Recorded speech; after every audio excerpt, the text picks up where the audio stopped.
Ready? Good evening. Welcome to the City of Paris Planning Commission, September 17th, 2025. Welcome. I hope it doesn't pour rain when we get out of here, but for now, we'll just go on.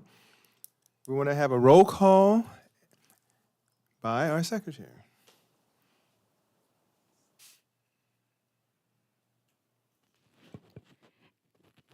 Commissioner Menez? Here. Commissioner Lopez? Commissioner Jimenez? Here. Vice Chair Shively? Here. Chair Hammond? Here. At this time, item 3 is the Pledge of Allegiance, led by Commissioner Menez. Please stand.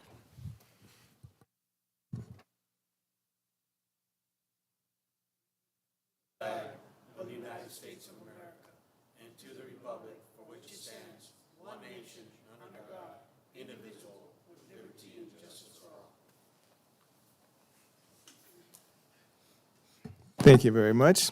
Item 4, there are no presentations that I know of. So we move on to item 5, the consent calendar. Item A, approval of Planning Commission minutes, August 20th, 2025. Do we have any corrections, deletions, additions? Seeing none, we want to open it up for public comment. Anyone wishing to have public comment on the consent calendar item only is welcome to come to the rostrum. Seeing none, we close the public comment portion and move for a motion.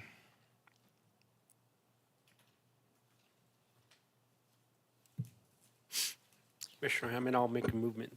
I'll second. To approve. Is it moved by Vice Chair Shively and seconded by Commissioner Jimenez?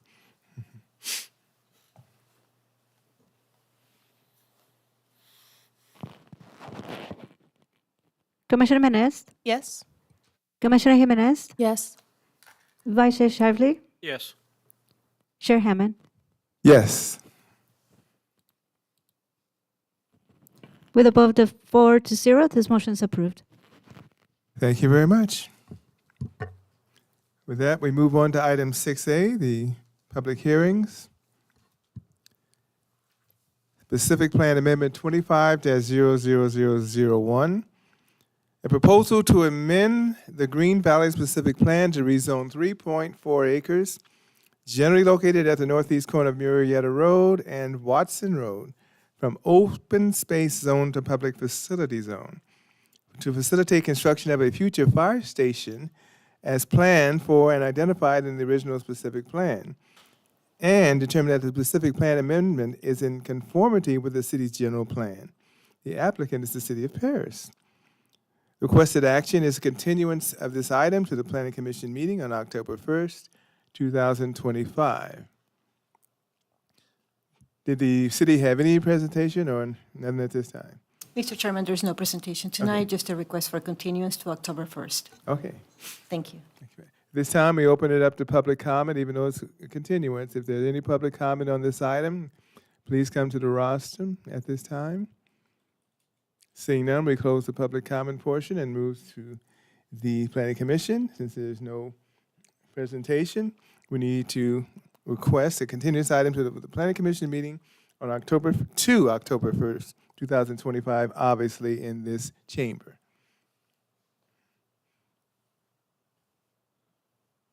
I'll make a motion. Okay. Commissioner Jimenez.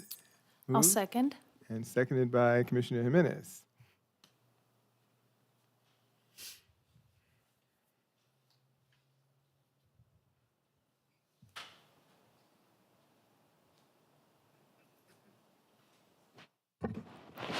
Commissioner Menez? Yes. Commissioner Jimenez? Yes. Vice Chair Shively? Yes. Chair Hammond? Yes. With a vote of 4-0, this motion is approved. Thank you very much. We move on to item 6B. Tentative parcel map 25-0007 and development plan review 22-00022, 23-00001, and 23-00010. This is continued from the August 20th, 2025 meeting. A proposal to consider the following entitlements for the development of Nance Street trailer storage and maintenance yards on 3 separate sites totaling 9.72 acres, located along Nance Street between Nevada and Webster Avenues within the general industrial zone of the Paris Valley Commerce Center specific plan. Item 1 is tentative parcel map to consolidate 8 parcels into 1 parcel for Site 1, totaling 5.61 acres, and development plan reviews for the site plan and building elevations of Sites 1 and 2, each proposed to be developed with an 11,700 square foot mechanical service and maintenance building with outdoor trailer storage, and for Site 3, which is proposed to be developed as a trailer storage facility. Lake Creek Industrial is the applicant.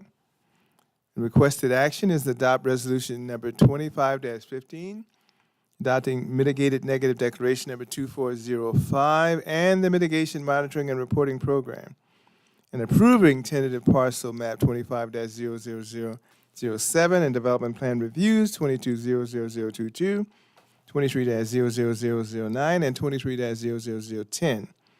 Facilitate the Nance Street's trailer storage and maintenance yards on 9.72 acres based on the findings contained in resolution and subject to conditions of approval, whether in the ex parte communication, site visits, and/or ad hoc committee meetings. I had an ad hoc committee. I had an ad hoc meeting as well. Okay. And site visits for me. Okay, thank you very much. And Thank you, Chair Hammond. Thank you for that introduction. Matthew Evans, I'm the project planner for the Nance Street Storage and Maintenance Yards, and we'll go. So the location is north and south of Nance Street between Nevada Avenue and Webster Avenue. Surrounding uses: to the north you have vacant, south existing industrial uses. To the east you have industrial uses, a warehouse, and auto storage in towing. And to the west you have vacant property as well as the fairly recently approved Duke warehouse, which is currently under construction. So here are some of the site photos. This is looking northwest. Site photo looking north. Site photo looking west. This is Site 2. This is a southward view. Site 3 looking west, or excuse me, south. And then surrounding zoning and current zoning, as mentioned in the introduction, this site is in the Paris Valley Commerce Center specific plan. It's zoned general industrial. Surrounding zones include to the north general industrial, east and west are also general industrial with light industrial, and to the south you have general industrial and light industrial as well. So the MARB IPA ALUC map, airport zones, Zone B1 and B2. This property is in both of those zones. The B1 and B2 zones are considered to have moderate to high noise impact and do not permit residential or commercial development. The project is consistent with the B1 and B2 zones and it is appropriate at this location. The project was continued from the August 6th and August 20th, 2025 Planning Commission meetings to give the March Air Reserve Base additional time to review the plans. After the plans were reviewed by the base engineer, no additional comments were offered. So Site 1, details. Site 1 consists of 5.61 acres. The proposed building is 11,700 square feet. This is a mechanical and maintenance building. Building height is 26 feet. It has an internal office at 1,800 square feet and a maintenance area of about 9,900 square feet. It also has a truck trailer storage facility. This will accommodate 133 trailer spaces, parking for 16 automobile spaces, and access separates the passenger and truck access points, as you can see here on the site plan. It also has a trash enclosure, which is at the rear of the building behind the screen walls. Site plan for Site 2. This site is 1.82 acres. It has an identical 11,700 square foot mechanical and maintenance building. It's identical to Site 1's building. The building height is 26.4 feet. Again, office area at 1,800 square feet, and that maintenance area of 9,900 square feet. This particular site has truck trailer storage for 33 trailers, parking for 16 automobiles, separate access for passenger vehicles and trucks, and a trash enclosure is also located behind that 14-foot tall screen wall. And last, you have Site 3. This is 2.73 acres. It has a future guard shack of 80 square feet, and it also includes a truck trailer storage facility to accommodate 96 trailer spaces and 4 automobile spaces. Wall and fence plan. As you can see, you have the vast majority of the site for Site 1 is surrounded by a 14-foot tall decorative concrete tilt-up wall with pilasters at 50 feet on center. Site 2 and Site 3 also have similar wall conditions, but other walls as well. You also have a 10-foot tall decorative wall with pilasters at 50 feet on center to provide screening for the truck maintenance yards from the adjacent single-family residential dwelling. You also have some wrought iron fencing in here, and then the yellow denotes existing walls for those adjacent existing developments. Landscaping, so you have the landscape plan here. Staff report details all of the landscaping percentages, and you can see from this we have a number of different trees and shrubs being proposed throughout the site. Compliance with development standards is noted in the staff report. Site 1, Building 1 meets all of the Paris Valley Commerce Center specific plan development standards, as well as the parking standards found in Chapter 1969. Site 2 and Site 3 are also consistent, as noted in the staff report. So here you have renderings for the maintenance building. And you have a nighttime rendering. Again, these are the maintenance buildings. They're both identical to one another, just positioned differently on their parcels. And then elevations. This is Building 1. You have also, this is Building 1 and Building 2. This is the west elevation for Building 1 and the north elevation for Building 2. And then you have the south elevation as well as the west elevation for Building 1 and Building 2. Again, they're identical buildings, just situated differently on their respective parcels. And then you have the west elevation and north elevation for Building 1, Building 2, Building 1 east elevation, Building 2 south elevation.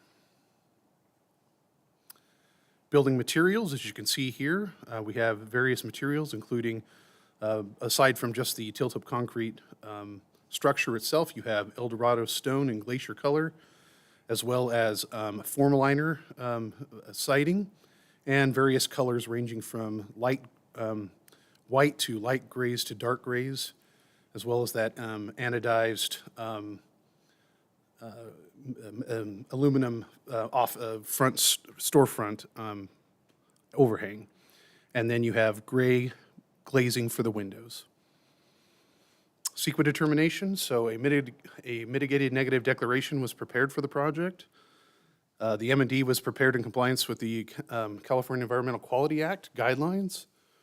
The M&D concludes that all impacts have been reduced to less than significant or have been reduced below the significant level with implementation of mitigation measures. Only one comment was received during the public review period. This was a information letter only, and it did not raise any issues related to CEQA. Recommendation, staff is recommending adoption of Mitigated Negative Declaration 24-05 and the Monitoring and Reporting Program, as well as approval for the tentative parcel map 25-00007, Development Plan Reviews 22-00022, 23-00009, and 23-00010. These are based on the findings contained within the resolution and subject to conditions of approval. And that concludes staff's presentation. I believe the applicant is here and will also be speaking on this as well. Thank you. Thank you very much, Matthew. I appreciate it. And the applicant is there. I don't know if they are. If you just state your full name for us and spell your last name once again. Good evening. My name is Christine Saunders, Saunders.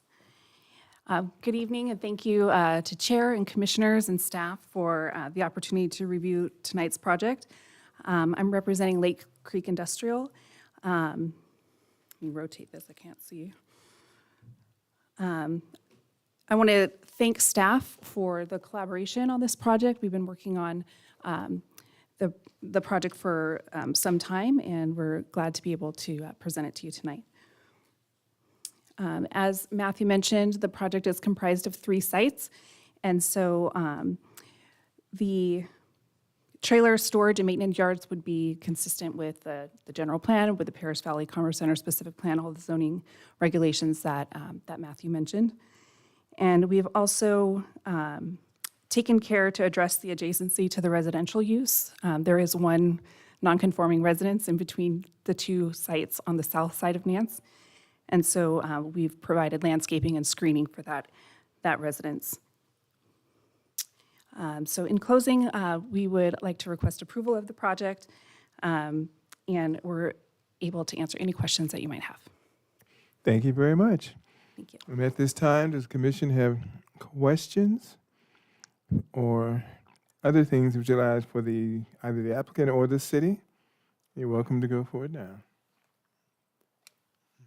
I hope this is a silly question, but have the tenants that are situated between sites 2 and 3 been contacted Many times, yes. many times? That means there's like an ongoing back and forth, or They're not interested in selling their property, so they were approached many times over the course of the last few years. okay. So it's assumed there. Has there been any consideration to maybe implement the landscape buffering? It's not as wide as if I lived next to an industrial establishment would prefer. Was there any conversation in maybe making that buffer wider, or is that just? I don't know that you would gain much by it. There is already a screen wall that buffers the use from the residents and the trucks and trailers, so you wouldn't be able to see the trailers over the walls. But there is also landscaping that is wide enough for trees. Okay, that's all I have for the moment.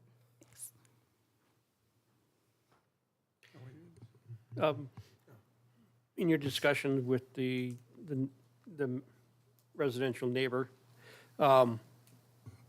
did you discuss site walls and 14-foot heights around their property, 10-foot high in the back? What discussions did you have with them? So the inclusion of the walls was a request by staff and during the ad hoc planning commission meeting. So that particular detail was not discussed with the neighbor. They were noticed of the project and they have all of the information relating to the application.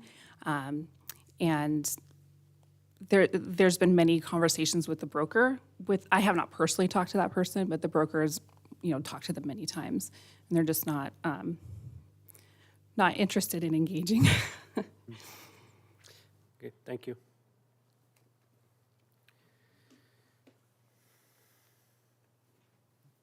Can we review the on-site traffic, flow of traffic, please, for the 3 sites? I don't know, do you have the, okay.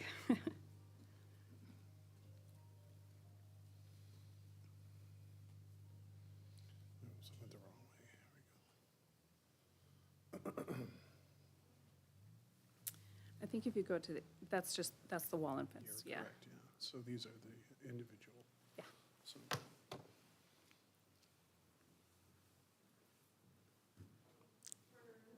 No. For this site, I see that trucks can make a right in, and when they exit, I I didn't see which. It should be a right out. That should be a double-headed arrow. But it's Okay. right, or sorry, left out, right in, left out. Okay. And it's aligned With the driveway across the street. across the yes. street. Okay, the autos to right, it's also aligned with the one across the street.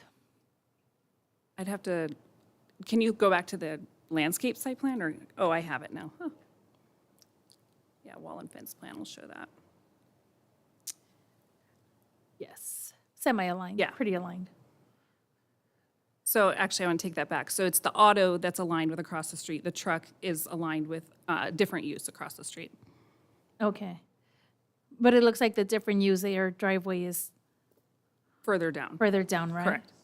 Okay. And engineer, we analyzed this and with the amount of traffic coming in, we would be good. Yeah, so Nance Street obviously is a local street, and it's just self-serving basically for these sites and a few, residents and other occupancies. So the traffic flow on Nance is very minimal. We found it acceptable. And then the on-site circulation was reviewed by fire as well as engineering. So, the site accommodates, safety factors. Okay. Okay, let's go back to the slide that had the traffic flow, please. I just want to make sure that I'm reading it correctly. So you're going to come in, make a right, make that first right and go around. And we're going to have signage and, Yes. Yep, it would be assigned and striped to be the one-way direction. okay. How much traffic are we expecting or vehicles per hour? Do we have a rate of? Yes, so a traffic study was prepared. Is that something you want to address? Oh, okay, I have them too, but I'm sure you have them faster. Okay, let's see here.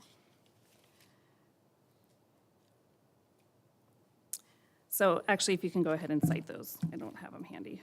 So according to their traffic study, it was, for all three sites combined, the PM peak hour is 51, and then the AM peak hour is 35, but that's passenger and trucks. If you're just looking at trucks, it's more around half of that. So, Okay. yeah, so minimal. Not a lot of And that- impact for that That's for area. all three sites combined. Okay. Thank you. Let's go back to the wall and fencing map, site plan map. Now, a question, you see where the residence is, and you go west, you have a proposed 8-foot wrought iron fence, and the residence is right there. So I'm wondering why that's not a 14-foot or 10-foot. So if you go to the west in site 2, it's a wrought iron facing the actual residence. Is there a reason for that? Yes, because that's next to the auto parking lot. It's not a trailer use right next to that fence line. But it's still visual for the house or the residence. The trailers are screened by a 14-foot high screen wall Yeah. that runs east-west. But the property line that has the auto parking is proposed as the wrought iron. Okay, so is it going to be screened wrought iron, or what are we talking about there? Proposed. It would be your Just wrought typical- iron? Yeah, your typical wrought iron. So they can fence. look through to the residence. Correct. And that location right there is the parking and then the front of the Oh, yeah, office. yeah. I was just talking about the residence being screened and not an 8-foot or 6-foot solid wall there. So I'm just wondering why there wasn't a solid wall there of 8 feet. Doesn't have to be 14. Chair Hammond, I'm sorry, can I interject maybe? As conditioned, in the staff report, I believe this is noted, that in that spot where you see the purple for the 8-foot wrought iron fence, we have conditioned the project to have an 8-foot tall solid block wall there, decorative, to screen from the parking lot from the adjacent residence. Thanks for clarifying. Okay, so, yeah, I was just going by what was on. Yeah, that makes sense, 8-foot solid wall, because if I had a residence there, and they talk about the nature of the residence, but the fact is that would be screened. Even if it's auto parking, you wouldn't want to look right there and see, whatever exhaust that people going. So that's the only question I had for that one. Also for engineer, we are going to modify the signal that's at Webster and Nevada. Was there? I don't remember if there was a signal there currently. Webster and Nance, right? Nance, yes, I'm sorry. Yes, there is a signal there Yeah. currently, and they would be modifying it to accommodate their widening. Okay, yeah, I thought I remember. Yeah, Nance has been done, the street's been done, which is a good thing, saves you money. But that intersection would have to be changed if you have trucks going So there. they would have to add some concrete to that intersection for the truck movements, but Okay. that's all conditioned in our engineering conditions. Nance is what we used to call collector, a local street with a 66-foot wide, but I'm not sure about Webster there. Because Webster is not a local or a collector or whatever. Yeah, Nance is a local Yeah. considered in Yeah. our general plan, and Yeah. then Webster is a secondary arterial. Okay, so, Webster eventually would have to be widened, but, that's not necessarily this project, it's mostly the signalization. Well, Site 1 does front Webster, Yeah, so that would be required to do ultimate. so widen it conditions. up to that, make sure it's a secondary arterial. Okay. And I believe it may already be widened to the ultimate, but There's some improvements on that Yeah, edge. yeah. Curb and gutter and, Yeah, yeah. they'll be handling it regardless. okay. I wasn't sure. I know the Collector Street Nance, but then Webster there, because that is the truck route from there north, not necessarily going south. But that's Yes. the truck route. Okay. That's it for me. Nice to you. So there's some road improvements that are happening along the north side of Nance with parcel or Site 1. And then Site 2 and 3 have road improvements along Nance on the south side or the north side of the street for them. So there's existing asphalt out there today, and it was just built with that Prologis project. And basically that's going to work for what their service provides. And they'll be doing intersection improvements at Webster and Nance. Okay. With the addition of the monument sign and such Right. like that. And then along their frontage for each site for Nance Street, they would be putting the curb and gutter and the typical widening along their frontage. Correct, yes. Yeah. And then there's currently no improvement besides asphalt along the other parcels. Yeah. Yeah.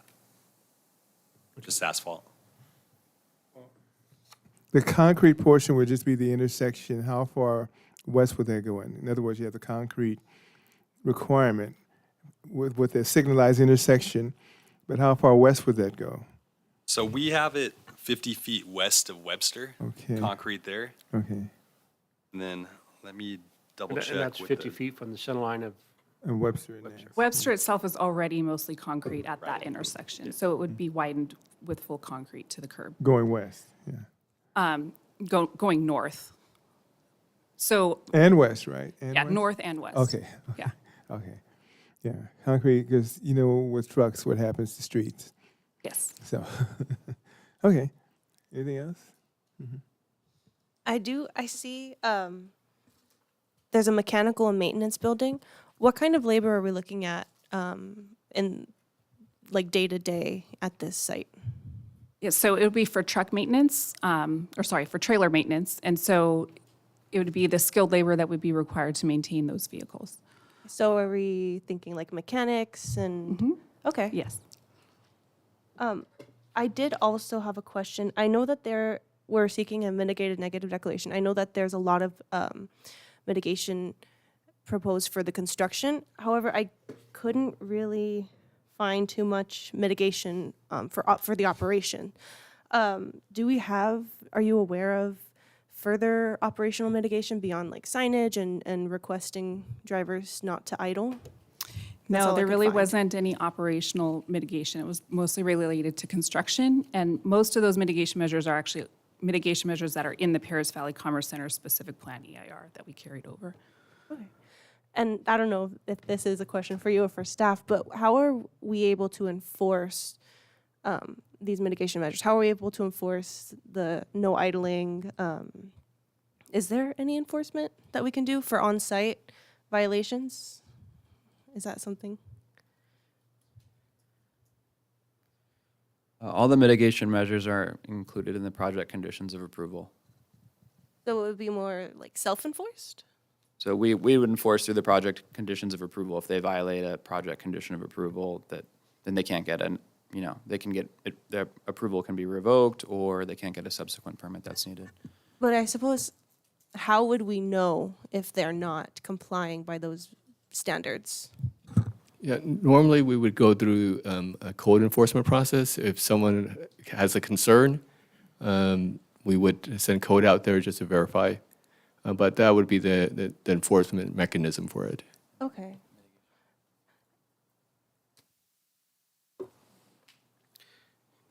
Also, Thank you. for Site 2, I don't see any trash enclosure. Yeah, go back to it. It's on the east side of the building, between the auto parking and the building, but access through the trailer court. I'm sorry, it must be Site 1 then. The one further, I don't know if I can zoom in or anything, but yeah, I see that one. Yeah. I was,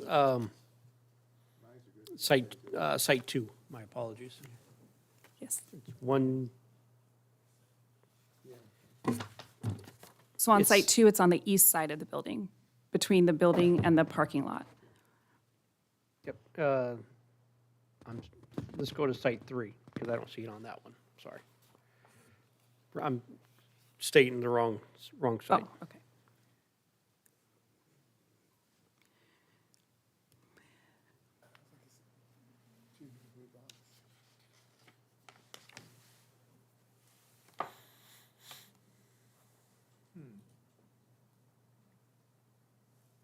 Site 3 is only for the parking of trucks. There's no building.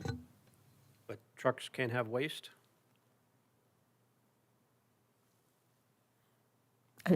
Storage trucks, if they're cleaned out, or, There's no cleaning on that site. It's just strictly for truck trailer parking. but it's a standalone site, it should have some type of waste bin. People access it. We can condition some, just a typical trash container. I'm not sure if we need a large one, but we can condition for, Be a single bin. A single bin single trailer, Or double yeah. bin, one recycle, one refuge. yeah, we can have the,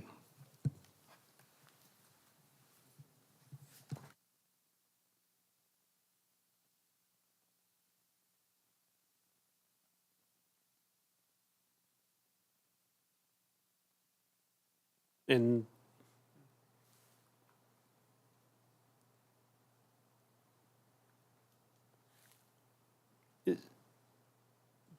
there is a patrol, or there is a security at that front entrance, right? The Yeah, there's a guard check, and number it's one. gated.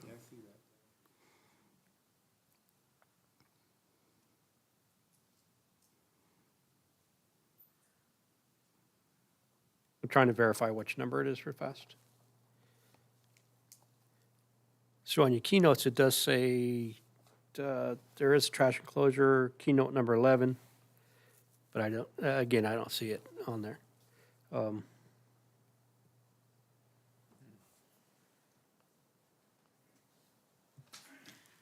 I can't see it that small.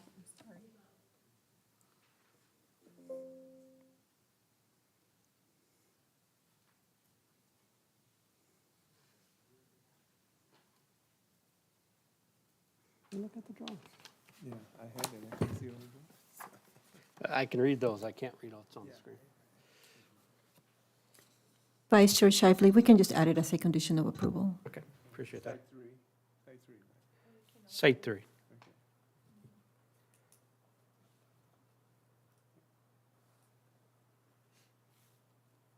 Okay, that's,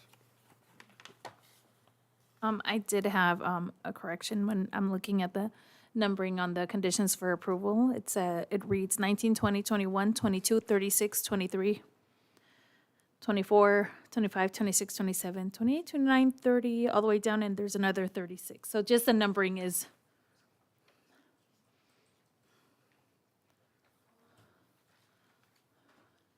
Thank you for that. We'll make sure that the error is corrected. yeah, 37 should be technically. That's what I'm looking for. I need my red pencil. And I did have one more question. I see that, I know during the ad hoc, we had talked about enhancing that corner for Nance and Webster. And all I see is decorative raised planter at corner with accented landscape and lighting. I think it was 23A. But I didn't see any designs of that. There's just a description, but no visual or any. So there is a slide in the presentation, but somebody took control remotely of the screen, so I don't know. I can't make it move. Oh, okay. Oh, yeah, it wasn't in our packages and I was. Yeah, it's on the last slide of the presentation. Oh, okay. I think whoever's taking over can take us there. 23A. Yeah, I was looking for it in our package. No. Yeah, sorry, it didn't quite make it in, but Oh, okay. we have it in the presentation.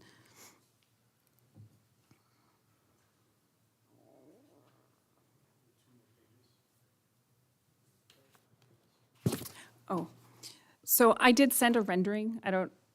Okay. I do have a rendering, but it is at the corner, and we do have an elevated rendering. Okay.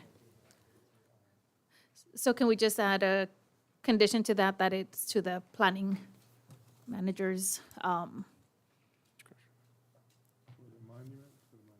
it's gonna just be an accented corner. I don't think there was gonna be a monument sign, but it was gonna be an enhanced corner. Yeah, and there's a sign on And the there corner. is a sign, Yeah, there's a yes. place for a sign on the corner. Yes. So I think, yeah, because that's all it reads, but you can add 2 extra trees or 2 extra bushes, that's enhanced.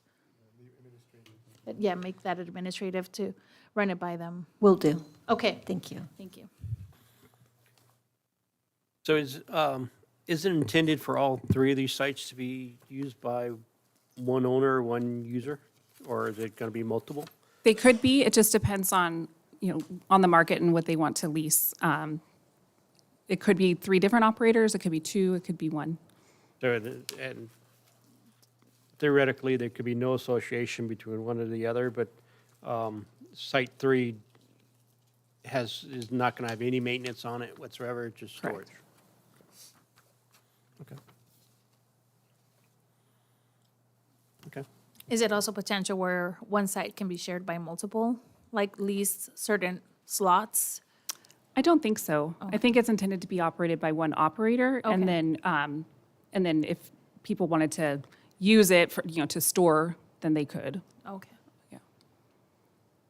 as a customer.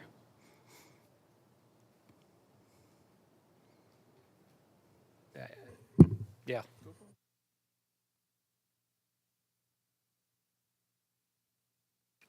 Yeah, no, I don't have any more questions on that. Okay. She look, okay, thank you very much. Thank you. At this time, we open it up for public comment on this agenda item and this agenda item only. And if anyone would like to approach the rostrum podium, you're welcome at this time. You have 3 minutes, and we will open up for public comment. Going once, going twice. Seeing none, we close the public comment portion and come back to the Planning Commission for discussion, analysis, criticism, critique.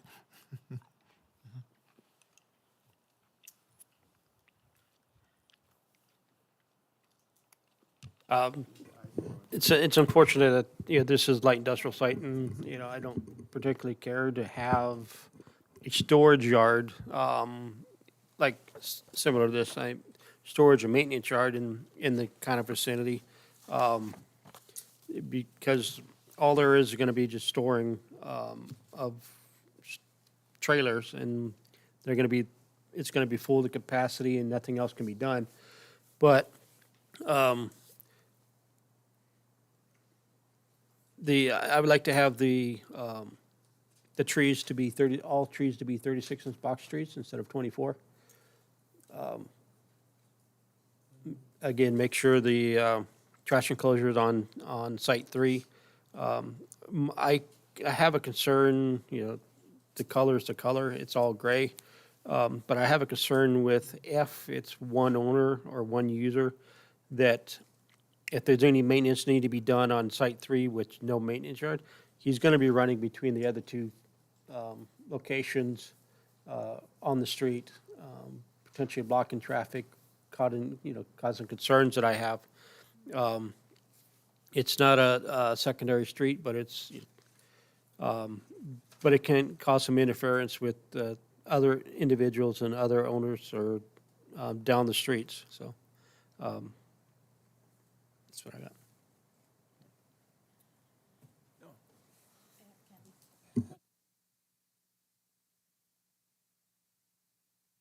So I do feel it's not ideal, the location next to existing home. I do know that it's non-conforming and it is in the proper zone. I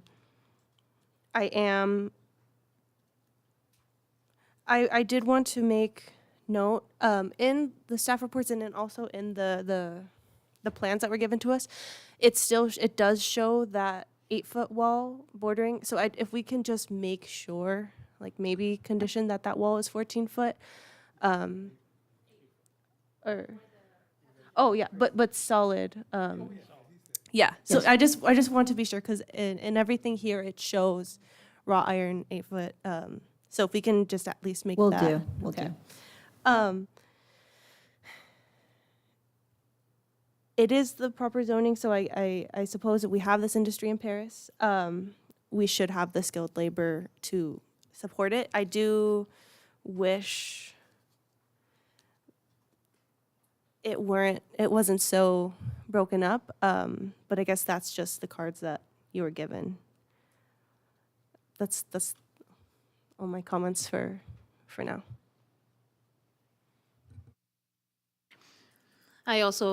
I'm conflicted because I don't think it's the best space for it. I don't really like the use of it.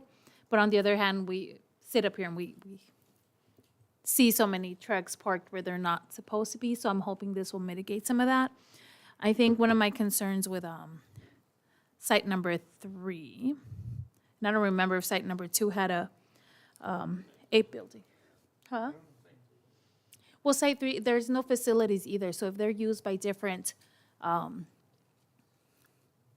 owners, I mean, there's no trash enclosure, there's no facilities. And even though they're driving over there and back, like there's no facilities. Even if you're going to park a truck, you don't know where they're coming from. They can be coming from Las Vegas and they're said, you're gonna store it there. And they're gonna be driving 5 hours with no access to facilities. There's a guard shack there too. So just having facilities, restroom, the basics, washing hands, just to have that available for the guard overnight too, if they're working overnight, and then whoever's coming in, because they get there, they have trash from a long trip, they want to empty it somewhere, so I know that trash enclosure is a necessity, and also making sure that all locations at least have basic facilities for those using it, I think would be ideal for me. And I don't know if that's something that, I just thought about it when you talked about the trash enclosure, and in my mind, I was thinking like an extension to an industrial building, but it may not be if it's leased out to someone else. It can be somebody that's in Moreno Valley. It can be someone who's in any other city, and that's where the drivers are being directed to drop the container. So I literally just thought about that. So I don't know if that's something that we can recommend.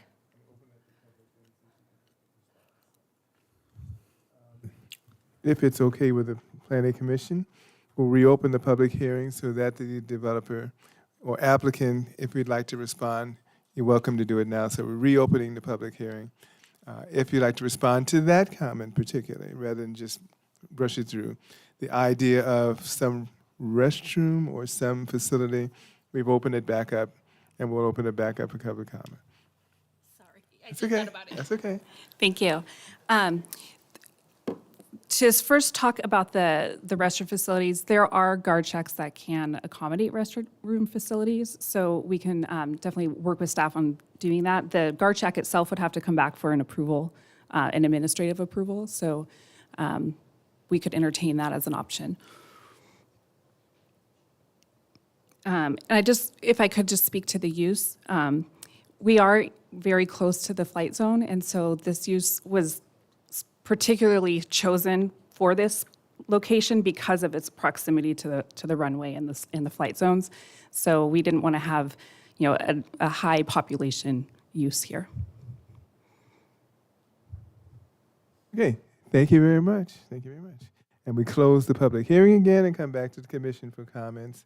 I think I'm probably the only one that unless you had more. No, I just wanted to say, yes, I am more than happy if it becomes an administrative, just review to make sure that there's facilities and that was my main concern. The colors, I love, Jack.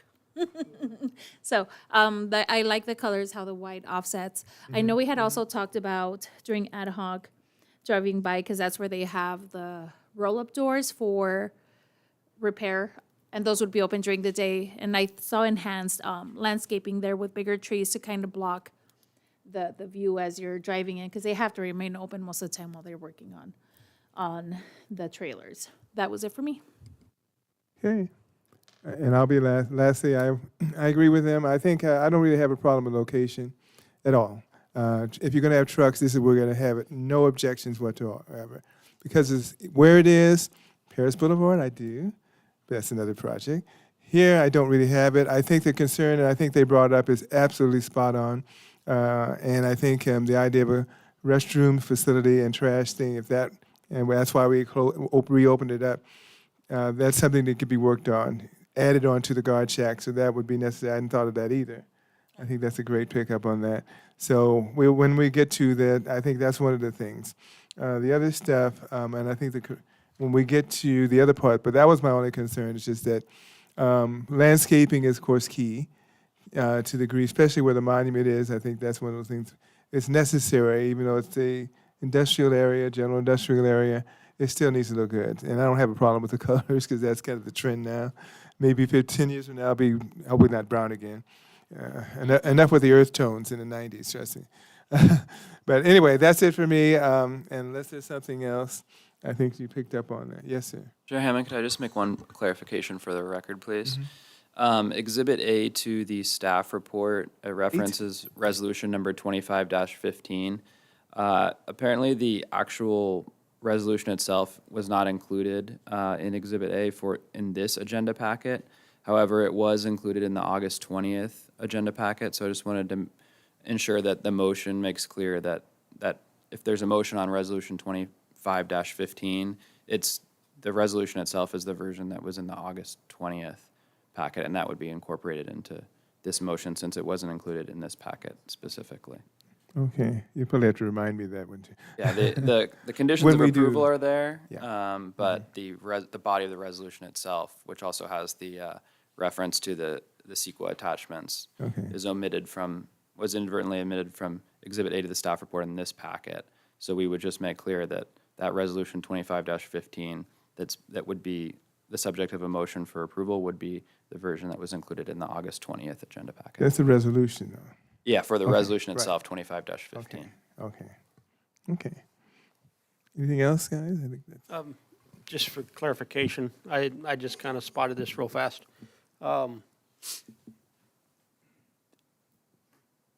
Condition of approval number 22 or 36 after 22. Okay. 36C says a 6-foot-high wall. Documents say 8-foot-high wall. 36C. Yeah. After should be 20, 23. it should be 23, but it's number 22.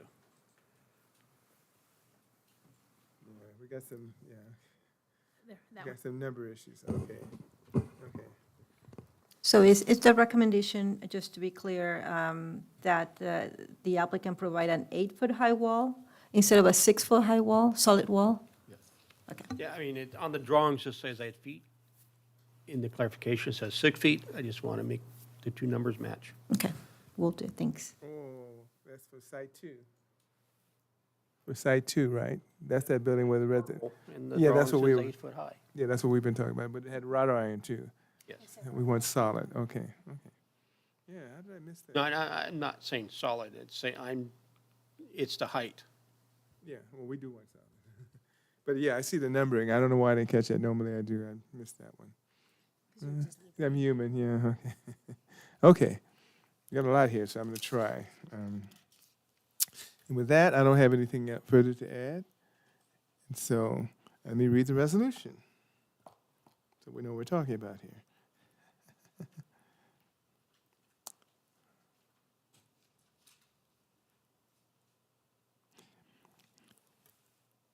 We're asking adoption of resolution number 25-15, adopting mitigated negative declaration number, unless you want me to read all the other part, which I can do. All right, tentative parcel map 25-00007, and development plan reviews 22-00022, 23-00009, and 23-00010, continued from the August 20th, 2025 meeting. Proposal to consider the following entitlements of the development of Nance Street trailer storage and maintenance yards on 3 separate sites totaling 9.72 acres. Located along Nance Street between Nevada and Webster Avenues within the general industrial zone of the Paris Valley Commerce Center specific plan. Number 1, tentative parcel mapped to consolidate 8 parcels into 1 parcel for site 1 totaling 5.61 acres, and development plan reviews for the site plan and building elevations of sites 1 and 2, each proposed to be developed with an 11,700 square foot mechanical service and maintenance building with outdoor trailer storage, and for site 3, which is proposed to be developed as a trailer storage facility. We're asked to adopt resolution 25-15, adopt mitigated negative declaration number 2405, and the mitigation monitoring and reporting program, and approving tentative parcel map 25-00007 and development plan reviews 22-00022, 23-00009, and 23-00010 to facilitate the Nance Street trailer storage and maintenance yards on 9.72 acres. Based on the findings contained in the resolution, subject to conditions of approval, and we have a series of amendments. One of them is to change resolution number 25-15 that says August 20th, and I'll let you really clarify that one, but I think Just to clarify that the body of the resolution itself, the language of the resolution is the version that was included in the August 20th, 2025 agenda packet. Okay, hope you got that, Sylvia. Okay. Also, to amend in site 3 to add a trash container in site 3. Also in site 3, the guard shack to administratively add a restroom or some kind of facility in conjunction with the guard shack. That can be worked out administratively. 36-foot box trees, 36-inch box trees, 36-foot box trees to be added. Also to clarify, and I think it was number 23, even though the numbering would have to be looked at, so the numbering has to be changed from 36, to include an 8-foot solid wall on the west side adjacent to the residential property that currently shows wrought iron. So an 8-foot solid wall would be there. Enhanced landscaping around, I say, the monument sign. So currently there are just 2 planters, it looks like there, but that can be administrative to add more enhanced landscaping. We'll leave that at the discretion of our director and the planning staff. I'm not sure if I missed anything. For clarification, the solid wall is for the east side of site 2? Yes. Okay, Mm-hmm. thank you. So currently it shows on the plan purple. Yeah, okay. No, I think I got most of it. I got lucky. Yes. sir. Hammond, did you get the trash enclosure? Yes. Okay. For site 3. Site 3.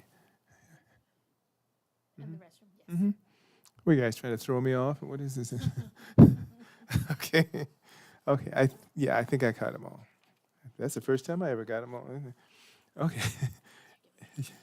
Yeah, I get a, thank you, a candy. Okay. Are we ready for a motion? So please don't make me repeat that.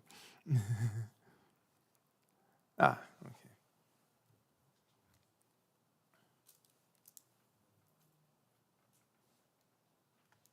I'll move. It's been moved by Commissioner Jimenez. Mm-hmm. I'll second. And Menace. Yes. Jimenez. Okay.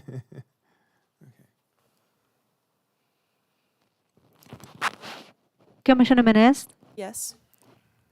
Commissioner Jimenez, Yes. Vice Chair Shively, Chair Hammond. Yes. With a vote of 4-0, this motion is approved. Good catch, too. I would not have caught that. Bathroom. Bathroom. Yes. Okay.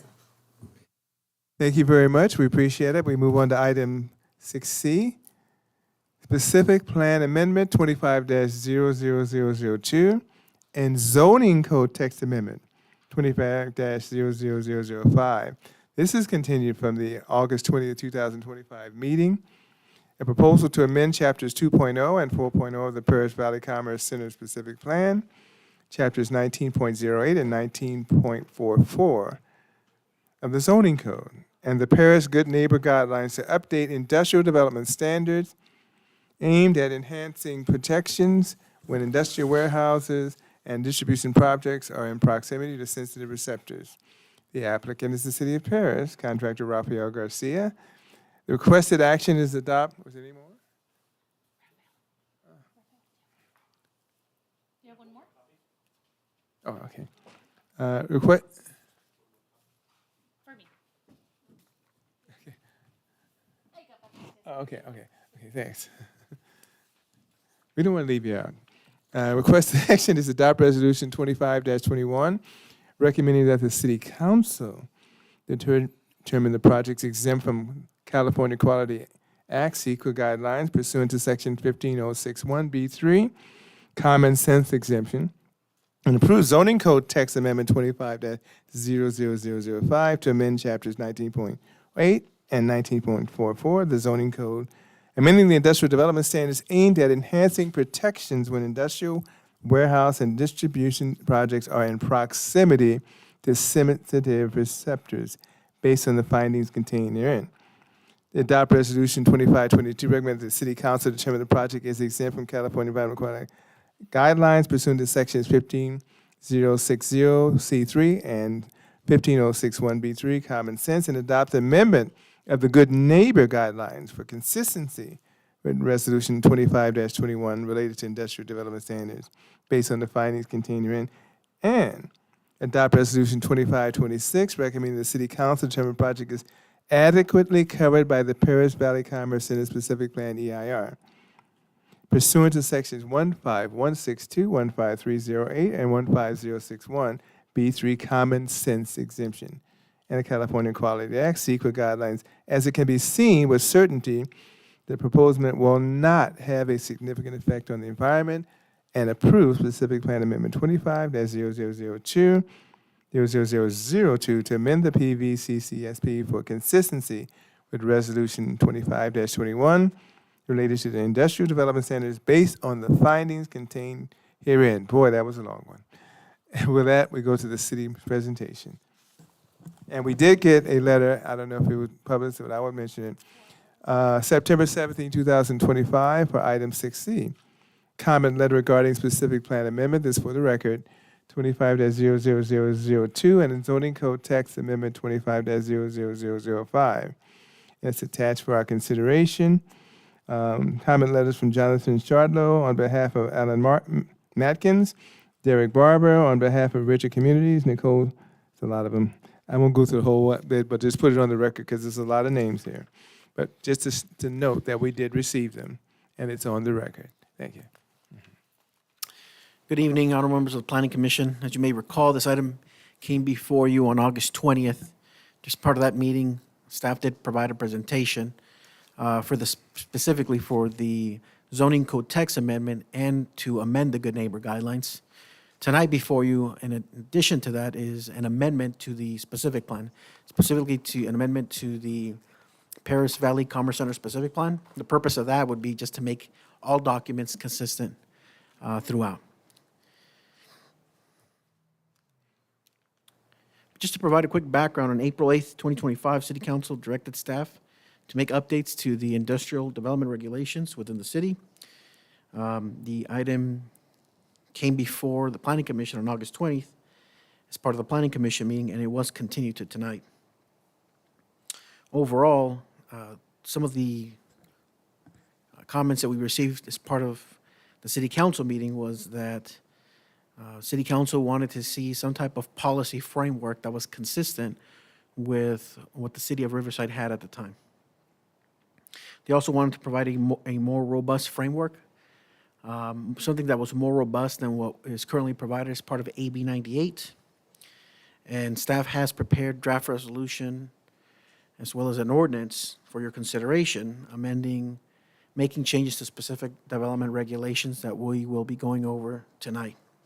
There's also going to be an amendment to the Paris Valley Commerce Center specific plan and the Good Neighbor Guidelines in order to make both documents consistent with the zoning ordinance. So the first item is the maximum square footage associated with a building, an industrial building. Currently, the existing zoning code has a 50% lot coverage requirement with a 0.75 ratio requirement for floor area. City of Riverside has a slightly different methodology that's more restrictive, especially when you're near sensitive receptors. The City of Paris currently does not distinguish if you're within a sensitive receptor as far as limiting the size of a building, but the City of Riverside does. If a building is within 200 feet of a sensitive receptor, the building is limited to 10,000 square feet. If it's between 201 and 800 square feet, it's 100,000 square feet. If it's over 800 square feet, or if it's over 800 feet from a sensitive receptor, the limitation increases up to 400,000 square feet. And if it's more than 1,500 square feet from a sensitive receptor, the standard changes to 60%. Overall, staff is recommending a policy framework that's largely consistent with what the City of Riverside has provided. And the recommended policy is on the right-hand column for you to follow along. With regards to Can I height of ask a... you a question on that? Sorry. Yes, go ahead. That way, it's fresh on my mind. So for the recommended, we're saying it's 10,000 square feet, and the maximum is 0.75 floor area ratio. Correct. So The maximum square footage for one building would be 10,000 square feet. only if it meets that second criteria. 10,000 square feet per building, but technically they could have multiple buildings. Okay. But each building would be limited to 10,000 square feet. So how does a 0.75 floor area ratio play into it? It plays in by basically multiplying that by the square footage of the lot. Okay. So it's square footage of lot times 0.75. That gives you your maximum square footage. But each building cannot be over 10,000. More than 10,000, correct. So if you wanted, let's say, just for the purpose of this conversation, if your maximum, let's say, floor area ratio was 100,000 square feet, theoretically, you could have 10 buildings, each being 10,000 square feet. Okay. But the purpose of this is to limit the square footage per building. So that's based on the proximity of the site to a sensitive receptor. Okay. And that's kind of on a graduated scale. The closer you are, the more restrictive the standard becomes. So Okay. it's just something to keep in mind. Okay. Thank you. With regards to height limit, the current height limit for the city is 50 feet. The City of Riverside distinguishes on whether you're within 200 feet of a sensitive receptor. In our case, the City of Paris does not have that distinction. But they limit the height limit to 35 feet if you're within 200 feet of a sensitive receptor. If you're more than 200 feet from a sensitive receptor, height limit increases to 45 feet. So the 45 feet limit would still be approximately 5 feet shorter than what would be allowed based on our current standards, and that's what's being recommended. Another question, sorry. I have a lot of questions on these. So if there is a building, so within 200 feet, let's say the building extends past those 200 feet, the first whatever amount of feet can be 35, and then it can go up to 45 for the rest of it, or is that the regulation for the whole building? The staff has not made that distinction. That's an interesting wrinkle that you're throwing in there. It's something that we can look into. This standard would apply to the building overall. But if what you're saying is if a portion of a building was within 200 feet, Have to be 35. it would have That's to be how I'm 30 reading this. feet, right? And can the balance of the building be 45 feet? 45. That's something that if the planning commission would like to do, that's something that can be interesting. That's not the way it was written. Okay. So this would be a flat standard that would apply throughout the whole site regardless of which portion of the building is. But that's something that can definitely be taken into consideration. Okay, thank you. And for clarity, the Planning Commission may want to add maybe a note on there that the 200 feet is taken from the property line. So it's not measured to the building, to the warehouse building, but to the property line where the warehouse building is located. Yeah, thank you for clarifying that, Patricia. That was the question I was thinking about. Where does the distance come from? So I appreciate that. And just to provide some additional context, From property staff, line to property line? Line to the building. Property line to property line, I think, is what it is. Yes. I can double check that and get back to you as part of at the end of the presentation. With regards to a meeting, we did reach out to the development community, and one of the things that they indicated is in order to provide kind of a modern industrial Class A type building, they indicated that 50 feet would be important. So it's just some context for the Planning Commission to take consideration. Height can be a very restrictive standard because they need obviously certain improvements in order to accommodate the operational correct characteristics of the use that they're trying to conduct. So it's something to keep in mind. But that was one of the feedback or common items that we received from the development community. With regards to setbacks, staff is recommending, for the most part, what we currently have right now. So one important distinction that the city of Riverside has that's different than ours is whenever a side setback or a rear setback is adjacent to a sensitive receptor. We have a requirement that increases the setback to 20 feet. In their case, they increase the setback to 60 feet. So that's what was provided. Other than that, for the most part, the standards would stay the same for the most part as part of this proposal. When it comes to the landscape buffer and tree size requirement, a couple of things to note. Currently, the city of Paris, the specific zoning ordinance, does not have a requirement that requires any type of buffer, but the Good Neighbor Guidelines does have a landscape buffer requirement that's 30 feet. AB 98 has a requirement of 50 feet when it's within 900 feet and 100 feet as far as a buffer whenever a rezone is required and it's within 900 feet. The one thing that we are clarifying tonight is that as part of that requirement, there is a new Senate bill that is expected to be adopted here shortly by the governor. And as part of that, they are clarifying that the entire width of that buffer does not need to be landscaped. So the entire width, it wouldn't necessarily be a landscape buffer. It would simply be a buffer, and a portion of which would have to be landscaped. Now, how much of it? Staff is recommending that a minimum of 30 feet of that either 50 or 100-foot buffer be landscaped. So that's just again, a policy recommendation that we're making for the Planning Commission's consideration. That was also another comment that was provided by the development community. And so as part of that, we're just making sure that we relay that comment over to the commission tonight. As far as tree size requirement, staff is recommending a combination of 36 and 48-inch box as a requirement, and that would be for any trees that are within a buffer requirement or any buffer area. For any trees that are beyond the buffer area, so in the parking lot or any other locations that's not a buffer, the requirement would be 36 inches. The distance from the bay doors to a sensitive receptor, currently the City of Paris and City of Riverside does not have a specific requirement pertaining to that. The Good Neighbor Guidelines has a 300-foot requirement. And AB 98 has a 300-foot requirement for industrial, and that increases to 500 feet when a rezone is required. We are recommending that as a policy recommendation. And again, the standard requirement would be 300, but if a rezone is involved, it would be increased to 500. Perimeter wall height requirement is going to be 14 feet. Currently, the zoning code requires only 12 feet for industrial, but the Paris Valley Commerce Center specific plan actually has a requirement of 14 feet, which is consistent with the Good Neighbor guidelines. One thing to keep in mind is that one of the questions that we did get here from the development community was that where would that wall be required? So it would not be required throughout the entire perimeter of the site.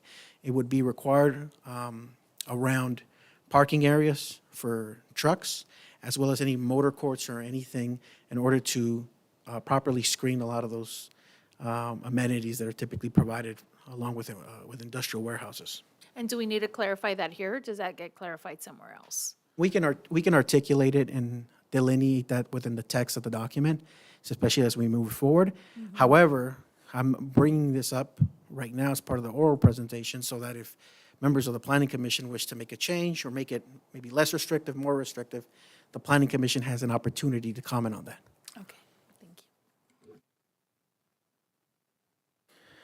So the distance between the truck gate in order to provide sufficient stacking for trucks that are entering a site, City of Paris and the City of Riverside don't have a requirement.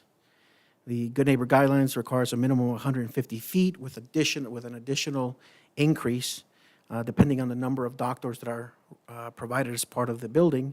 AB 98 has a similar but less restrictive requirement. So we are recommending that the Planning Commission move forward with simply codifying the Good Neighbor Guideline requirements with the clarification that multiple lanes be permitted to shorten the distance. So we found that that's typically pretty a provision that typically works very well for developments. So it would be 150 feet plus an additional 75 feet of queuing that would be required for every 20 docks beyond 40, up to 300. So am I reading this correctly, where if they have 2 lanes, they can go to 75 feet for each of those lanes, and that equals 150? Or if they want to do 3, they could just do 3 at 50. So it's 150 feet, but they can choose to change that up. Okay. Yeah, and whenever you have a warehouse with several dock doors, the goal here is to provide some level of flexibility so that they can reduce that requirement and still provide sufficient stacking for the trucks that are entering the site.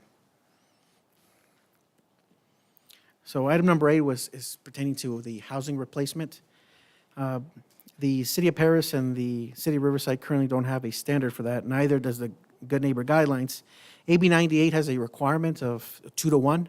The state has a mandated requirement that any project that results in the reduction of housing units, it requires a 1-to-1 replacement. So that's state law. AB 98 requires a 2-to-1 replacement. And so that's what's being recommended as part of that. And again, that would be required whenever a project results in the removal or demolition of residential units as part of an industrial project. And this would only apply to industrial, it wouldn't apply to commercial or any other type of project. With regards to the sensitive receptor, staff has developed a definition that overall is consistent with the AB 98. There is some additional language here that's specifically been tailored for City of Paris, but the definition that's provided here is consistent with the verbiage that's provided as part of AB 98. One of the items that was included as part of the Good Neighbor Guidelines is additional noticing requirements. So typically there is a radius requirement for noticing as part of a project. The conventional requirement for like a CUP or a DPR, Development Plan Review, for the City of Paris would be 300 feet. City of Riverside is similar. And the Good Neighbor Guidelines increases that for industrial projects to 500 feet. But one of the comments that we received from City Council was that they would like to increase that to 1,000 feet. So in this case, the linear dimension as measured from property line to create that buffer for noticing purposes would be increased to 1,000 feet around the site. Would it be possible to add something where they need to provide proof, evidence to the planning department that that notice took place, like copies of the mailers, like evidence that they went out to the post office and mailed them all? They typically do provide something. They provide a certified copy of the radius mailing packet. So we do, as part of that packet, we take it in, receive it, and it's certified authorizing that the person has, that they have the appropriate addresses and that it's accurate. And Commissioner Jimenez, the city sends the notices, the notice of public hearing to property owners. Yep. Right, that is correct. The only thing that would be increasing is kind of their requirement that the buffer be a greater dimension, basically, from 500 to 1,000. There are two additional items, obviously. The first is an amendment to the Paris Valley Commerce Center specific plan. Basically, the changes to that document are what we went through tonight. We're just making that document consistent with the zoning code text amendment, and specifically, we're amending this so that warehouses and distribution centers comply with the standards outlined as part of Section 1944-35 of Title 19, which is the newly developed section that would be codified as part of Title 19. We're also amending, obviously, the Good Neighbor Guidelines for consistency with the text amendment. And the changes would just be, again, making the document consistent with the zoning code updates. Can I ask a question on that? Yes, go I have ahead. a lot of questions. I am so sorry. I like wording. So this one, it says, with the standards outlined in section 19, blah, blah, blah, and the good neighbor guidelines. Right now, we're actually going through and making sure that they're aligned, right? Correct. So In the future, though. Okay, go ahead. I'm sorry. correct. What we're doing is we're going through the document and we're combing through all the regulations that are contained within, and we're making all of the documents consistent with each other. Okay, in the future, though, potentially can one be modified and not the other, and then there would be discrepancies again? Or is there a way to make sure that there's always one that's like the guiding, or any wording in there that says whichever of the two most restrictive? Typically, the first thing that, yeah, in this case, it would be the zoning code. Okay. Text amendment. It would really be the zoning code, because the way we've processed this amendment is we've amended the Good Neighbor Guidelines. We've made some text changes throughout the document, but we're referencing the specific zoning code section. So Okay. we're referencing it back to Title 19. And we're doing the same thing with the Paris Valley Commerce Center specific plan. So ultimately, now could something like that happen? Yes, where if somebody wanted to make a change to, let's say, the Paris Valley Commerce Center specific plan, that may have implications. So sometimes we have to kind of triangulate and determine when amending regulation, does this impact the balance of the document or not? Okay. So it's something that we would have to look at on a case-by-case basis, depending on the scope of the proposal. But for the most part, the changes would all be driven by the change to the zoning code at this case, because we're all referencing back the same code. We're referencing the same code section ultimately. Okay. Thank you. Now, the project is exempt from the California Environmental Quality Act pursuant to CEQA Section 15060C3, 15061B3, 15162, and 15308. Overall, staff is recommending that the Plan Commission recommend that the City Council adopt resolutions numbers 25-21, 25-22, and 25-26, finding that the project is exempt from the CEQA guidelines, and approve zoning code text amendment 25-00005 and specific plan amendment 25-00002, as well as the updates to the Good Neighbor Guidelines based on the findings contained as part of the resolutions. That concludes the presentation. Staff will be happy to respond to any questions pertaining to this matter. Thank you, sir. That's quite a bit, and you do get it pretty concise, I will say that. Mr. Chairman, if I can just make a quick correction regarding the distance, how we measure the distance from sensitive receptors. So the way the code, the proposed text amendment reads right now, it's measured from the residential zone boundary or sensitive receptor property line to the industrial building. Now, it is within the purview of the Planning Commission to look into other ways of measuring, and one would be to measure from the boundary of the sensitive receptor residence to the property boundary of the industrially zoned property. That's an option for you. But the way the text reads right now, it's from property line to the industrial building. Okay. Thank you. And that's actually footnote number 6 on page 7 of 14 of the red lines to chapter 1944, in case you, any of the commissioners want to review that. That's a big difference. 1944. So it's one of the documents that's associated with resolution number 2521. So there's two documents associated with 2521. Okay. Okay, and I'm sorry, are there any questions for the staff? I know you, you might have some. Or any question, anyone can start, of course. I got a question on the housing element portion. It says it's a 2-to-1 ratio replacement when the building is occupied within the last 10 years, unless its unit is officially deemed substandard by the building official.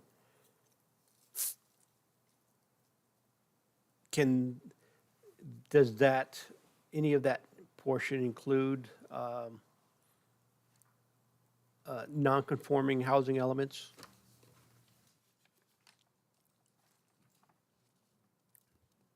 Yeah, the code doesn't make a distinction, so it would cover both.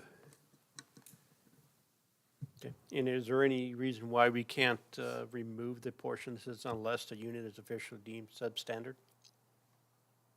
Yeah, because that requirement is directly from AB 98. So that's a requirement per AB 98. That's not something the city is changing. Just incorporating it in, just reflecting, memorializing state law.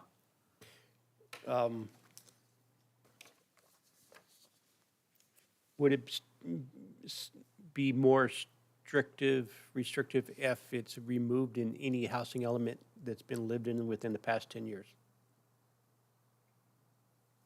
The city can go more restrictive than state law if that's what you're, Would removing it would be more restrictive, correct? by removing the part that says unless the housing unit was declared substandard by a building official. Yeah, if that was removed, then the city's language on that would be more restrictive than state law, which the city could do Okay. under its police power.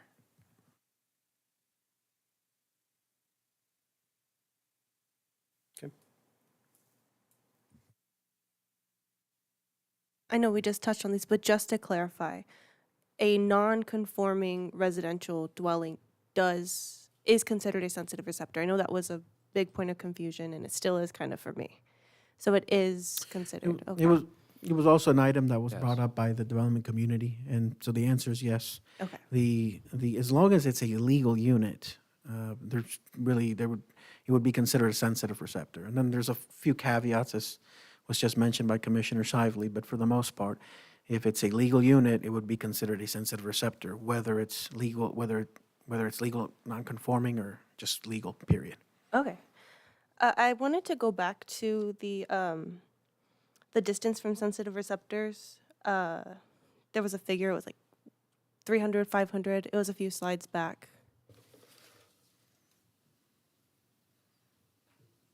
I think no, a little bit more back, sorry. Sorry, I should have taken note of the slide number. That one. Went ahead. There we go. I was curious, where are we drawing those? I know they're on AB 98, but the 500 figure, is that from any specific study, or is that just solely from AB 98? Because I know that there was discussion in the past about other figures.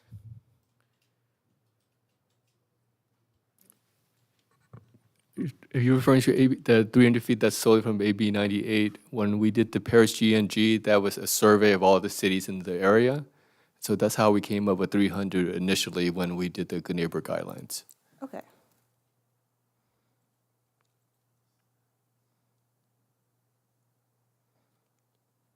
Okay, that's it for right now. Thank you.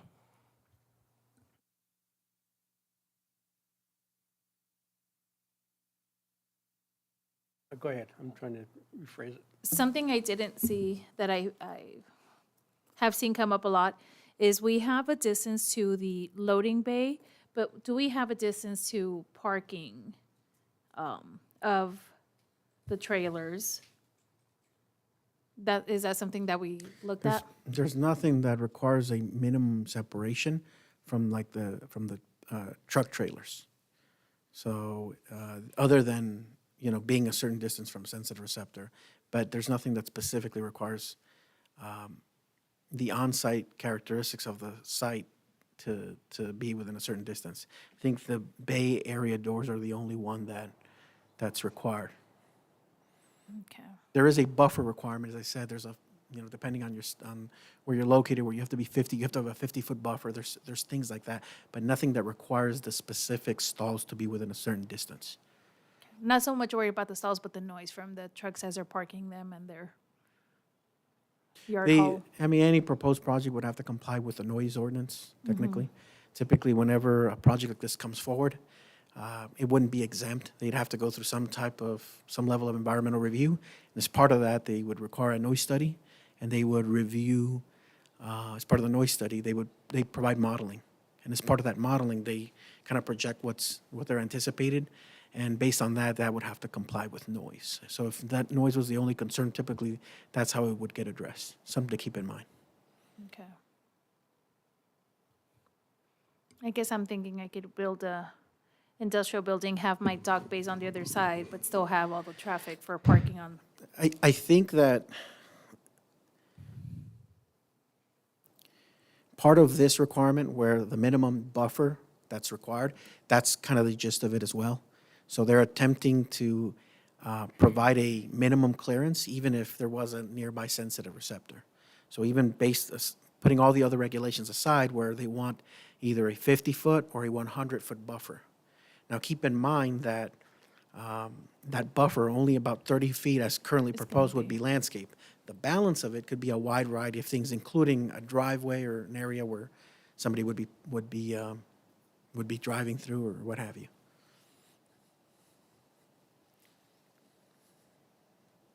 Okay. Would it be,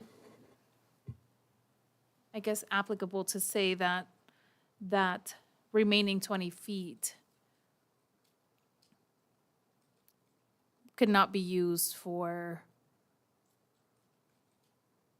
big rig access? Because we're saying 30-foot landscape, but we're not saying if the 30-foot landscape is closer to the sensitive receptor or closer to the building, right? Because they can have the passageway. Technically, we could make any change as long as it's not inconsistent with whatever regulations they ultimately end up adopting. So I think it's a Senate Bill 415 that's probably going to be adopted by the governor here shortly. And as part of that, they do have certain requirements where they do allow certain flexibility in that, and that they don't require the entire width to be landscaped. But as long as the proposal is not in any way inconsistent with that, I think that would be fine. Yeah, because we don't specify where we want the landscape. I think if we look at this table here, where he talks about 50 and 100 feet, we can put a clarification 50 feet, the way we're proposing minimum 30 feet landscaping, we could clarify that there's no truck parking there because the way the AB 98 reads right now is that they can utilize it for passenger parking. There's no Passenger reference parking to, improvements, there's yeah. no reference to truck parking, so we can put that additional clarification, 50 feet or whatever distance you recommend staff take forward. So Patricia, does City of Paris have a definition of landscape buffer written? Or where it's located? Well, usually along the property line. There is a footnote associated with that improvement on, it's part of Chapter 1944, so we could amend the footnote to indicate that no truck parking shall be located within that buffer area. And there's a government code. I guess my concern is, we say that there's a 30% landscaped buffer, but we're not identifying where it needs to go. Because, I mean, if there's a buffer to the proximity, they can have technically part of that buffer within the 100 feet, 30 feet closer to their development can be the buffer, and then they can use the rest of it as parking with, as long as it's still within their property lines. Am I reading that correctly? Yeah, there's nothing that, they could put it on, if it's 30 feet, it could be 30 feet towards the sensitive receptor, or it could be 30 feet towards their site. I guess, is that what That's you're- what I'm asking, Yes. yeah. So Because then there would be traffic closer to the sensitive receptor instead of ensuring that the 30 feet are closer to the sensitive receptor, You because could- that's the point of You it. could put the references 30 feet landscape adjacent to the property line of the sensitive receptor. Yes. That way we can make sure that it's adjacent, it's just more prescriptive that way. Yes, because that way it's not building, buffer, traffic. It's, sensitive receptor is protected. So is there a description of landscape buffer? Can you? find- Landscape buffer is not a defined term in the code, so we would need to clarify. The Right. current draft doesn't contemplate the 30-foot minimum requirement, and just says that it's all a landscape buffer, so we would Yeah, need more clarification around Trying that. to figure out if City of Paris has a description of it in their, We could look into that. Again, it looks like what's going to happen with AB 98 and the supplemental bills is that it's no longer really going to be a landscape buffer. It's just going to be a buffer, period. And then as part of that buffer, there's going to be certain improvements that are going to be required. So based on our code, we would require that 30 feet of that 50 feet be landscaped. But it's not clearly defined as far as, there's not a specific definition. you have another question? No, I wanted to bounce off of that because you're right, it could just be grass, it could be just rocks, like, because we're not defining what the landscape buffer should look like. So SB 415, the bill that just got passed by the Assembly and the Senate, has requirements related to what the buffer has to contain. I can read some of them if that would help. Okay, so it says buffer areas shall include a solid decorative wall, landscape berm and wall, or landscape berm 10 feet or more in height, drought-tolerant natural ground landscaping with proper irrigation, and solid screen buffering trees, and may include other hardscape access and passenger vehicle parking improvements. Trees shall be used as part of a solid screen buffering treatment and planted in 2 rows along the length of the property line adjacent to the sensitive receptor. Trees used for this purpose shall be evergreen, drought-tolerant to the extent feasible, composed of species with low biogenic emissions, of a minimum 36-inch box size at planting, and spaced at no greater distance than 40 feet on center. Palm trees shall not be utilized. The buffer area may include any landscaped areas within a public right-of-way or public or private pedestrian walkways. Read the part about parking, please. It didn't say driveways. It said passenger vehicle parking improvements, but it does also mention access, and that the access doesn't say passenger vehicle access, it just says Yes. access. So it could be truck access.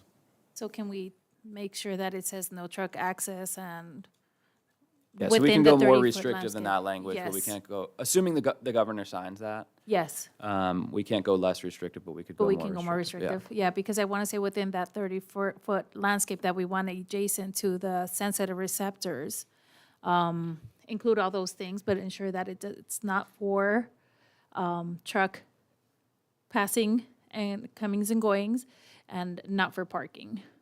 No truck parking and no truck access? No truck access, and then even passenger parking, not within the 30-foot adjacent landscaping. And would that be the case even when there's a 100-foot buffer, it would be the 30 feet that's adjacent to the sensitive receptor would be just landscaping? Whether that's the 50, because if the total buffer could be 50 feet or 100 feet. Or it could be 100 feet. But in either case, we're saying the outside 30 feet would be only landscaping.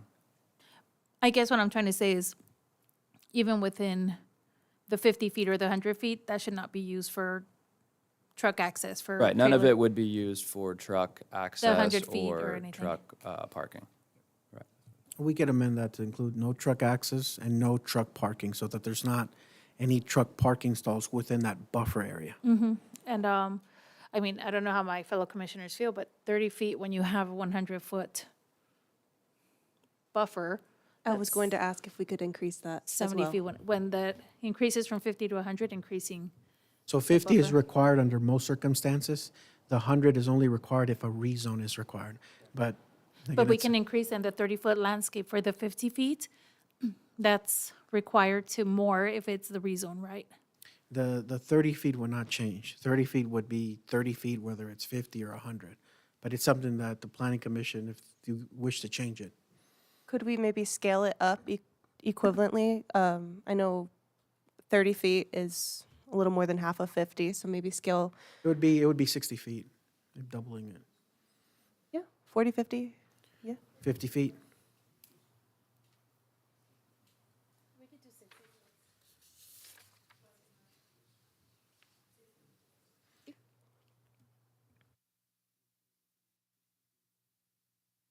It's 30 feet if it's a 50-foot buffer, but if it's 100 feet and they rezoned, it would be a 60-foot landscape.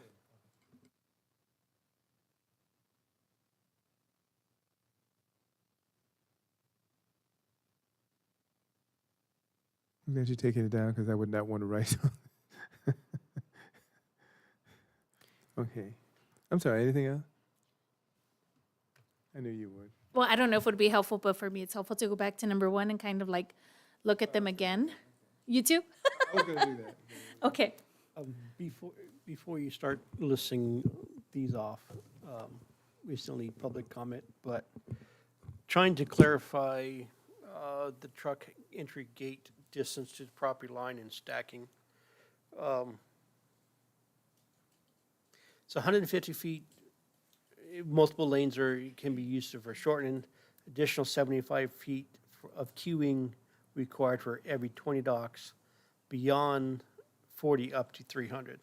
One, I think it needs, building code says a portion thereof, so if it's 21, I think it's to be consistent with the building code. I think it should also be a portion thereof.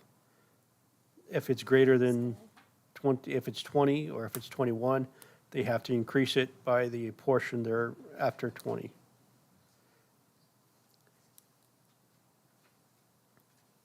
And then the description actually says truck entry gate distance to property line and stacking space.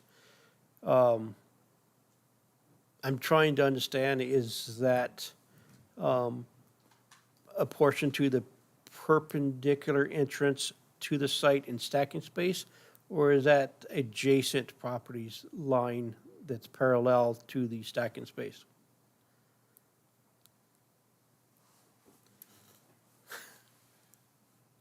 Are you talking about the stacking lane, how it sits in relationship to the property line?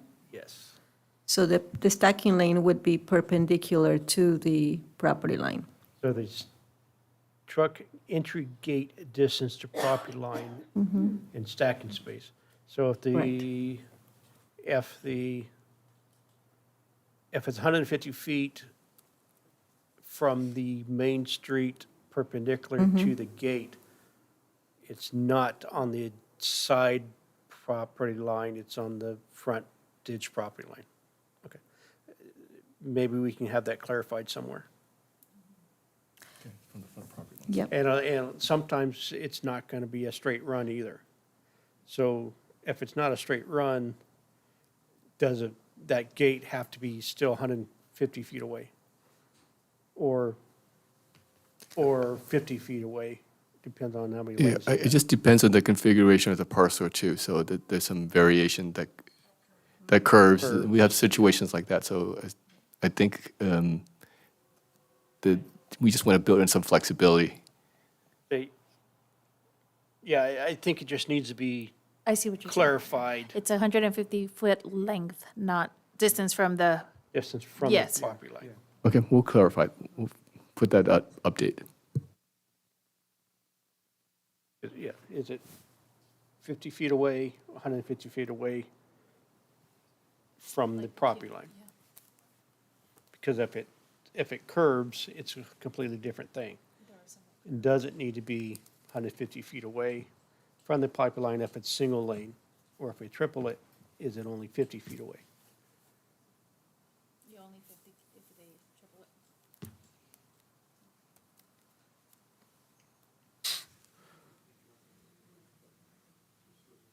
Correct. I just think it needs to be clarified. It's just referring to the length of the stacking lane Yes, between queuing, the yeah. entrance and then to the guard shack, Yes. or to the gate. Correct. Yeah. From the- Yeah, I From guess the it's property, mostly the the entrance to the distance property to to the then, guard shack. to the guard So- shack or the gate.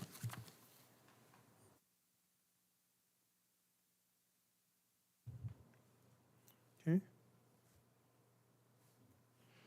Oh, okay. I think, I don't know if we should just do public comment now and then come back with discussion. I'll leave that to the city attorney. Because we have some add-ons and things and, We should go ahead and take public comment. okay, thank you. At this time, would ask for public comment. I don't have any blue sheets, so if there are any oh, you do? Oh, okay.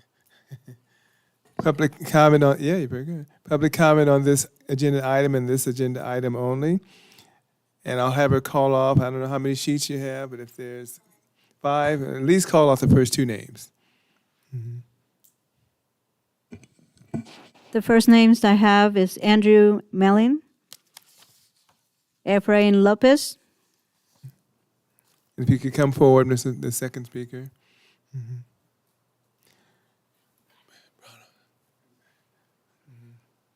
you want to bring it to this? Right here, right here. He's got it right there. And if you state your full name and spell your last name for us, we don't need address, just you state your full name and spell your last name for us. Good evening, everybody. My name is Andrew Melling. I'm a representative with Oh, the could you West spell your last name for us? Melling, Meling. Okay. Got that? All right, cool. A lot of people spell it with 2 L's. Anyway, I'm here to speak about the effects that these 2 amendments will have on job creation. The logistic and industrial sector is one of the largest sources of permanent jobs in Paris and the Inland Empire, as we all know, right?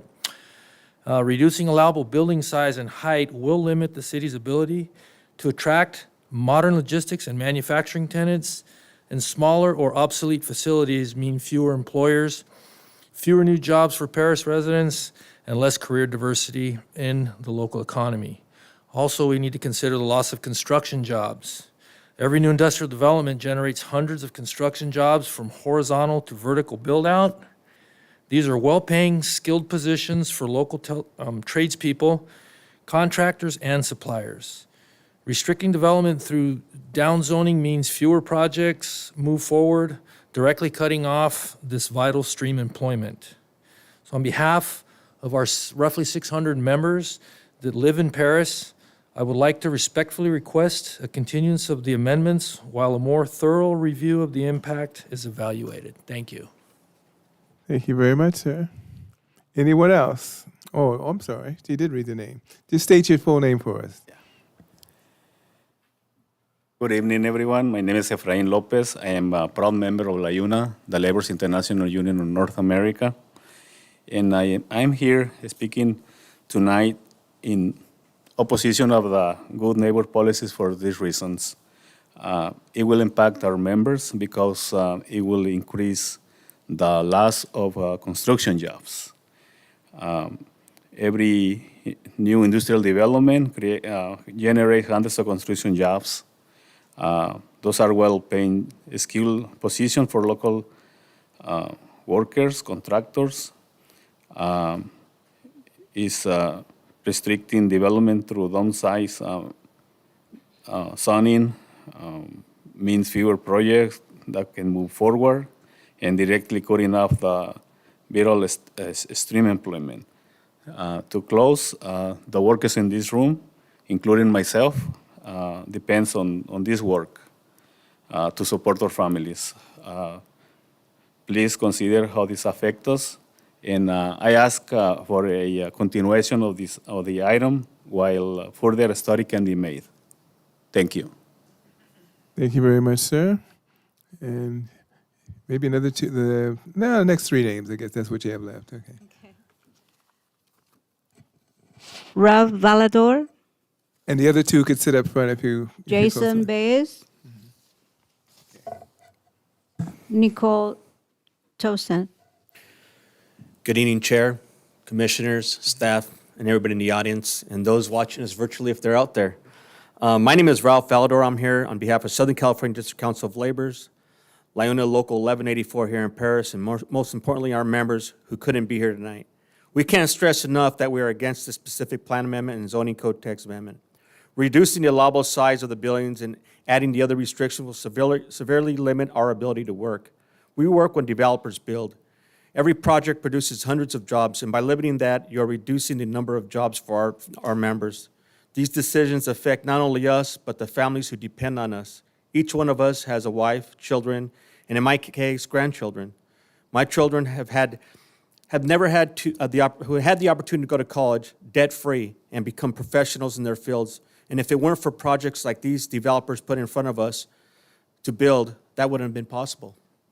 And to close, we request for the city to continue the item while further studies are done and every item discussed tonight is worked out. And there's a lot of things that have been discussed tonight that I don't believe everybody was exactly sure on or understood. So please take that into consideration.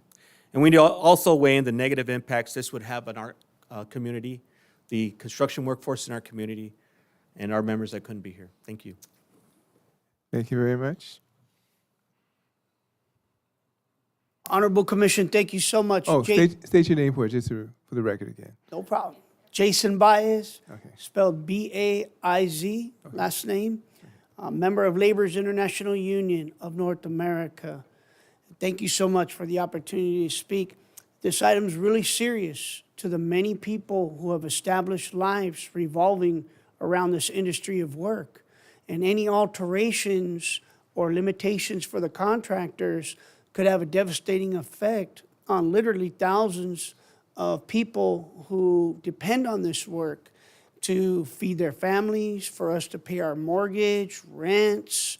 For me, I use this money to put my youngest daughter through college right now, my son, his jiu-jitsu classes, all the things that my family comes to me, and whatever I'm able to give them, I do so. But, like many of us, if certain limitations were established, it would cut down the workload dramatically. And there's a lot of people who would be heavily affected by this. So what we're really asking sincerely is, if it's at all possible, you guys could just do a more in-depth research on this matter and just see if there's better solutions that can be accommodable to all parties. And we're just hoping that you will consider the many families that could be affected. Thank you so much. Thank you, sir.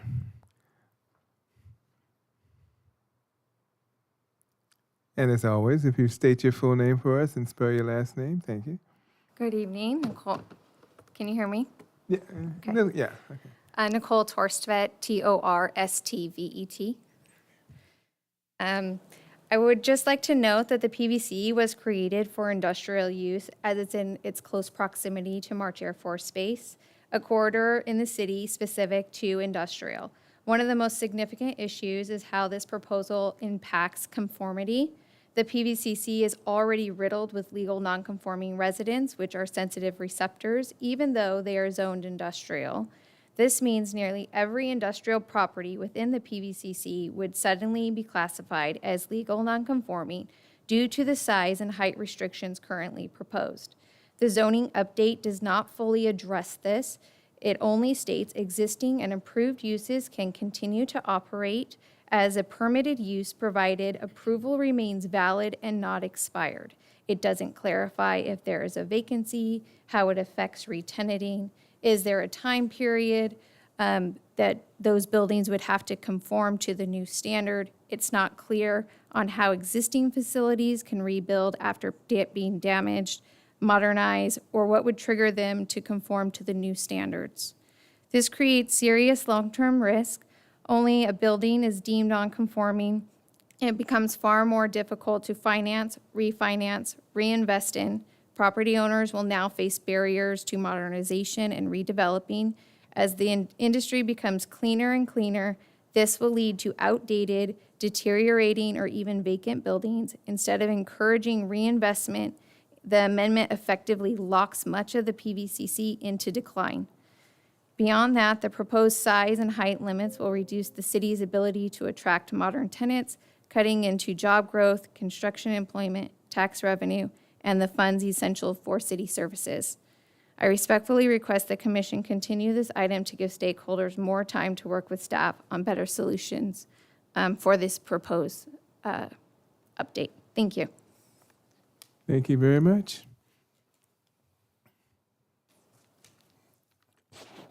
Bill Blankenship. Good evening. My name is Bill Blankenship, BLANKENSHIP, representing NAIOP Inland Empire Chapter, the association that represents the logistics industry. Honorable Chairman, members of the commission, and staff, I'd like to start off by thanking staff. We actually had an opportunity to have a meeting a week ago, and there was a large turnout, even on short notice. Obviously, this has the industry absolutely concerned. As you heard tonight, some folks have asked for a continuance. I think that's a good idea. The last time your city worked on a good neighbor policy, we spent a lot of time working on it. There was a lot of meetings and a lot of input. There was a lot of dialogue between staff, council, industry, and those that are affected, by these types of regulations. So I think that would be a good idea. I personally, on behalf of the industry, have worked on probably 12.5 good neighbor policies, worked extensively with your city in developing their good neighbor policy. And I think staff did a really good job tonight comparing your existing code, your good neighbor policy, the existing law today, AB 98, the proposed, and I stress proposed, Riverside ordinance that's never been adopted. They've worked on that version for the last 3.5 years, and the council has never adopted it. There's not a consensus in the city of Riverside to adopt it. And I kept hearing tonight the term more restrictive. And I would like to stress that more restrictive doesn't get you a better product. At the end of the day, it takes away flexibility. It handcuffs your staff from being able to work with the applicant to get the best product for your city. There's a bill that was alluded to by staff or talked about tonight by staff. It's SB 415. There was also an assembly bill that mirrored it. The assembly bill stayed back. The Senate bill went forward, passed both houses, sitting on the governor's desk waiting for his signature. I urge you to direct your staff to take, when it's signed by the governor, to take what is in 415 or SB 415, what's in AB 98. So the new version is AB 98 plus about 16 amendments, and you put that in your good neighbor policy. And as you saw from the comparison, your city already has, I would view, the most prescriptive good neighbor policy. Already it's more stringent than AB 98. And from an industry perspective, AB 98 is incredibly prescriptive or incredibly restrictive on the industry. The setbacks and many of the issues that we discussed tonight are just that. So running out of time, I do urge you to take more time. I believe this group would like to have more time based on the conversation I've already heard. Thank you, and if you have any questions, be more than happy to answer. Thank you very much. No, you don't have to have a blue sheet, but anyone else in the public. You can state your full name, not that we don't know, but state your full name for us. Good evening, planning commissioners and staff. My name is Lupe Gomez, also known as Lupe for Paris. And I was very happy to hear the comments that were given today regarding the good neighbor policy. I'm so glad that this is coming up tonight. Did you know that NAIOP chapter for the Inland Empire only focuses on industrial development, but the other chapters that they represent also work on commercial and residential development?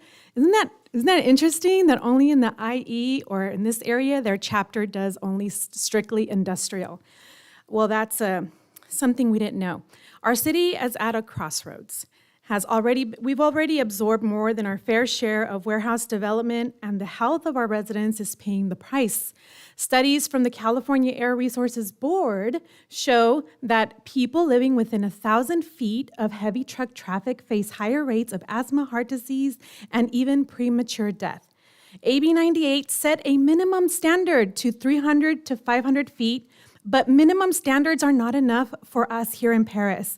We're already overdeveloped with warehouses, empty warehouses. Other cities like Stockton have committed to 1,000-foot setbacks to protect their residents, and regional guidelines in the Inland Empire recommend the same. I urge you tonight to move Paris in the front of the line on public health and adopt a 1,000-foot minimum buffer between warehouses and sensitive receptors. Our homes, our schools, our parks, anything less continues the pattern of environmental injustice our community has lived with for so long. This isn't anti-business. It's pro-community, pro-health, and pro-Paris. We can attract jobs and investment without sacrificing the lungs of our children. Please make Paris a leader in responsible development by enacting stronger good neighbor protections. I also wanted to mention that earlier today, we had the truck stop that came earlier today. And one of the questions that was not asked by the Planning Commission, and I urge you to consider in the future, if all of those developments that are coming in are using labor, union labor, for their developments and their construction. Even if it's not a warehouse, hopefully one day it's going to be a hospital or a community center that's going to be labor developed and built, because that is what we need here in the city of Paris. Nothing further for now, and thank you for your time. Thank you very much. Is there anyone else on this particular item? Okay, seeing none, we close the public comment portion and come to the commission. We're just, discussion, analysis. I think I like the idea. I may do it for you.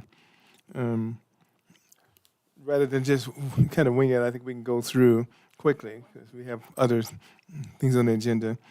I thank the public for your comments, and we take them into consideration. But we will make our comments known pretty much now. I'm going to start by doing something a little different. We're going to look at where we started. I think under the proposed amendments, for instance, if we have any questions or concerns, we'll probably make it easy and go down each one, I think, if that's okay, as opposed to me jumping all over the place. Okay. Maximum structure size, obviously, the city has a recommended standard. I know, I'm not sure what page it is because I'm not. That one. Yeah. Oh, okay. Yeah, I don't know what page. Okay. What? IT, can you please change the slide to the first table of the presentation, of staff's presentation? Okay. Okay. We're talking about development standard, maximum structure size. That would be the first one. I don't have a page. I'm sorry.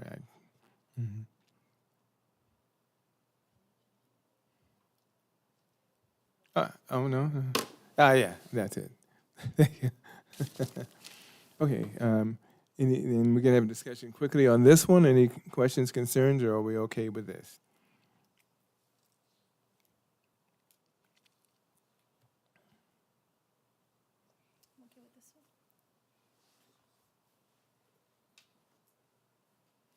I guess that means no comment. Okay, okay. Let's move on to, and this Next slide. Next slide, please. Yes, thank you. I do have questions about issues on this one. Okay, maximum structure height. Well, you guys can start because I know what I'm going to recommend. My opinion is to maintain the 50-foot height requirement. I think if we reduce it, it might be limiting any potential users of the warehouse that they may not be able to use it properly and get the correct heights they need. So I would, in my opinion, I think we need to leave it at 50 feet. If we reduce it, it might increase more locations that are empty. Would that apply to beyond the 200 feet only, or both designations? Both. That's, I'm don't want to talk for you guys. No, yeah. Okay, yeah. My agreement is that it for both.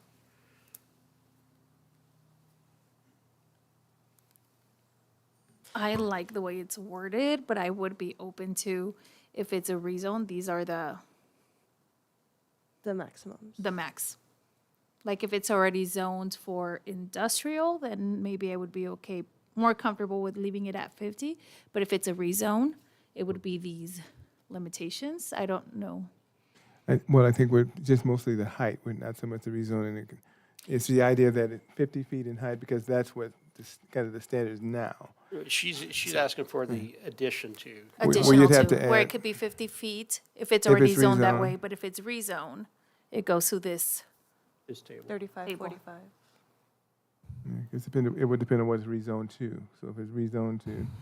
adjacent Industrial, to because this res- only applies to industrial yeah, developments. yeah, Well, sensitive receptor might change too. So if you talk about rezone next to.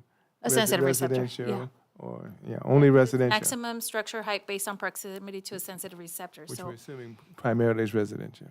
might primarily or parks or Schools. schools, Okay. Churches. churches, things like that, yes. So, I mean, I don't know if that's a happy compromise for you, if it's already zoned that way, it would be. The city's welcome to respond. It's your city, here's a proposal. Again, the planning commission, this is a recommendation to the city council.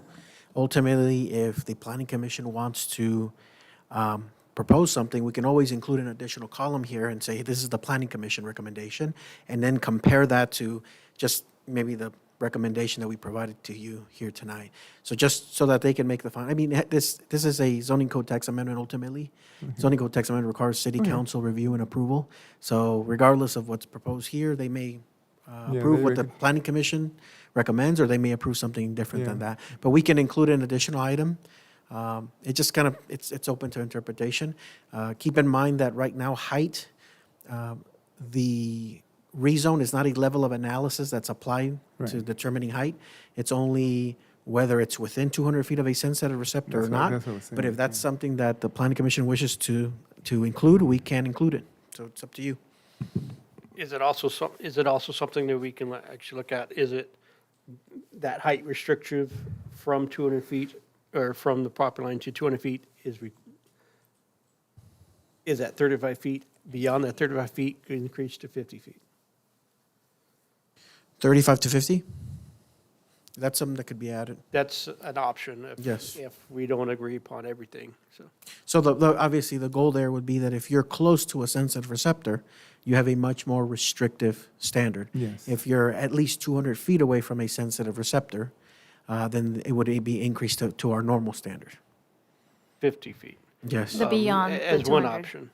The other option is leave it alone, 50 feet regardless. The third option is within a zone change. These heights are impacted. I do struggle to, I just think if it's within 200 feet of a sensitive receptor, a full-scale building is very difficult to force those people within the sensitive receptor to accept. I would be willing to beyond 200 feet, to compromise, at least, reverting back to the 50 feet. But it would be a really difficult decision, or it would be a really difficult ask to allow a full-scale 50-foot right next to, like, for example, in the south end of Paris, we have it right next to a preschool coming up. So I know, and that's how I feel on that. I'm not entirely, I don't think 50 feet, 200 feet within, or, yeah. Yeah, not to belabor, I think 35 feet, I think that should be higher. I could say compromise 45 and 45 if rezone. 35 is not enough if it's within that thing. I think 45 if it's rezoning. 35 is not enough. And you talk about landscape buffers, that's not going to do sound. You have walls that are also promoted, but 35 feet is very limited. So rather than 50 feet, but if it's rezoned, I think it should be 45. Because it is a sensitive receptor. Otherwise, I wouldn't be saying that. Beyond 200, totally. Get clarification on what I asked earlier, if it's within 200 feet, it's 35, and then you can go up to 45, or is it if the building edge is within those feet, that's like the limitation for all the building? Yeah, so let me, I think that's the next thing we got to get to is what is it? so ultimately this, it would be measured from residential zone boundary or sensitive receptor property line to the industrial building. Yeah, Okay. So the dimension would not necessarily be just from the industrial property line. It would be from the industrial building specifically. Okay, so my question is, let's say I build it from 200 feet to 400 feet away. The first 200 feet would be 35, and then the rest of it could be 45? Or is that not what it is? At this point, this is not a derivative of AB 98 necessarily. So this was something more, I believe, from what my recollection is that it came from the city of Riverside, at least their draft. So the Plan Commission has the option to require whatever they wish. One thing to keep in mind, as Commissioner Hammond was indicating, the development community did bring this one up. They said, in order to kind of accommodate modern-day industrial operations, it's an onerous requirement. I know there's certain uses that need certain, so it's just some context for the Planning Commission to take into consideration. But technically, it's at the discretion of the Planning Commission. So currently, we're taking these things into consideration. However, if right now AB 98 doesn't have anything, if AB 98 comes up with says, this are the restrictions, we would have to follow that that standard. Right, but AB 98 doesn't have a height limitation standard. Correct. So, and my reading of the way that our resolution is currently written, or our proposed text amendment, is not that the building would taper. It's that if any part of the building is within that distance of the property line of a sensitive receptor, then that's the flat height limitation. But it's our option to be You can modify it as you see fit. So my opinion is 50 feet, leave it at 50 feet. When it's a zone change, when it's beyond 200 feet of a sensitive receptor, or within 200 feet of a sensitive receptor, 45 feet. Yes, I agree. I say if it's a rezone, 35. Keeping it this way. I would be willing to compromise if it's a rezone. If we do, I would be willing to compromise the 50 feet if we do, keep that 35 feet for a rezone. For rezone. Only for rezone to industrial, Only. yes. For rezone within 200? Within Yes. 200 feet. And The way we- it reads for rezone, and then leaving it at 50 feet. Because I hear what you're saying. There are some non-conforming houses. There is a lot of that, and Okay, so I think essentially the language for rezone. For rezone, Rezone. it would be 35 and 45. Yeah, yeah. Is that- 50 and 50 is the standard. 50 and 50 would be Yeah. the standard, Yeah. but if rezone, Yeah. 35 and Yeah, 45. yeah. That's Okay. yes, sir. I'm just trying to move it along. Okay. Why can't I move this thing? Oh, there we go. My fingers. Okay. I'm moving along. Questions on this? I think this is okay. Okay. Landscape buffer. I think we've gone through that one a few times. And okay. Next slide, please. Oh, we're making it easier. Okay. Bay door setback. We're following AB 98 and 415, whatever it is, but this is, slide, please. yeah. Going fast. It's a bay door setbacks. Can you change it? Oh, okay. Okay. Any questions on this? We're pretty much meeting the AB 98 standard. Yeah, it's correct. I think it's clarification of where the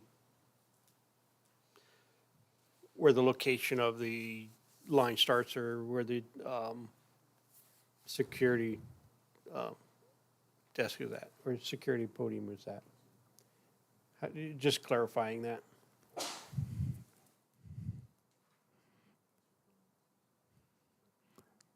Let me try a shot at it, and I'm going to be real specific in being an old city employee.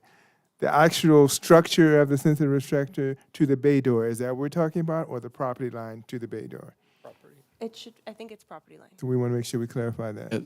The ordinance reads from sensitive receptor such as residential daycare from the property line to the building. So property line's a big difference. Yeah, so it's from the Okay, property line. okay. So we're just clarifying, okay. Yeah, to the nearest truck loading bay, sorry. Okay. And 500 feet for rezone, okay. So the location of it is based off of our property line, not the sensory receptor property line. Yeah, sensitive receptor property, not the building of the sensitive receptor.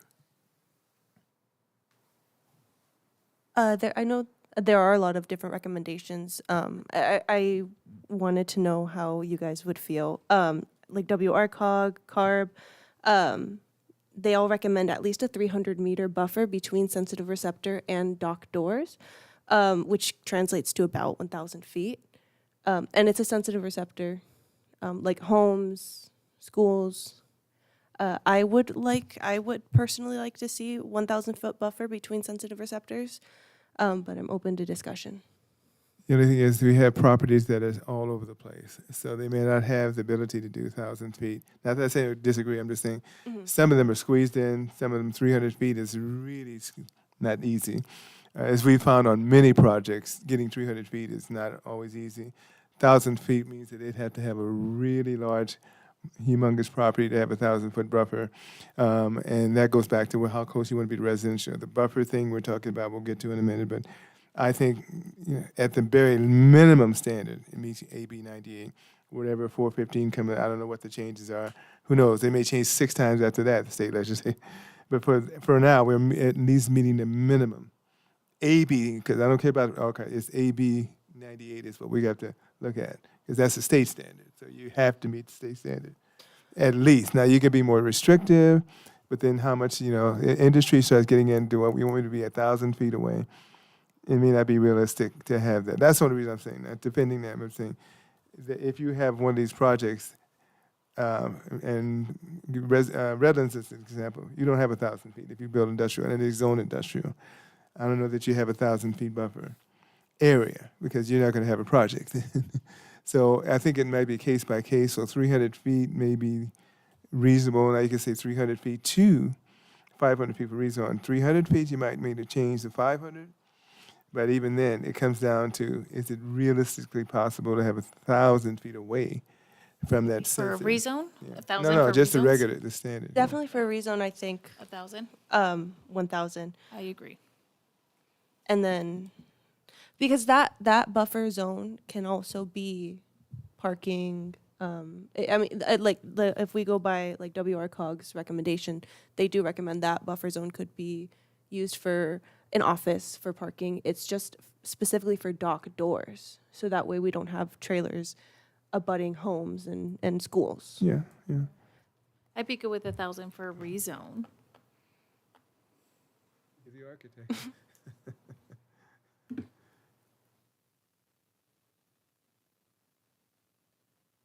I'm waiting. No comment? It's okay. I got a comment. He's loading. Yeah, loading. I'm more in agreement with the current standards that are shown for AB 98, keeping it at 300 and 500. I know it's a rezone, and a lot of times the rezones are usually smaller parcels or combination of parcels.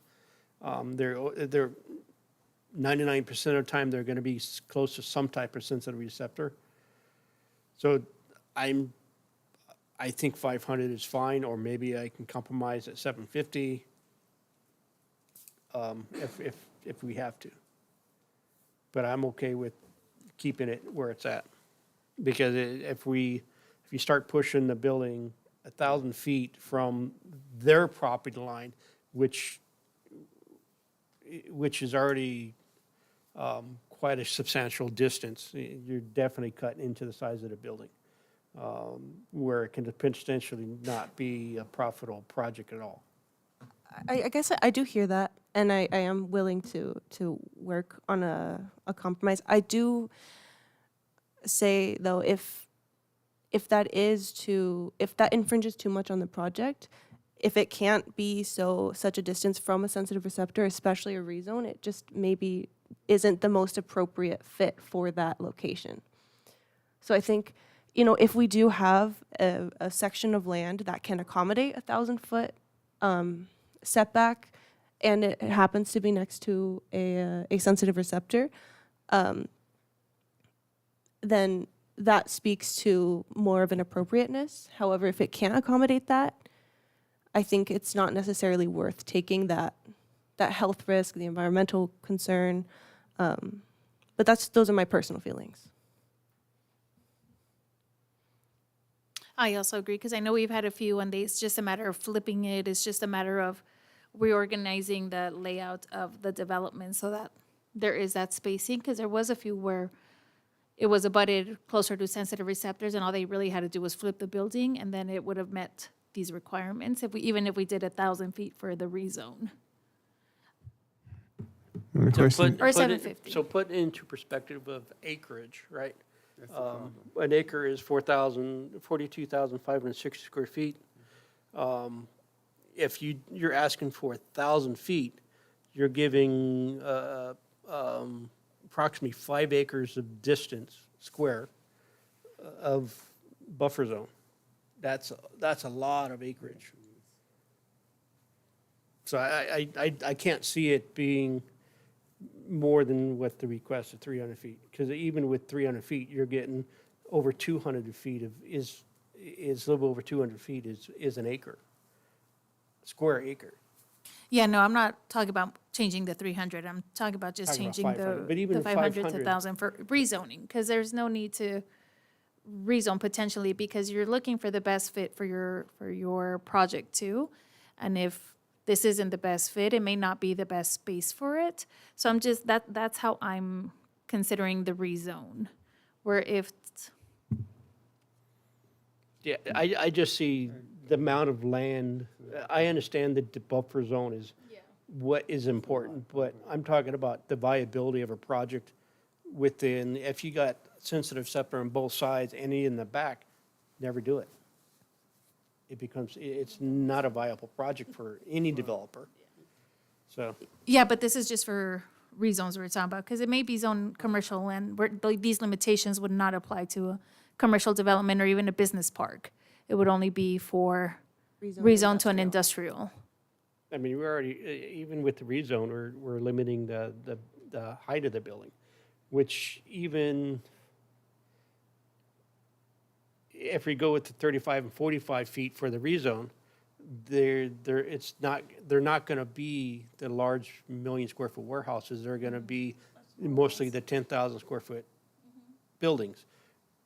But if you can't get a building or a loading door within the 500 feet, you can't even get the building in there. It's completely not a viable project, even for a small mom and pop 10,000 square foot warehouse, because that would be the requirement. Yeah. That's the only reason why I would keep it as 500 feet. So you're saying like truck repair shops, or not even truck repair, like automobile repair shops, they have Yes. roll-up doors, which are considered bay doors. Mom and pop plumbing warehouse, electrical warehouse, mechanical shop, or anything like that. Truck repair shop, something. Those are mom and pops that you're completely taking them out, and there's no chance for them to be in Paris Because they have bay doors. because they have bay doors, and it's industrial. Mm-hmm. Yep. Yeah. But a business park could also have that. It would just be a Yeah. modification or, Would it be possible to specify industrial high cube or something of Yeah, the so sort? real quickly, just want to interject real quickly. This is intended for warehouse and distribution buildings. Yeah. So these are the types of buildings that are typically 75,000 square feet or larger. So the business park buildings, such as the repair shops, tend to be smaller, 10, 15, 20,000, but typically don't have the roll-up doors. They have the smaller bay doors. They're not the semi trucks being parking in. So just want to provide that clarification. So we do want to encourage like manufacturing buildings, but the goal of what City of Riverside was trying to do, and even AB 98, is to kind of have greater restrictions for warehouse and distribution buildings. I just want to make sure that that clarification is brought before you. Yeah. Yeah, I don't have any problem with the way it is. 500 feet is even quite a bit, but I think it's reasonable. That's just me. 1,000, yeah, it's, to me, it's 500. That's just my opinion. I agree with the architect who knows more than I do. So, I mean, we're okay with that. You said earlier you were amenable to maybe at least bumping the rezone to 750. That's If it's a must, that's all I. it's a very important Yeah, it's I concern think for it's a me. good recommendation for the city council to look at and at least look at that as an viable option. I would be open to 750. Preference is 1,000, but, I mean, my preference is to keep it at 500, but it's a compromise. so we'll meet halfway. Everybody hates a compromise, and that's Yeah. how you know it's good. Okay, 700 or 750? 750. All right, 750, okay? I don't want to belabor, because we got some other, okay. Sorry, for clarification, 750 if it's rezoned? Rezone only. Rezone only. The other one stays 500, as is. yeah, everything's fine. Next one, I'm trying, guys. Truck gate stacking, I think we kind of went through that one.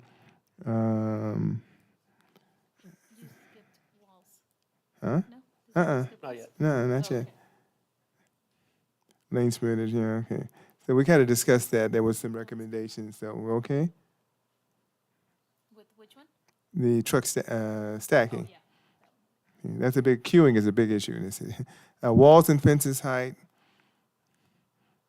Okay, 14 feet, yeah. I'm not hearing anything, so it must be okay. Housing replacement, that's AB 98. You don't have much choice. That's it? No. Reduce radius notice requirement, 1,000 feet, yes. Yeah, that should have been that a long time ago, 1,000 feet.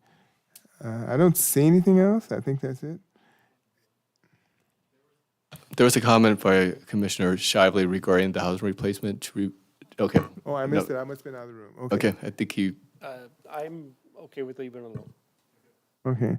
The only other addition would be to the zoning code would be adding churches. And we mentioned that. He's not here. I'm mentioning it for him. Because that churches do have playgrounds, teachers do have childcare, churches do have these things. And schools. So it's not just schools, churches should be added. To the definition of sensitive receptor. Daycare, all that stuff. I can't believe that was not there originally. Because I have a school next to my church. Big, giant school. Rather than churches, would you want to say religious Religious facilities institutions, or whatever religious you want, whatever the institutions? wording, yeah. That's the only thing I have to add. That would be it. Mr. Chairman, I don't know if I missed it, but we also talked about 30 feet of landscaping for the 50-foot buffer. Yeah, I didn't know where to put that. I wasn't sure whether. Sorry. Okay, yeah, it was somewhere in there. Yeah, okay. I like the 36-inch, 48-inch. Okay, guys, we're okay? All right. Hopefully you guys got that because you're the key to getting it, not me. And poor Sylvia, I'm sure she's got it on. She's got it on tape anyway, right? Okay. Okay. Seeing that, I didn't have any, unless you guys can, I must have missed it. Okay. Okay, we're okay? Okay. Okay. So, yeah, thanks a lot. I'm going to try to synopsis this. Requested action, adopt resolution 2521, 2522, and 2526, rendering that the city council determine the project is adequately covered by the Paris Valley Commerce Specific Plan EIR, determine the project is exempt from the California Environmental Quality Act, and also 2521, exempt from the California Quality Act, CEQA. Yeah, that's a little synopsis. And specific plan amendment 25-00002 to amend the PPCCSP for consistency with resolution 2521 related to industrial development standards based on the findings contained within and the corrections and additions that we made. If I missed something, let me know. I'm just trying not to read this whole thing. Yeah, I think there was one other thing which I think Mr. Garcia covered in his staff report, which was the addition of the categorical exemption 15308 under CEQA guidelines 15308 Okay. to the resolutions for the good neighbor guidelines and the Okay. zone text amendment. It's already in the specific plan amendment resolution, but it would be included in the zone text amendment Okay. and the good neighbor guidelines resolutions. I'm glad you got that. Okay, I tried to make a synopsis, okay. Okay, I think that's it. I couldn't think of anything else. Just reading it is time. Do we have a motion to approve as we have stated? This agenda item. Don't make me read it over again. Okay, but I'll make a motion to approve. it's Commissioner Menez. And Second. seconded by Commissioner Jimenez. Okay. Commissioner Menez, Yes? Commissioner Jimenez, Yes. Vice Chair Shively, Yes. Chair Hammond. Yes. With a vote of 4-0, this motion is approved. Okay. With that, unless you want to take a quick break at 8:30. Okay. Okay. So you want a break? A quick one, yeah. Okay. 5 minutes the most, and then we'll go on to item D. And you may want to come forward, because this is going to be a long one.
Oh, boy, I'm going to read this whole thing. Jeez.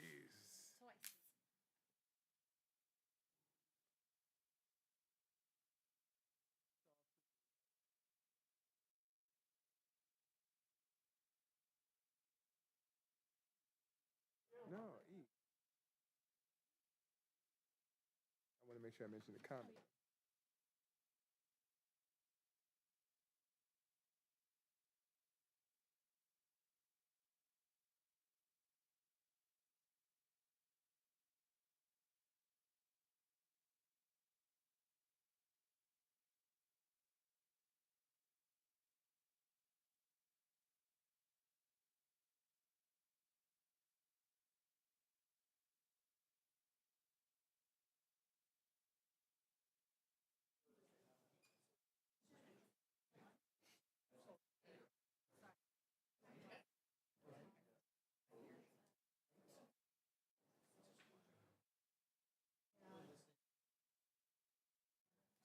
Okay, are we ready?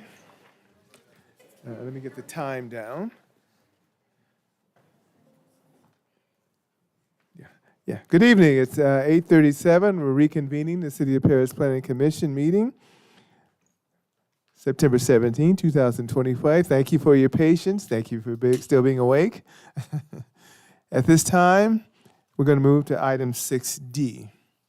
So bear with me. I have to read it for recording purposes. Only once, so bear with me. And we got our engineer back. Okay. Specific Plan Amendment 22-05280, tentative parcel maps 22-05279, 24-05150, conditional use permits 22-05, 295, 24-05141, and 24-05142, and development plan reviews 22-00028 and 23-00021. Here we go. Proposal to consider the following entitlements to facilitate the construction of Paris Gateway Commercial Center in 2 phases on 20.28 acres located on the north side of Ramon Expressway between the I-215 freeway and Webster Avenue within the commercial zone of the Paris Valley Commerce Center specific plan. Number 1, specific plan amendment to amend the Paris Valley Commerce Center specific plan to allow self-storage facilities in the commercial zone subject to a conditional use permit. 2, a tentative parcel map to sub 38576 to subdivide 2 existing parcels into 4 parcels in phase 1. Tentative parcel map 38985 to subdivide 1 existing parcel into 4 parcels for phase 2. Number 3, conditional use permits to allow a self-storage facility in the commercial zone. 6 drive-through fast food restaurants, 2 vehicle fuel stations, and the off-sale of beer and wine, type 20 alcohol license, at the Maverick Convenience Store in conjunction with the determination of public convenience or necessity, and development plan reviews for the reviews of the site plan and building elevations for the proposed commercial project consisting of a 157,928 square foot self-storage facility, 2 sit-down restaurants totaling 12,000 square feet, 6 drive-through fast food restaurants totaling 18,400 square feet, 2 convenience stores totaling 10,039 square feet, 2 vehicle fuel stations, and a 5,425 square foot self-automated car wash. Applicant, Mr. Mike Nagar. Requested action. Bear with me. Adopt Resolution 25-24, recommending that the City Council certify the final environmental impact report, adopt the mitigation and monitoring and reporting program, findings of fact, and statement of overriding considerations, and approve the following entitlements: SPA 22-05280, TPM 22-05279 for Phase 1, TPM 24-05150 for Phase 2, CUP 22-05295 to allow a self-storage facility, CUP 24-05141 to allow 6 drive-through restaurants, CUP 24-05142 to allow the off-sale of beer and wine type 20 alcohol license at the Maverick Convenience Store in conjunction with the determination of public convenience or necessity and a vehicle fuel station in Phase 1 and a vehicle fuel station in Phase 2. And DPRs 22-00028 and 23-00021 for the review of the site plan and building elevations in Phases 1 and 2 to facilitate the reconstruction of the Paris Gateway Commercial Center on 20.28 acres. Based on the findings contained in the resolution, subject condition of approval, any ex parte communications, ad hoc committee meetings, or site visits, please disclose them now. I drive by the site daily. I had ex parte communication with Marwan Alabasi, who gave me a call. We discussed about his concerns about the project. His concerns were mostly about the driveway entrances, the location of the gas stations, and the multiple drive-through restaurants. I believe Isaac and I were on a ad hoc meeting as well. Okay, and I've driven by with the site more times than I'm willing to state. Okay, also, we received a letter from the it's Caltrans, no, RCTC, Riverside County Transportation Commission. Don't want to take it for granted that you know what that is. And in relation to the Mid-County Parkway and that the development conflicts with them based on, and I won't go through the whole letter, sufficient to say, therefore, the Mid-County Parkway has no conflict with the Paris Gateway project. That's the ultimate statement, and it's probably available for public resources. If you don't have a copy, one copy, I'm sure staff would be happy to get you a copy, but that's the only thing I think we received. To date, Mr. Matthew Evans, City. Thank you for that introduction, Chair Hammond. Matthew Evans, Project Planner, Paris Gateway. So location, this is just east of the I-215 freeway, west of Webster, north of Ramona Expressway. Surrounding uses, as you can see here, you have the OLC1 warehouse project to the north, the Ramona Gateway Deca project to the south, some vacant land, some existing commercial development to the east, and some additional vacant land to the southeast as well. Here's some site photos. Again, this is a heavily trafficked area. It's right off Ramona Expressway, I-215. I'm sure a lot of folks are familiar with the location and the existing OLC warehouse building in back there.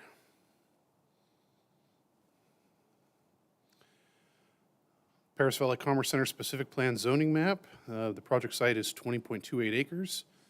It's zoned commercial in the Paris Valley Commerce Center specific plan.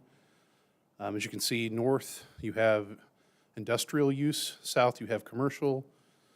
To the west you have Riverside County unincorporated, and to the east you have existing commercial and Paris Valley Commerce Center specific plan light industrial as well.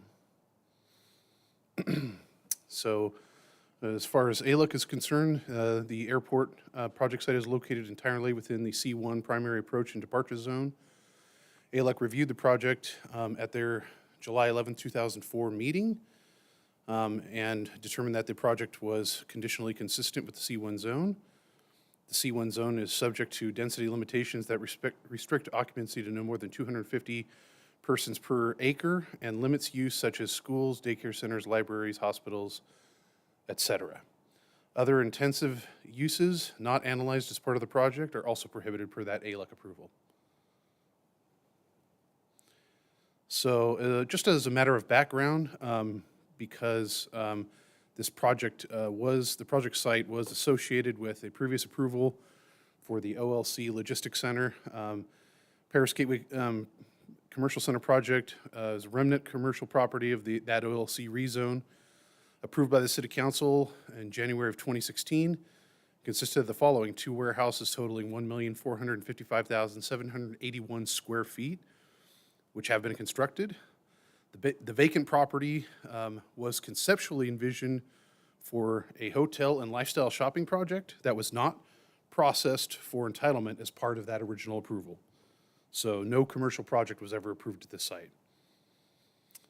Overall phasing plan, so you have phase 1, phase 2, and these are the various end users that are envisioned for the project site. As you can see, 2 gas stations, self-storage facility, various drive-through restaurants, and some retail buildings. So we're going to talk about phase 1 first. Here we have the landscape plan. For phase 1 landscaping, total of 10% is proposed. That landscape calculation, however, does not include a piece of property that is approximately ½ acre in size that is owned by the city as part of the Ramona Expressway right-of-way that the applicant has agreed to landscape as part of this project. So a little over 10%, probably in that 12, 13 range, but not calculated. Overall site plan, phase 1 retail consists of 3 parcels totaling 4.42 acres. Uses include a Maverick branded gas station, 6,120 square feet located on parcel 1, which is 2.42 acres. And then 2 drive-through restaurants located on parcels 2 and 3, totaling 63,400 square feet on approximately 2 acres. The self-storage facility is also part of phase 1. It consists of a 157,928 square foot in total self-storage facility located in parcel 4, which is 6.84 acres. So for the Maverick site plan, 2.42 acres, a 61,120 square foot convenience store, fuel island canopy associated, 33 parking spaces, trash enclosure. Primary access is off of the Nevada Avenue and Ramona Expressway intersection. So here you have building elevations for the Maverick.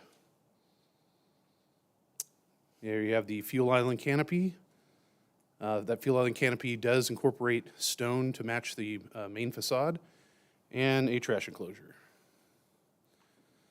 So here you have day and nighttime renderings on what that Maverick's going to look like. As you can see there again, it has the stone wrapped columns on the fuel island canopy to match the building.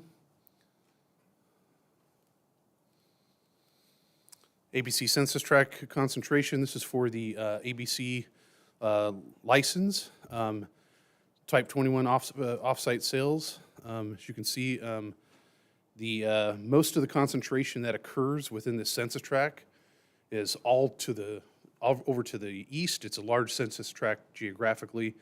This project is located to the west, where there, as you can see, there's very few existing concentration of offsite sales for alcohol. And here you have the distance requirement map. As you can see, there are no sensitive land uses within the 1,000-foot radius from the project site. And then here you have the floor plan of the Maverick convenience store. The area proposed for alcohol sales is limited to a walk-in cooler and display, outside display, roughly around 350 square feet total, which is less than 5% of the total floor area within the store. So phase 1 site plan drive-through restaurants. Again, you have 2 drive-through restaurants proposed on 2 acres, total of 63,400 square feet, 14-foot wide drive aisles. Each provide stacking for 8 vehicles, which is the minimum in the Paris Valley Commerce Center specific plan. 76 total parking spaces, trash enclosure for both buildings, and primary access, again, is from that Nevada Avenue Ramona Expressway intersection. Here's the architecture for both, very similar. Both have portico chairs over the drive-through aisles at the windows, and both have various materials, as you can see here. And then here's your CUP exhibit showing that they can meet that minimum 8 for stacking on the drive-throughs. Moving on to the self-storage facility, this is 6.84 acres. It's a total of 23 buildings consisting of that 157,928 square feet. Main building is 3 stories, about 210 units, interior units from 50 to 200 square feet. 11 parking spaces provided. Trash enclosure is behind that decorative wall. Primary access to this site is at the Webster Avenue driveway and the Nevada Avenue Ramona Expressway driveway. Here you have some elevations for that building. And then these are the individual self-storage metal buildings that are located on site. These are an example of what those look like. They range in size from 1,200 to 14,000 square feet. Here you have the elevations for the RV parking area. It's a covered parking area for those RVs. And it's limited to just RV storage. These are the nighttime renderings of the building, the main building. And moving on to phase 2. So the overall site plan for phase 2 consists of 4 parcels totaling 9 acres approximately. Proposed uses include 4 drive-through restaurants ranging in size from 2,200 to 3,400 square feet, 11,600 feet in total, 2 sit-down restaurants / potential retail buildings, multi-tenant retail buildings, I should point out, of 6,000 square feet each, 12,000 total, 1 car wash facility of 5,425 square feet, and 1 gas station of 4,088 square feet of convenience store associated with it's a fuel island canopy as well. Landscaping for phase 2, it's a total of 22% landscaping in phase 2. The overall landscaping for the project site's about 16%, maybe a little bit more with that city-owned property that they're landscaping as well. Here's the building elevations, examples for the drive-through buildings. Some of these are flat roofed with parapets, some are pitched roofs with metal roofing. All have the porte cocheres over the drive-through windows. Here's the facade for the multi-tenant buildings, or retail buildings, or potential restaurants. And you have the building elevations for the car wash. Again, all these materials are very similar to one another. And then you have the building elevations for the gas station as well. And as you can see, again, they're wrapping the columns with stone, providing articulation on the roof, and proposing materials consistent with the rest of the project site. Overall renderings for phase 2. Here you have what those retail buildings will look like. And then some overall renderings of the overall project site. Internal circulation plan, as you can see, the red is inbound, blue is outbound. For traffic, these are driveways, signalized intersections. There's 3. We'll go over what these driveways look like on this slide here. 6 driveways are proposed in total. 2 are signalized intersections. 1 is a full access driveway, that's at Webster Avenue. And then 3 are limited access, which are right in, right out only. Overall landscape plan, like I said, is about 16%, which doesn't include that city piece. You have 412 trees ranging in size from 15-gallon to 24-inch to 36-inch box, 14 different species that I counted, 34 different species of shrubs and ground cover, including some cobble and decomposed granite and drought-tolerant plantings throughout the city-owned right-of-way parcel. Wall and fence plan, you have a nice, long, existing 14-foot tall screen wall along that OLC project site. And then as part of the self-storage facility, we have a 10-foot tall decorative precast wall that will screen the self-storage site from the freeway, the I-215 freeway, as well as the internal portion of the Phase 1 shopping center. Environmental determination, the EIR was noticed for availability for 45-day public review. Total of 3 letters were received, none of which raised any issues related to CEQA. These were all informal informational letters only.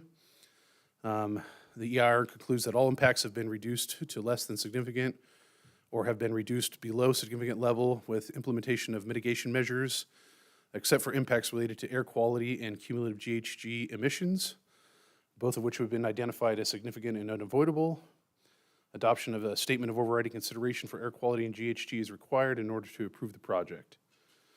Staff is recommending adoption of Resolution 2524, certifying the final environmental EIR, certifying the EIR and adopting the Mitigation and Monitoring and Reporting Program, Statement of Overriding Considerations and Findings of Fact. This is all to approve specific plan amendment, SPA 22-05280, tentative parcel maps 22-05279 and 24-05150, conditional use permits 22-05295, 24-05141, and 24-05142, as well as DPR development plan reviews 22-00028, 23-00021, to facilitate the construction of the Paris Valley Commerce Center based on the findings herein and subject to planning and other department conditions of approval. And that concludes staff's presentation. I believe the applicant has his own presentation that he would like to give, and at this time, we would like to pull that up. Thank you. Matthew, if you don't mind, at this time, I'd like to speak into record for revisions to engineering conditions, some minor revisions. So we have 3 sets of conditions, one for phase 1, one for phase 2, and then a phase 2 finance map. So the condition changes would be to phase 1 and the phase 2. So on phase 1, it would be condition number 7 on page 3. And after the word above, which is the 3rd line down, it would state in condition 6.d. only. And then same idea with phase 2 conditions, condition number 7, after the word above would state in condition 6.d. only. That's to clarify this $1 million in lieu fee would be only between the I-215 to Nevada portion of Ramona Expressway. For phase 2, their frontage along Ramona Expressway between Nevada to Webster, we are requiring them to build those improvements regardless. So this $1 million in lieu fee would be only for that portion between I-215 to Nevada, just to clarify that. Okay, let's go through that. Phase 1 is 6.d only. Yeah, it would read in condition 6.d. only for Oh, dot both only. conditions number 7. Okay, dot only. Okay. And same thing with phase 2. Yeah, exactly. Okay. Okay. Sorry. At this time, the applicant would like a presentation, which I know for sure. And just for the record, for those that may not know, just state your full name for us. I've known you 20 years, so I should know your name. Thank you, members of the commission. Good evening to you, and good evening to staff as well. I do have a presentation, but I think I'll hold it back for questions at the risk of being redundant. And I do have some other slides that staff maybe didn't have. And I'll show them again if the commission would like to see them, and they show some other things. My name's Mike Nagar, and again, it's a pleasure to be here. We brought our entire team here this evening. We have SMS Architects, who did the architecture on Phase 1 and Phase 1 fast food, and also all of Phase 2. We have Urban Crossroads here, who did traffic and air quality analysis. We have Helix Environmental, who worked along with the city's environmental consultant, Michael Brown, in preparing the focused EIR for air quality and greenhouse gas. We also have a representative here tonight from the Maverick Corporation, who flew in from Utah. We also have Tim Davis, who did the total landscape architect plan for the entire project. We also have the development partner, Stacks Up Storage, who's here as well, who can speak to that architecture. Lastly, for the time being, I think we had a wonderful meeting with the ad hoc committee. We were able to implement, I'm going to guess, everything that the ad hoc committee wanted, and I'm prepared to demonstrate those things, but also Matt Evans also pointed out some of those things. We're very proud of the project, and we're here to answer any questions. Okay, thank you very much. And at this time, we'd like to start. We have questions for the applicant. I know we do. But questions for the applicant or any of the staff? Or, or city staff? And I don't hear very well, so I may ask Okay. you to repeat something. Okay, we're just going for any questions, Okay, not discussion, but questions. of course. For the staff and/or the applicant, sure. I guess I'll go first. I was curious, was there any evaluation done as to how many permanent jobs this project would create? No, we did not do that. No, the answer is no. Could you maybe speak to, or feel comfortable speaking to what jobs are expected to be Well- generated by this project? Yes, I can speak to that. Certainly, there'll be on-site management on the self-storage, and so there'll be permanent jobs there as well. I'm going to guess probably 2 or 3. When it comes to the Maverick gas station, I'll defer to our representative there, but I'm going to guess a staff of maybe 10 to 12, 15 to 20. Of course, we have the fast food restaurants, and some of them are more than just fast food. They're actually sit-down restaurants, so we can kind of extrapolate what that would be. I would only be taking a guess, but we can kind of figure out what that would be. Does that answer your question, Commissioner? Yeah, that answers it.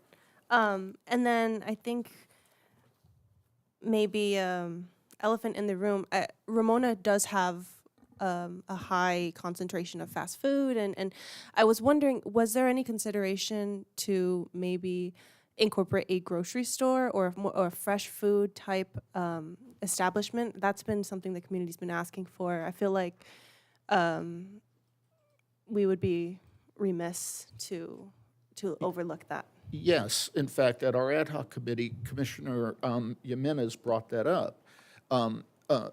Originally, buildings 2 and 3 in Phase 1 can actually be combined to fit a small grocery store. I don't think that it could fit a national grocery store, but it can fit a boutique one, like a Cardenas, et cetera.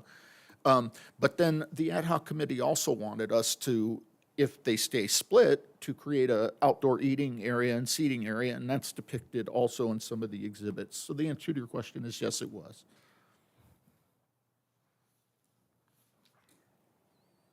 Okay, that's it for right now. Thank you. Pardon me? Sorry, that's it for right now. Thank you. Okay, thanks.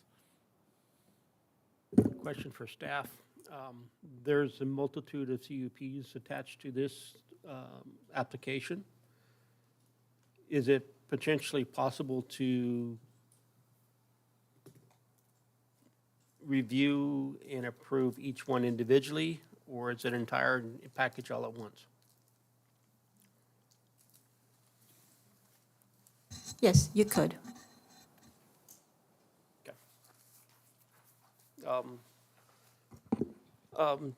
If, Mr. Nagar, can you remind me of what the original thought you intended to do with the application with the 2 warehouses? Say that What again. what was your original thought for this parcel of that you're currently reviewing or you currently have in front of us? What was the original intent when you had the warehouses in that I think it was 2016 or something like that? At the time, and 2016 would be correct, there really wasn't an original intent. The commercial portion of the project wasn't contemplated for development, although we did float some conceptuals. One of the reasons for that was at the time, the city was in heavy negotiations and lobbying with RCTC for the alignment of the Mid-County Parkway. So there was no commitment as to how this commercial property would be used. Of course, you all know that the alignment for Mid-County Parkway and, of course, the RCTC letter was settled. It became the Placencia interchange, and that freed up our property, in particular the teardropped piece of property. It's a very unusual shaped piece of property for us to begin to develop it. And so that was our thought at the time. I would also like to see what your presentation your presentation has, and what new things that you have to show us that Matt did not show us. Again, I'm sorry, your last statement was? I was hoping that you could show us your presentation to perhaps see something that Matt didn't show in his Sure, presentation. Sure, no problem at all. I may move through some slides faster if they're redundant, but certainly. Yeah, let's see if we can move it to the very beginning here. We're going back to our presentation, so.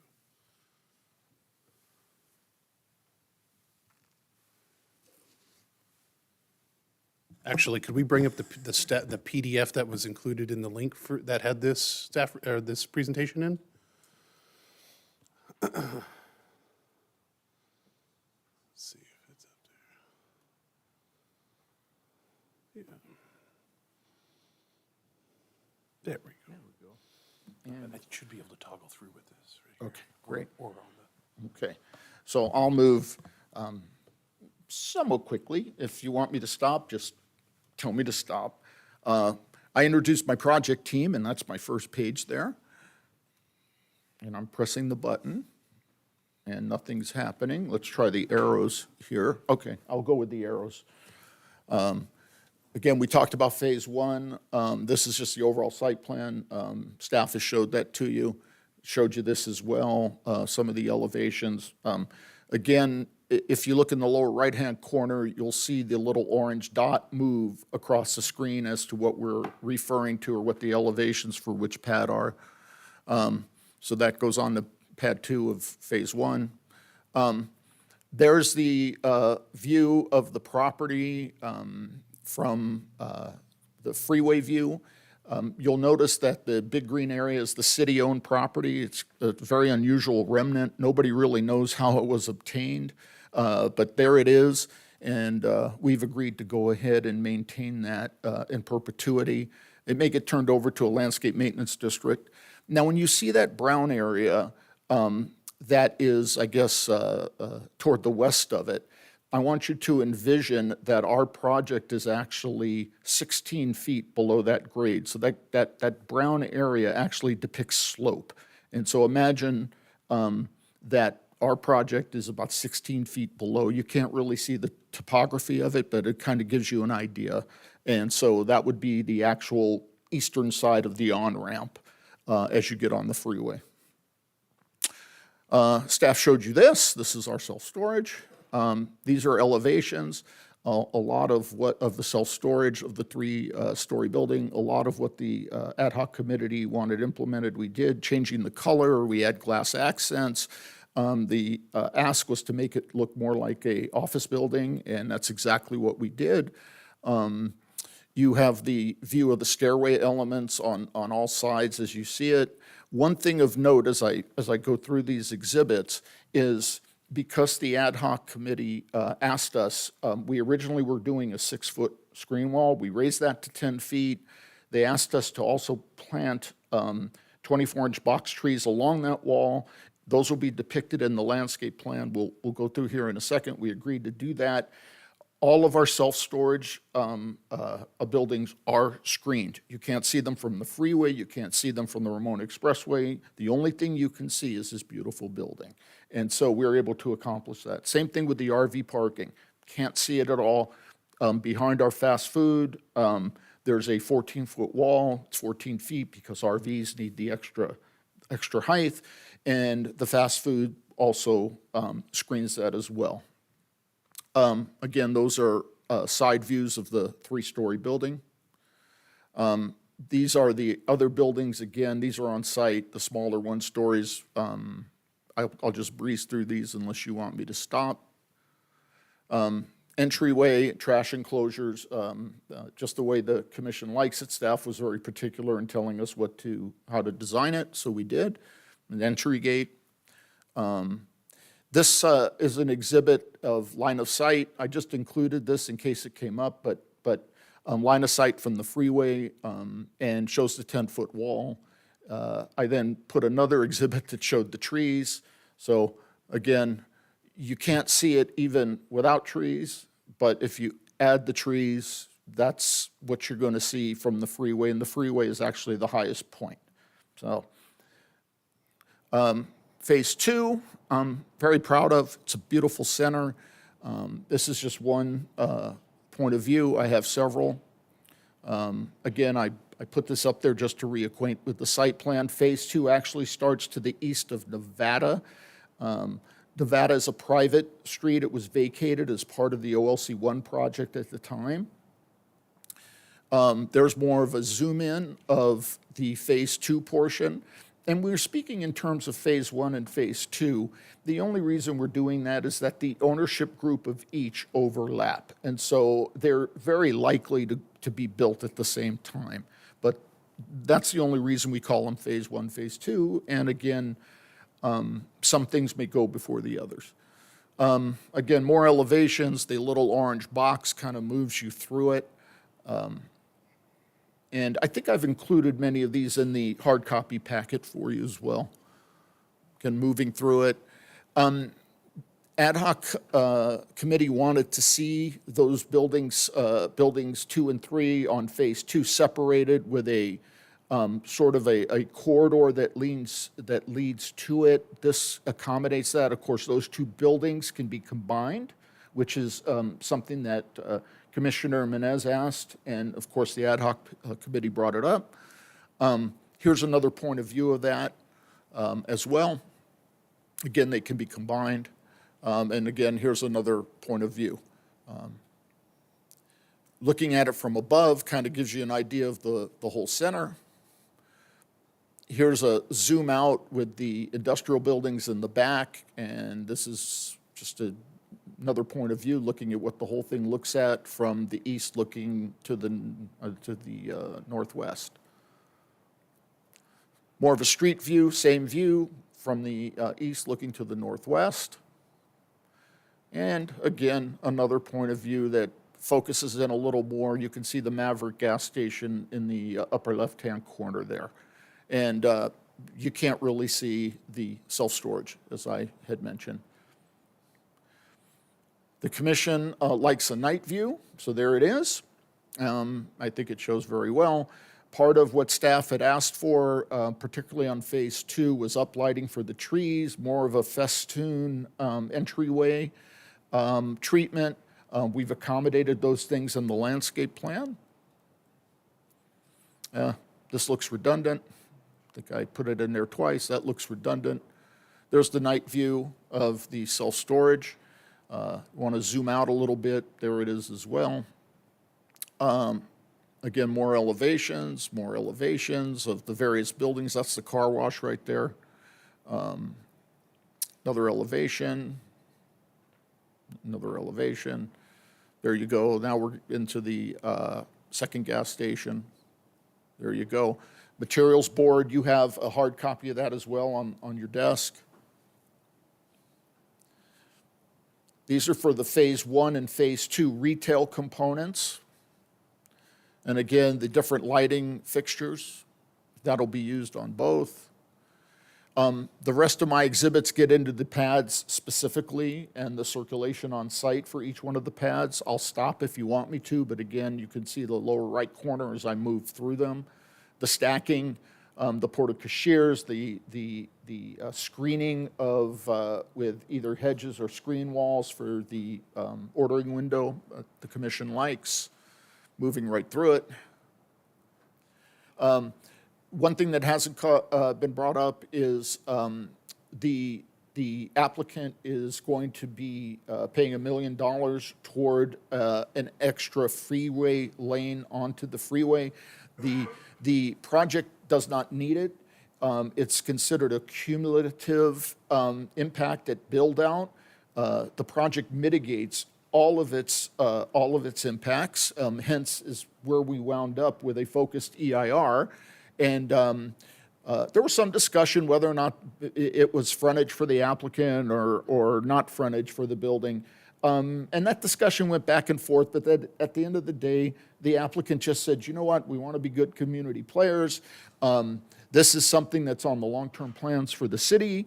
It was decided that the city is the best agency to handle that construction with Caltrans, and so we were happy to contribute $1 million, which was the estimate for completion of that project. So I asked staff, and they agreed that upon approval, if they would immediately start working with Caltrans, and that actually was added to the conditions of approval, that they would start working with Caltrans immediately to get that lane approved and use the money that we're contributing to get it built. Again, not required by our project. We mitigate all of our impacts. That's just another point of view. It gives you an idea how our project site sits below grade of about 16 feet. That's the project looking north from the Ramona Expressway, and that's the project looking east from the Ramona Expressway. Let's see, and I think that ends pretty much what I have. Commissioner Shively. Yes, sir.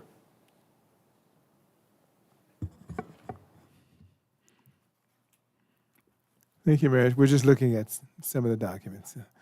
We're just looking at the staff. Want me to stay? Yeah. Okay. Well, we're going to have questions for staff and for... Okay, I don't mind. Okay. I've been sitting a long time. Or you might be standing a while. So. Oh, this is heavy. My watch says it's time to stand anyway.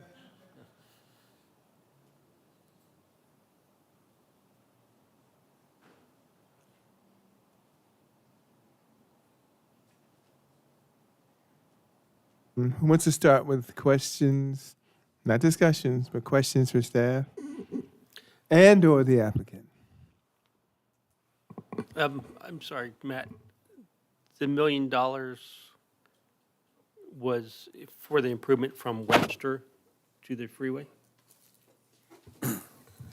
Yeah, so the way our engineering conditions read, you could look at condition number 6.d. for both phase 1 and phase 2, and it reads either they could build the improvements between I-215 to Webster, or they could pay that $1 million in lieu fee. That's the way the condition reads. But if I, just for clarity, not that I disagree with you, but just for clarity, the project requires improvements to the Ramona Expressway, and those improvements are going to be made. But the $1 million is expressly for the freeway, for the extra lane getting onto the freeway. Do we have that correct? Yeah, that's correct. So between I-215 to, I may have said Webster, I meant I-215 to Nevada. Yes. That's where the $1 million comes into play. Yes. Thank Only you. that segment. So there's going to be an extra lane going into the freeways because there's 2 lanes and then there's a very small section for a right turn lane. Right. Currently, there's 2 lanes, both directions, and a right turn pocket. We are requiring, for that third through lane to accommodate the traffic out there. Traffic volumes today, we did an engineering study recently, citywide, just, internally. The ADT out there today is 45,000 trips per day. Yeah. You must have gone on a slow day. Yeah. Okay. I would like some clarification. Sorry. I'll try. I speak. I need to project. Anyways. So going back to the issue about a grocery store, you say that they can, those 2 buildings can be combined. Was that the only location that was evaluated for a possible grocery store? Or, because it's quite a large plot of land. I was just curious, is that the only location? When you say evaluated, Commissioner, the site plan can be moved around depending on the amount of movement to accommodate a grocery store. So and planning maybe could help me out a little bit, but there's an amount of being able to move buildings around that can be considered a minor or major modification. If we can get a grocery store there and a grocery store wanted to come, we would definitely accommodate it. It would take some moving of the buildings around, so that it balanced the square footage. But no, we didn't actually go out and evaluate for a grocery store. Okay. I'm just concerned that actually I'll wait. Sorry, I'll hold off. But thank you for now.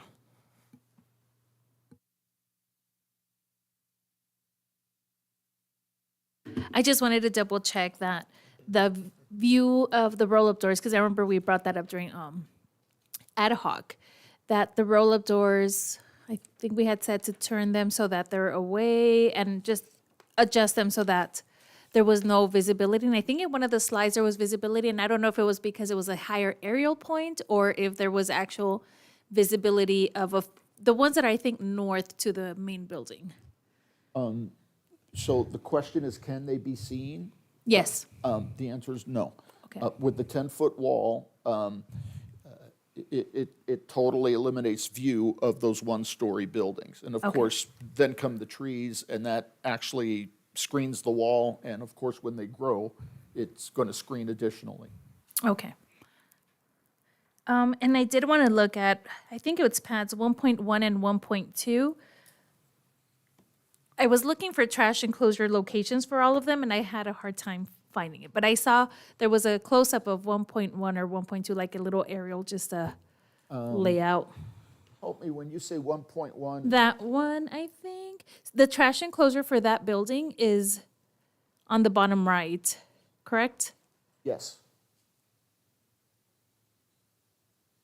Was there any discussion about having it somewhere else just for safety purposes, or if that trash enclosure is closer to the street? Well, the answer is no, but I would defer to our architect for their expertise in how they designed it. Okay, Okay, if you'd like, I can call them up and they can comment. please. Sure, Yes. certainly. Greg Simonoff from SMS Architects. Thank you. Just spell your last name for us, just for the record. Last name, it says Greg Simonoff, Simonoff. Thank you, sir.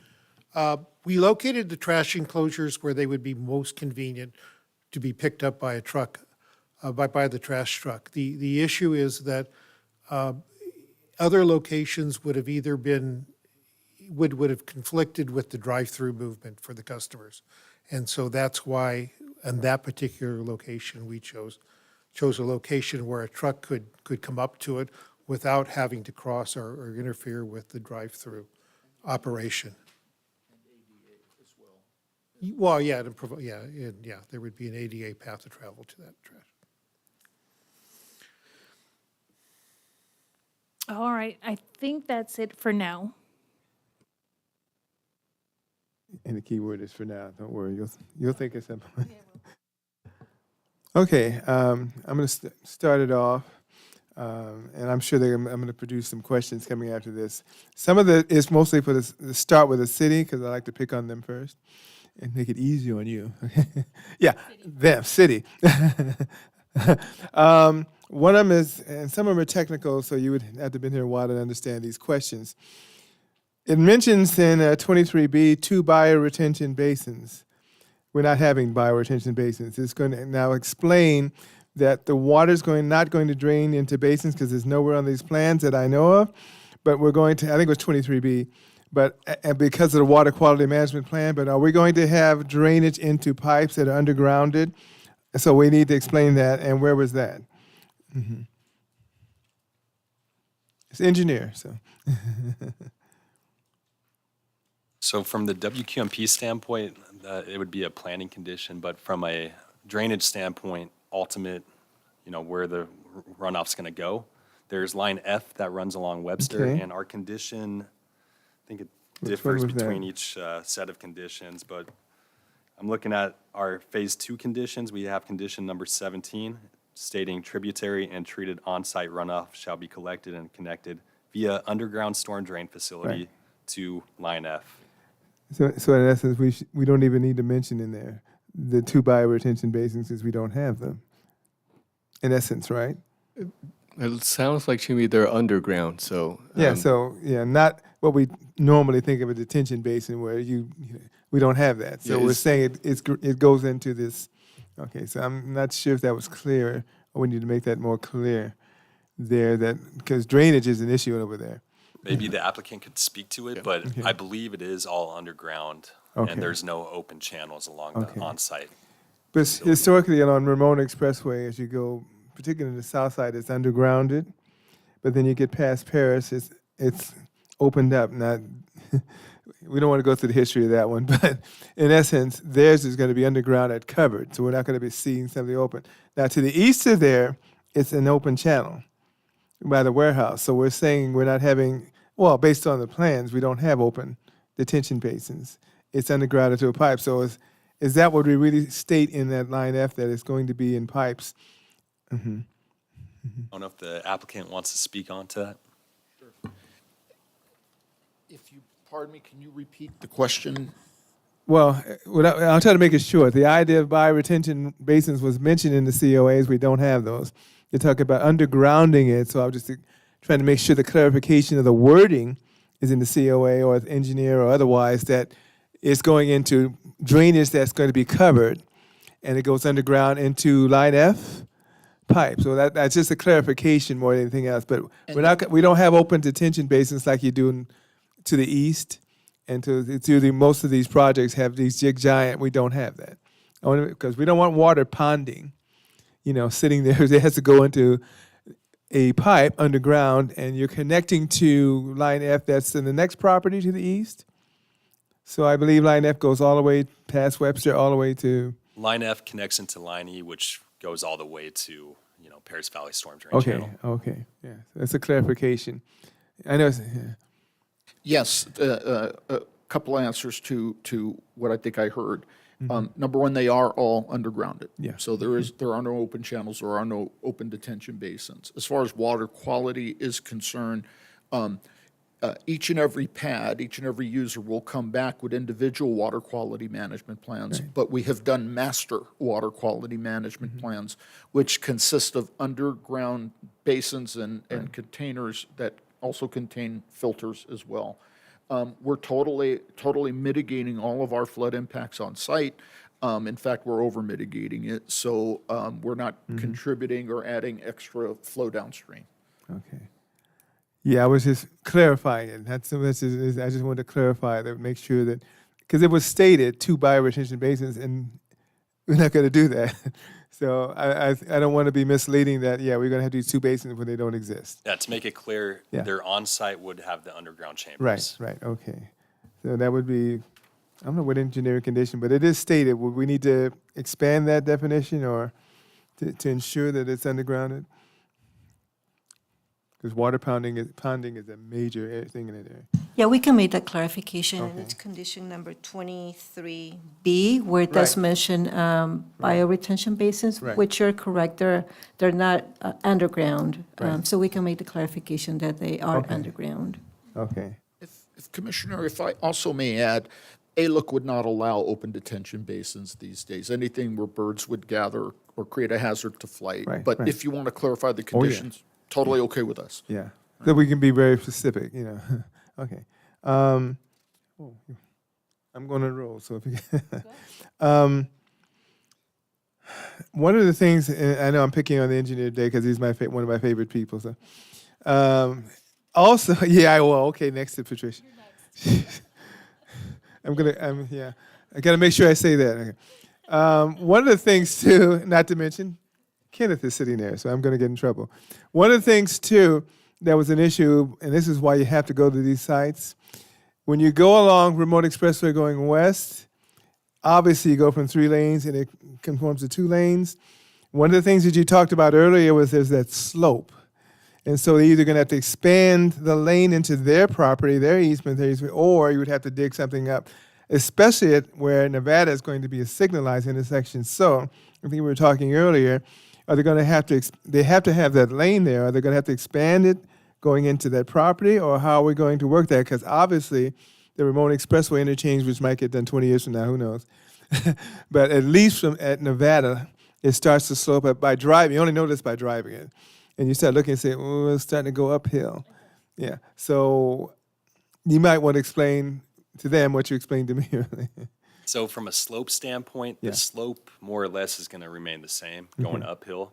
But from a widening standpoint, there is current public right-of-way, and as Mr. Nagar alluded to, there is City of Paris right-of-way next to it where it acts as public right-of-way to accommodate this future widening. And beyond that, long-term outlook, this whole interchange is going to need to be redone, but that's going to be a long-term project. For the time being, that's why we want this condition to accommodate this through lane to, have some interim improvements for this location, because 45,000 ADT Yeah, for a that's- roadway, that's close to freeway traffic. Yeah. And our general plan actually for an expressway for 4 lanes, what it is today, it says it fails after 40,000. So this is already failing. If you're coming out of, I know we're being very technical, sorry. Again, I'm very technical after so many years. If you're coming out of Nevada going onto the remote expressway, are you going into this lane that's been expanded, or how is that going to work based on the fact, I know the city has the property there, but if you come out of Nevada as a customer or whatever getting on the freeway, is there a lane there, or that's not something we're going to deal with? So you're coming out, it's still 2 lanes. So it's a widening, we're talking about west of Nevada, not just from Nevada going back east. It would be west of Nevada going up to the I-215 Mhm. northbound ramps Yeah. to accommodate that 3rd through lane. Yeah. And then just shift that right turn pocket over.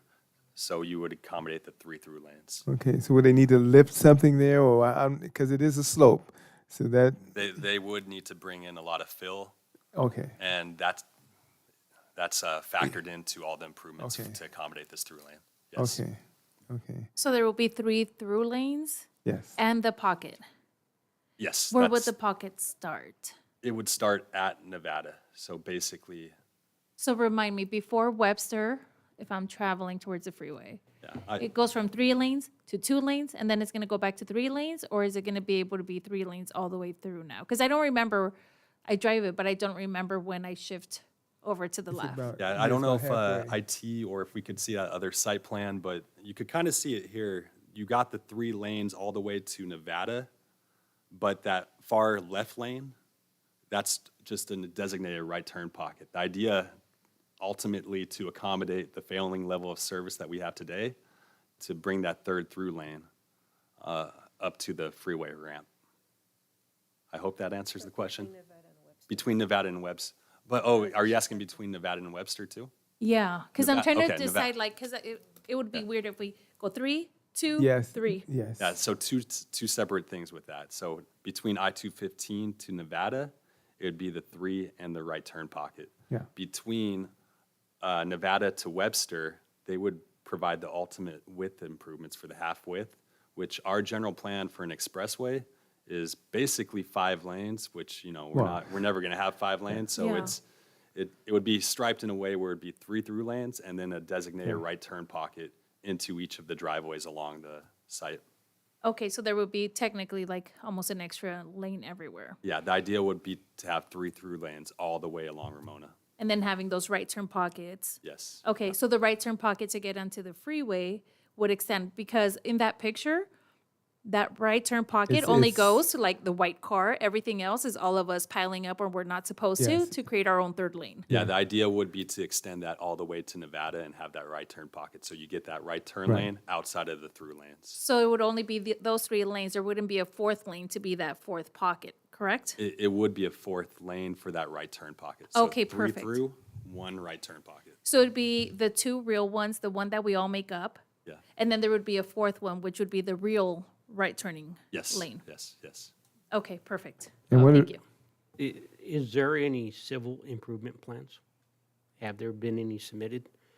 And I understand that there's some issues with the on-ramp and those that may not be reviewed and developed, but what about the other portions? As far as constructible plans, there has not been anything developed, anything to provide to Caltrans. I know the applicant has provided schematics and has done estimates to, get up to that $1 million estimate.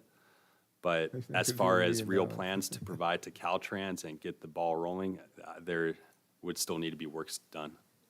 So can the applicant provide civil plans so we can understand what's happening at All Nevada? that would happen after entitlement typically.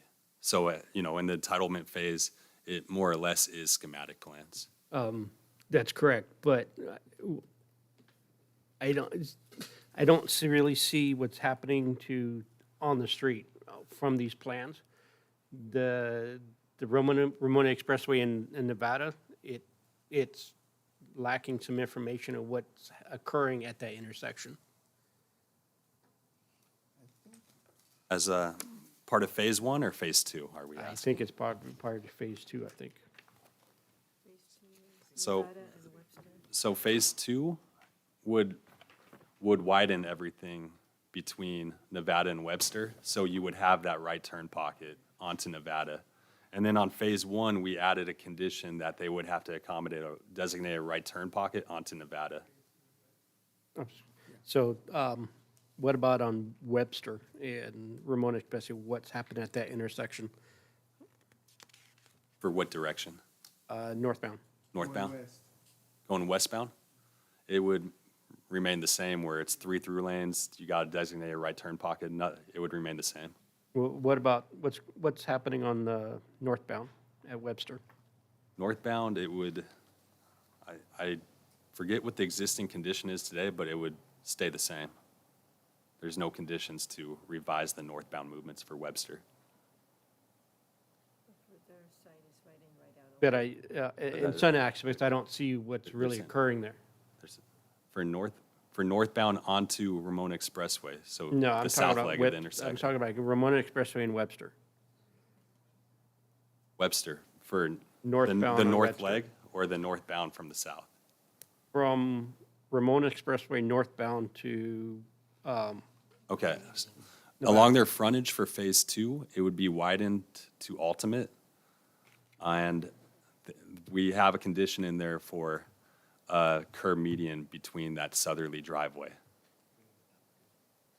so you, Yeah, I think we have a site plan. I'm going to ask IT to bring up the staff's presentation, and Matthew, you can come up and bring it to that slide so you can see the Webster improvements. Yeah, you're right. Yeah, you're right.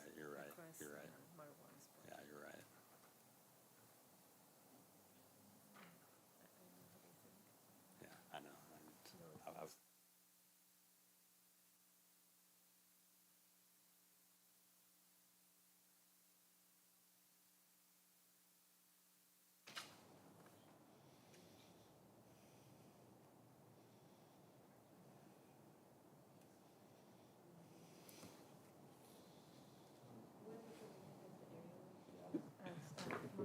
Oh, shit, yes, okay, yeah, I got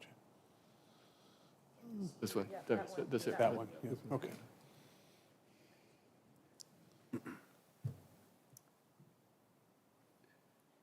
so there's going to be a median in the way, a median in the future, turning lane onto southbound Webster to eastbound Ramona Expressway. Yes, so that's how the conditions read. It would be a sliver in between that southerly driveway, up to the southerly driveway, but the northerly driveway would be full access. Okay.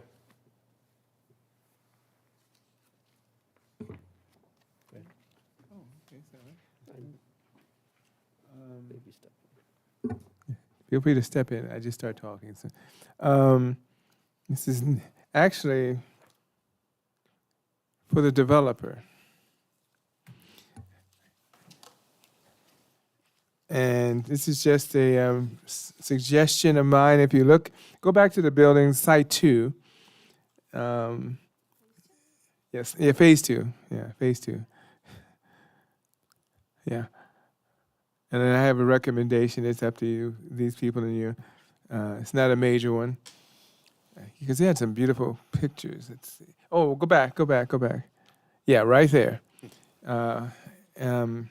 My recommendation, and this is not a discussion of whether it's good or bad, I'm just looking at where you see those people walking, have a canopy above it, a walking canopy trellis with a period. Just right in between there. That's it. There's an example of that by Kentucky Fried Chicken and Paris Boulevard, where you have a walking canopy seating area and takes you to those buildings. I'm now an architect all of a sudden. A canopy, whether it's open trellis and that, just in that little space there. You can't cover the driveway, you can't cover the other one, but that would enhance that area in between. And I think I'm just suggesting that that would be something, so it takes you up to Patty, Sack, or whatever that is. And so now you have a canopy that kind of enhances the whole area. That's my suggestion. It's just canopy, could be wooden, could be whatever, the architects feel, but that's just my only suggestion out of the whole entire thing. At the top picture, yes. And that would take you to that area where people are sitting, but it kind of gives it more of an in-home home kind of feeling. And it's done in the city, and it looks really nice. But this is really going to probably be something that would be a little bit more, artistically, or aesthetically, yeah. So that's just a suggestion. May I respond? Oh, of course. Okay. I think that's a good idea. Are you envisioning something like a trellis? And then Yeah. perhaps lights on it? It sort of it adds to the festoon effect, I Yeah. think, which is Yeah. what we're trying to accomplish. Yeah. Certainly. Yeah, I leave it to the experts in that. It's just the idea concept. I'm no architect. It is an architect. But that's just an idea. That was one of the few that I came up with. It's kind of open there. It's not really, but just an idea about something to think about. And just that space. Consider it done. Okay. I think my main questions were all mostly technical questions. And I think the high wall that's on the northern by Ferguson is already there, so don't have that issue. There's a drive aisle there with a Knox box, I'm assuming, that's on the end, or is that just open? In other words, open, anyone can come in there, it's not locked gate with that, the northeastern portion. So it's nothing to block it, no gate, no anything like that, it's just open access? Maybe we can bring up the, Well, the northeast portion on Webster, you come in at that long drive aisle where to get to the storage, there's a drive aisle. Yeah, you see the drive aisle, DW5, there's a drive aisle all right there. yeah, there is a gate there. Oh, there is? Yes. I think there's a kind of like a arm gate, I believe. You know what? I need Right to here. look. But I know that there is a restriction for access there. There is a sign that says no trucks because that was because all the trucks go through Patterson Avenue, not Webster Avenue. Right. But it's mainly for fire department access. Yes, it's only for fire it's- department access. Okay, so everyone else have to do. Last question, yeah, it's right at the northeast end where you see the blue arrows. I was just concerned, I thought that was just a drive-through, but if that's a gate, that makes a big difference. No, but right here it's saying it's a locked gate. You're referring to the industrial component, right? No, no, see where it okay. says DW5 on this picture? Oh, yeah. There's a drive aisle. Yeah, there's no gate there. Oh, okay, I was about to say, okay. That's 26 feet? It's not, or is it 26 feet? Well, it has to be 24, 26 feet. I believe it's 26 feet. It accommodates fire.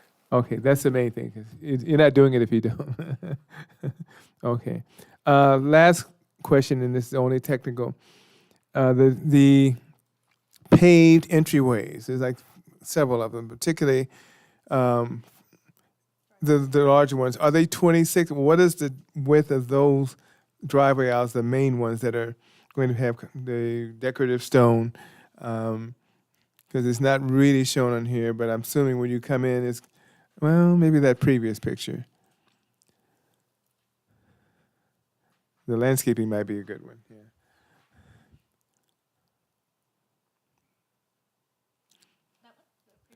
Wherever you can show the overall, I think the landscaping one might be the best. Okay. Well, the right in, right out, the right in, right out, are those 26 feet? Because we don't know. Or what is the width of those? The full turn intersection, obviously. But the right in, right out is going to be minimum 26? Oh, yeah. More, yeah, absolutely. For 4 lanes like this, you're looking at 48 feet. I don't know the exact number off the top of my head, but I don't know if the applicant has that information. I'm sorry, the right in, right out are a minimum of 26 feet. And, you know, they could be widened a little bit too if we need to. But the main intersection there where you see the signal accommodates Oh, yeah. 4 lanes. Oh, yeah. I just meant the ones to the east of there and to the west of there. Yeah, I see. what Mm-hmm. you- But yeah. the right in, right out. Yeah. Yeah. Okay, yeah, Yeah, 26. they kind of align with the aisle there, so I'm sure they're matching the aisle width. Okay. At least minimum 26 feet. Minimum Okay. 26. Okay. In the storage area, there's a 3-story storage area, and I think you know where I'm going there. So you have an elevator, right? Sorry. Are there's elevators in the storage area that's 3 feet, or is all Oh, yes. Okay, so we have elevator standards? How many, Brandon? 2? Because you know I'm going to ask that one. Yeah. There'll be elevator. One Okay, elevator. well, I'm just talking about the standards, because I'm really a particular nut job when it comes to standards about elevators. Especially if you're going to go 3 stories up, there needs to be some standards written here, other than California Building Code. It means nothing to me. But elevator standard according to, and I could quote you the step, I'm not going to quote it and bore people tonight, but there are standards for elevators, even in a storage facility. So do we have that wording there, or where would be found, other than California Building Code? We have just a standard condition for California, compliance with the California Building Code, which is where the requirement for Right. elevators are contained. It's not we don't have regulations in our zoning code or Right. municipal code on Yeah. elevators. So they would have to comply with the building code at such time they submit plans for plan check review. Okay, but can we do what we did in the past? My recommendation that we started mentioning the elevator code should be adhered to. I mentioned it in the previous ones. It's very specific, it's very specific about what you do with elevators, ADA reasons. So one of those reasons is ADA, so it's more of a sentence, I know, but this should be, having worked in city government, I'm used to this, guys. So I like to be very specific when you get to this stuff, because if you're gonna enforce it, you wanna say I'm enforcing this code. Yeah, we can certainly add that Okay, language and in there. and that's my only thing. And with that, I think, unless there's something else, you guys. Sorry, I do have more questions. I have some questions. I don't know who to direct this to regarding the statement of overriding considerations and a couple of different aspects of it. I don't know who I would just ask. Okay, cool. I was curious. So 2 of the main benefits that were offered to justify a statement of overriding considerations was increasing the jobs to homes ratio. But I was curious, was there any consideration regarding the jobs quality? Because we do have a lot of homes and not a lot of well-paying enough jobs in the city of Paris. But I was curious, are we just looking at straight numbers, or were we considering the quality? I could take a short stab at that. Primarily, with a little bit of exception, we don't know who many of the users here will be, so it's hard to judge what type of quality of job it will be. We know Maverick's going in. We know the self-storage is going in.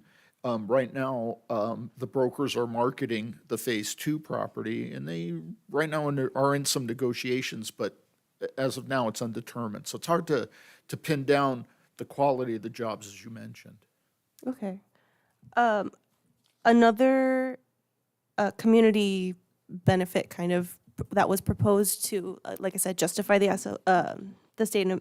SOC, was that we're addressing a community need, bringing services and eateries into an underserved section of Paris. But I was curious, how did we determine that these specific commercial options were meeting that need?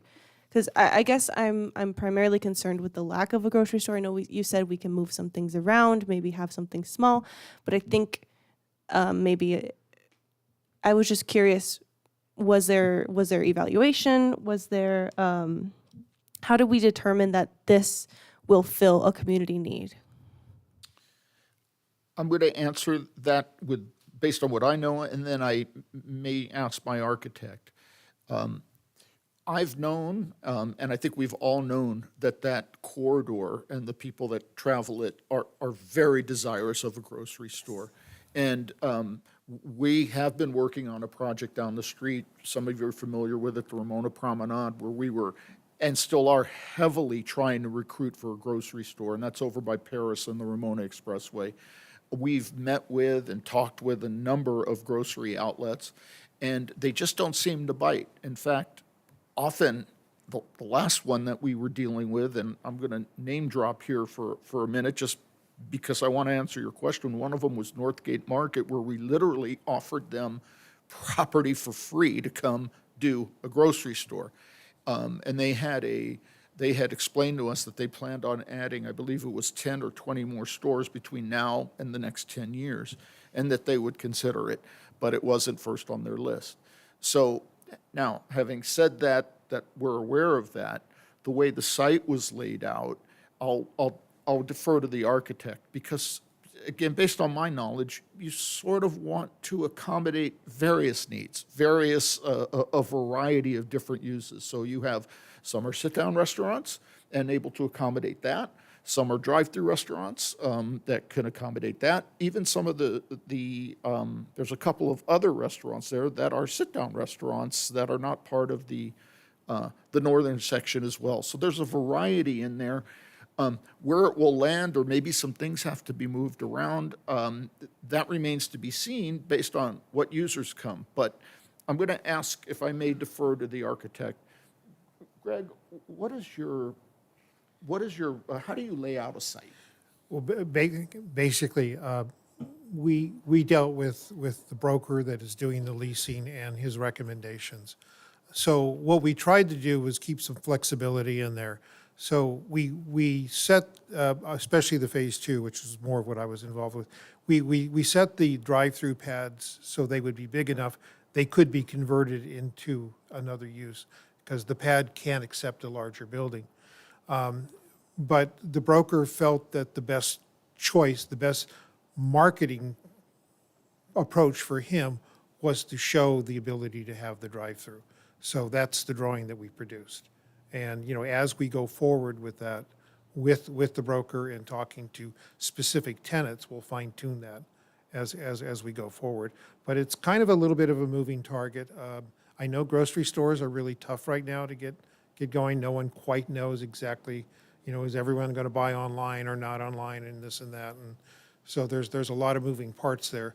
So we do have some flexibility in the way it's laid out.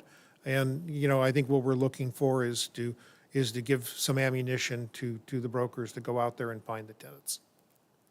Okay, thank you. So while you're standing up there, tell me how you would modify this site plan to accommodate a grocery store. I think the easiest way on this particular site plan would be to modify the building, the two buildings that we would join and pull together. The other way to do it would be to, if we wanted to modify, we could take out, let's say we eliminated the car wash and added a grocery store there and eliminated the pad in front to provide the parking, then we could provide that. So, there is some flexibility there. It's just a matter of moving square footage around. But, I think, we need to have something where we can make a promise to a tenant. Ms. Undergard, none of these fast food restaurants have a tenant? That's your question. They're in negotiation right now. A lot of it is going to be determined about what happens tonight in order to seal those letters of intents and lease agreements and purchase agreements. So that's how I could answer that question. But several, I guess, national chains are definitely looking at this. Like, one of the requirements, as Mrs. Muniz said, was one of the overriding requirements is that it improves the quality of jobs. With the abundance of 6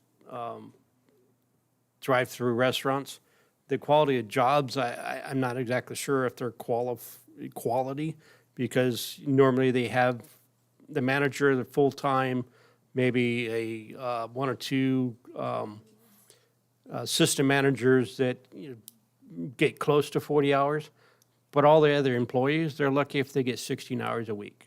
So I don't think the quality of jobs may satisfy that that requirement. The other issue is the environmental study that we had before, the requirements of trips driving and stuff like that.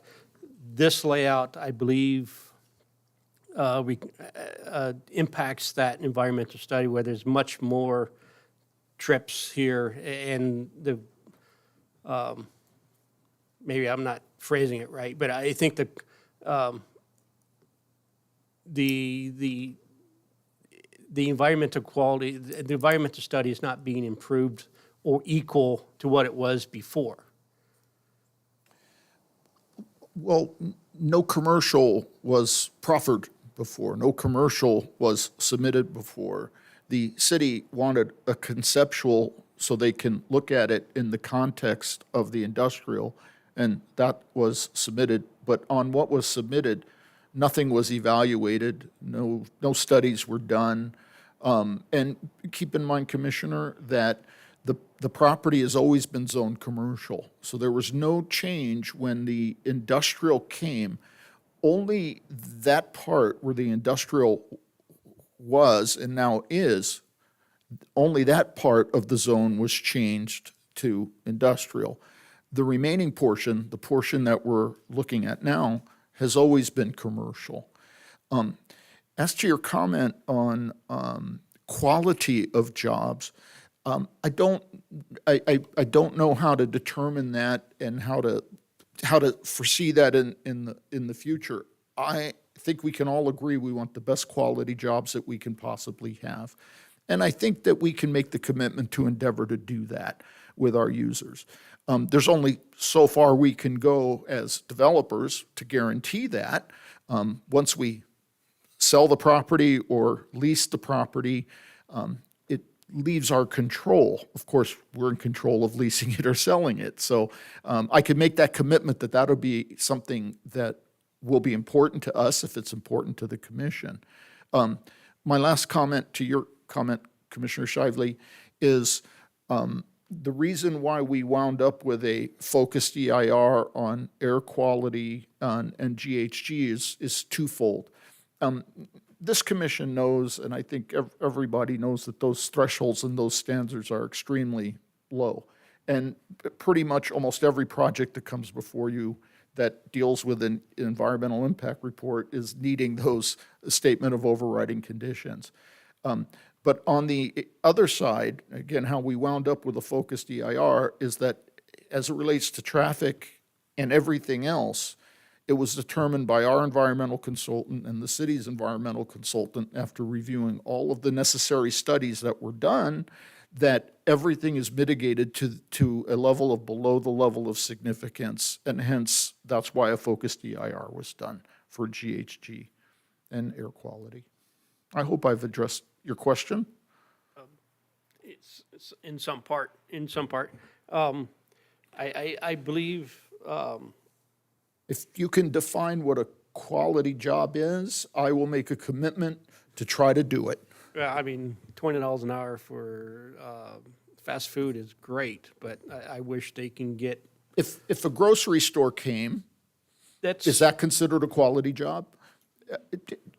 It would definitely be I know we want a grocery store. a greater community benefit. So it would benefit the second largest community benefit that was offered in the SOC, which is addressing a community need in a section of the city that is in need. So I mean, I think it would definitely help. Well, I'm here at the podium. I'll make that commitment that we'll do everything within our power to see that we can do that. Okay.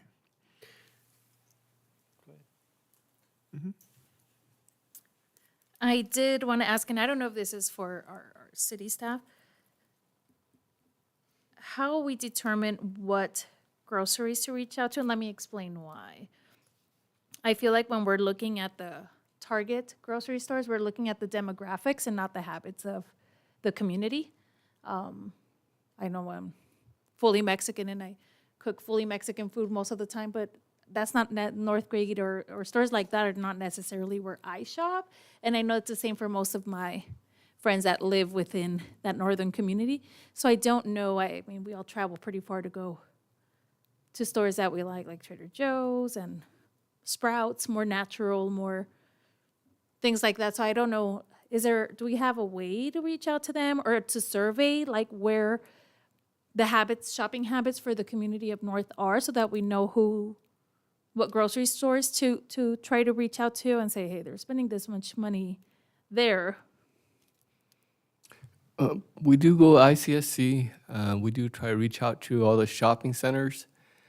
And some of the factors for some of the more, I guess, I don't know, best to describe it as more boutique grocery stores, like a Trader Joe's, they typically have a higher income threshold before they would consider coming into a certain city.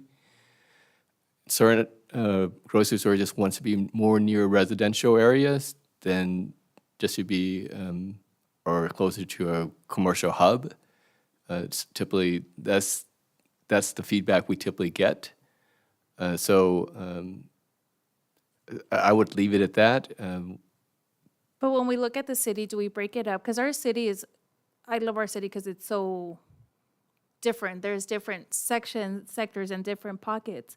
Do we break it up or do they just look at the overall? Because if you look at the overall for our city, our median income is pretty low. But if you break it up into like different sections, there's areas where the income might be higher than it would be in other areas. We do mix up our data for just revenue or just, I guess, median income.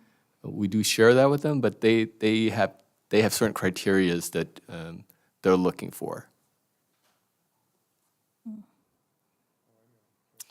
I guess a word of advice to them, because when I worked at Best Buy, we would always collect zip codes because that's how they would determine where people were shopping, and that's where they knew where to build. So all those residences that we're building further east, northeast of Paris, the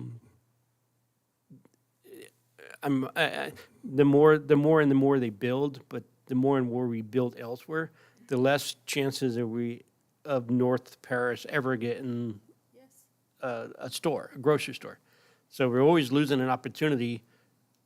And I don't know if someone's really pushing hard or trying to get something that the city of Paris needs. The residents of Paris need, especially in the North End, because everybody either has to drive 8-9 miles to Walmart or Moreno Valley, and that's all revenue that we're losing. Okay, so we're getting off the. Yeah, we want to get to the questions because we're going to have discussion in a minute. But I know it's good, but we don't want to get. I did have a question. There was a lot of CUPs and TPMs and all these numbers. Would staff be able to give me just like a quick rundown? I don't need the whole lesson on what each one of those means, like SPA 2205-280, CUP 24-05141, just kind of why they're needed, each of those for this specific. Yeah, I think it's possible that all these CUPs are coming to us. A lot of them are restaurants, alcohol, and gas stations, drive-through car washes. I think there's a lot of CUPs that are tied into this project.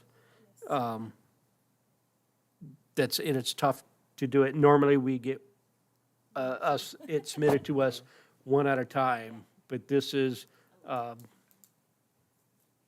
12, 13 CUPs at one time, which is huge for us to review all at this time. Well, there's just what If I may add something that the CUPs, the ability to have the restaurants or have the gas station is a And the other use is absolutely necessary so that we can market the property and get the users. The SPA is being processed by two applicants. One is another one down the street, and so is ours. And it's just to change or add self-storage into the commercial use matrix, and with a CUP. So one will be for the self-storage.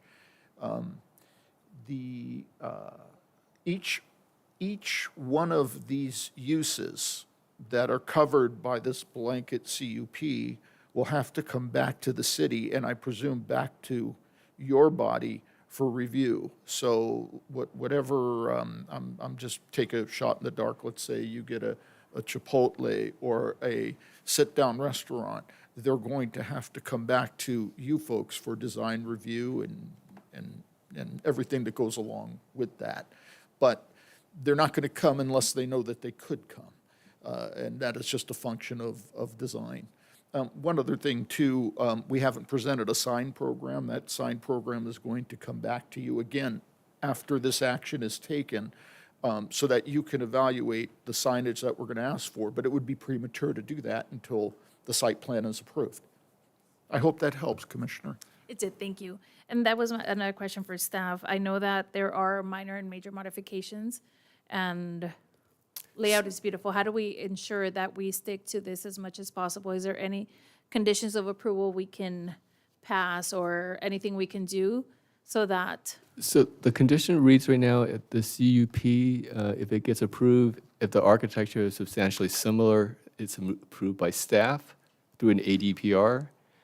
If you wish to come back for a more formal review, you can request that be amended to a DPR for the architecture, but that's a discretion of the Planning Commission. But our typical protocol is if you get approval of a CUP and the architecture is substantially similar to the concept that was envisioned, because typically we don't know all the elevation, and every end user typically has their own needs. And our goal is to kind of incorporate the treatment that was part of the original concept. But if you want greater discretion and for that to come back, then you have the discretion to do that. I think I would like greater discretion. I know other cities have higher discretion, and some of the people coming in have to adapt to what's there. So I would like higher discretion on this particular one. Okay. Mr. Nagar, I got a question for you as well.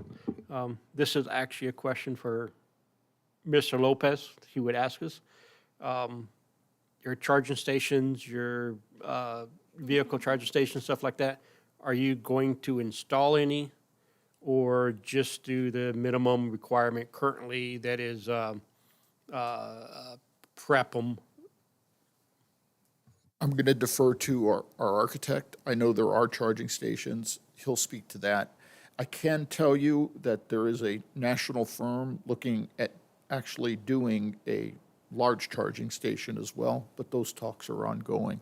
Can you speak to that, Greg? Are we doing? Are we overdoing the? No, we do show the charging stations, and I know what you're alluding to. A lot of times what you do is you prep for them for them to be installed in the future, but you don't actually buy the equipment right away. I would think that we would probably look at kind of a balance of that, prepping for some and making sure that we have some available. So are you looking to actually install some when you build these? I think that's really. I know that. I also know that the 2022 building code is that. 2025 building code, I believe, is leaning towards more installing some. So, and that occurs not too far from now. So the building code cycle changes. With that change, it changes from prepping to providing. And I don't think, I'm not sure if it's providing all of them or providing a percentage of what was supposed to be prepped before. But we'll see what. I'm not sure either, but you are correct that it is tending towards providing. Yeah. So, so it's good, it would be good for him to get everything in before the change, but. Yeah. I do have a question for Mr. Davis.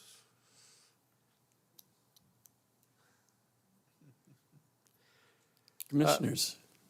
Mr. Davis, the African pines that are along the interstate, how high do those grow?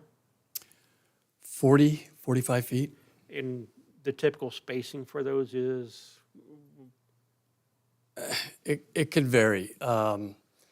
You probably don't want them closer than 30 feet on center, simply because they can also not only grow to 45, 50 feet tall, but they'll also grow to 30, Yeah, 35 feet If you wide. get them too close together, they won't grow as tall. Yeah. Is there a probably happy medium to grow 40-ish feet and cover the Oh, well, there's always another tree choice that we could use that maybe maybe not as widespread and that we could plant a little closer. So my anticipation is try to cover as much as possible the storage yard, the storage facilities, which is 2-story in some of them and Well, the plan is there's only one 3-story building. All the other buildings will be single-story, and they'll be behind the 10-foot wall. So you're not going to see the single-story building. So we only have the one 3-story building. We will have the RV parking, which will have the 14-foot high covered, but we've also, that is tucked behind the drive-through, plus we have landscaping in front of that particular wall in that. So there's an awful lot of landscape and things happening before you'll ever even see that wall. The only thing that I'm seeing is that Ramona Expressway sits higher, and as you drive down to the 215, as you're getting on, there is that sight line that you see.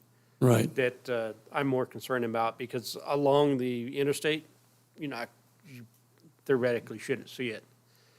Because Hopefully you're not looking over there because you're getting on the freeway there. So. Thank you, Mr. Davis. I guess I would like to hear from the representative from Maverick, if that's okay, about what is different. I've never been to a Maverick. Is it like a regular 7-Eleven? Is it like a Circle K? I don't know what kind of location that is. Thank you, sir. And as always, just state your full name and spell your last name for us. My name is Kevin Dice, and I spell it D-E-I-S, not D-I-C-E. See? Maverick, just to give you a little bit of history of Maverick, and I do have a presentation, but, in the matter of time. Maverick's been around since the 1920s. It's owned by the Call family originally. Jay Call was the founder of Flying J, the larger truck stops and everything, and that was part of the family. That particular operation was sold off. It was sold off over a period of time to Warren Buffett, and that happened about 3 years ago to end that. Then the Call family, it's Crystal Magalette. She was originally a Call.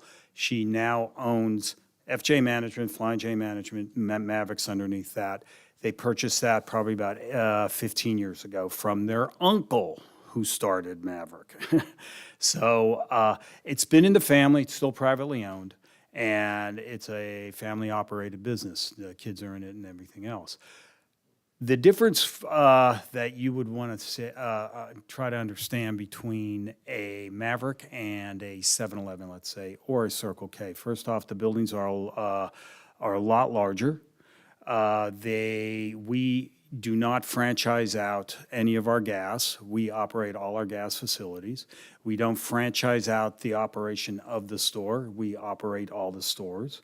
And so we are a wholly owned, operated operation. on that. We operate 24/7, 365 days a year. We also have our own fueling operation, so meaning that we have our own refinery, we have our own trucking operations. We have two trucking operations, one that's in the Midwest and one that's out of the Salt Lake City area. And the refinery, we have two refineries, one that's in the Midwest and also one that is in the Salt Lake City area.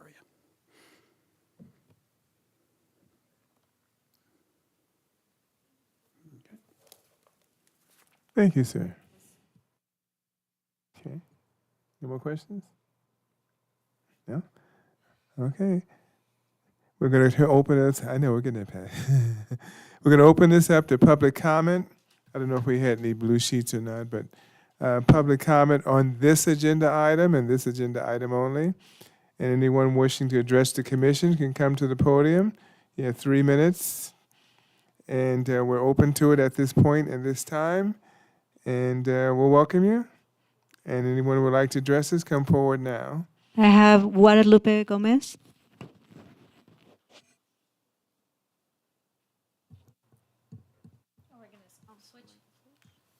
Okay. She asked me to go first. We have Marwan Alabasi. Good evening, commissioners, staff.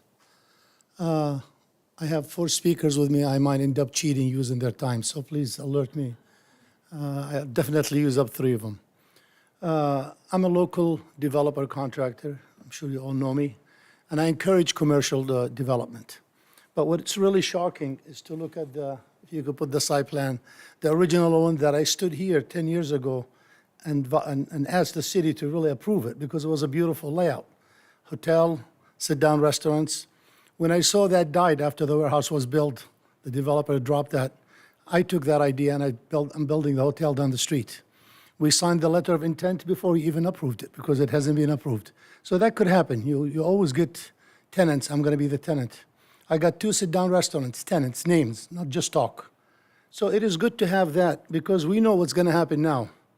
I see 1 tenant here, which we just learned. Like you, I don't know who Maverick is, but they seem to be a national brand. And I think that's all about this. This is about 1 gas station. The storage and the gas station, I'm really shocked if you would approve those in the heart of Paris. This is the entrance to Paris.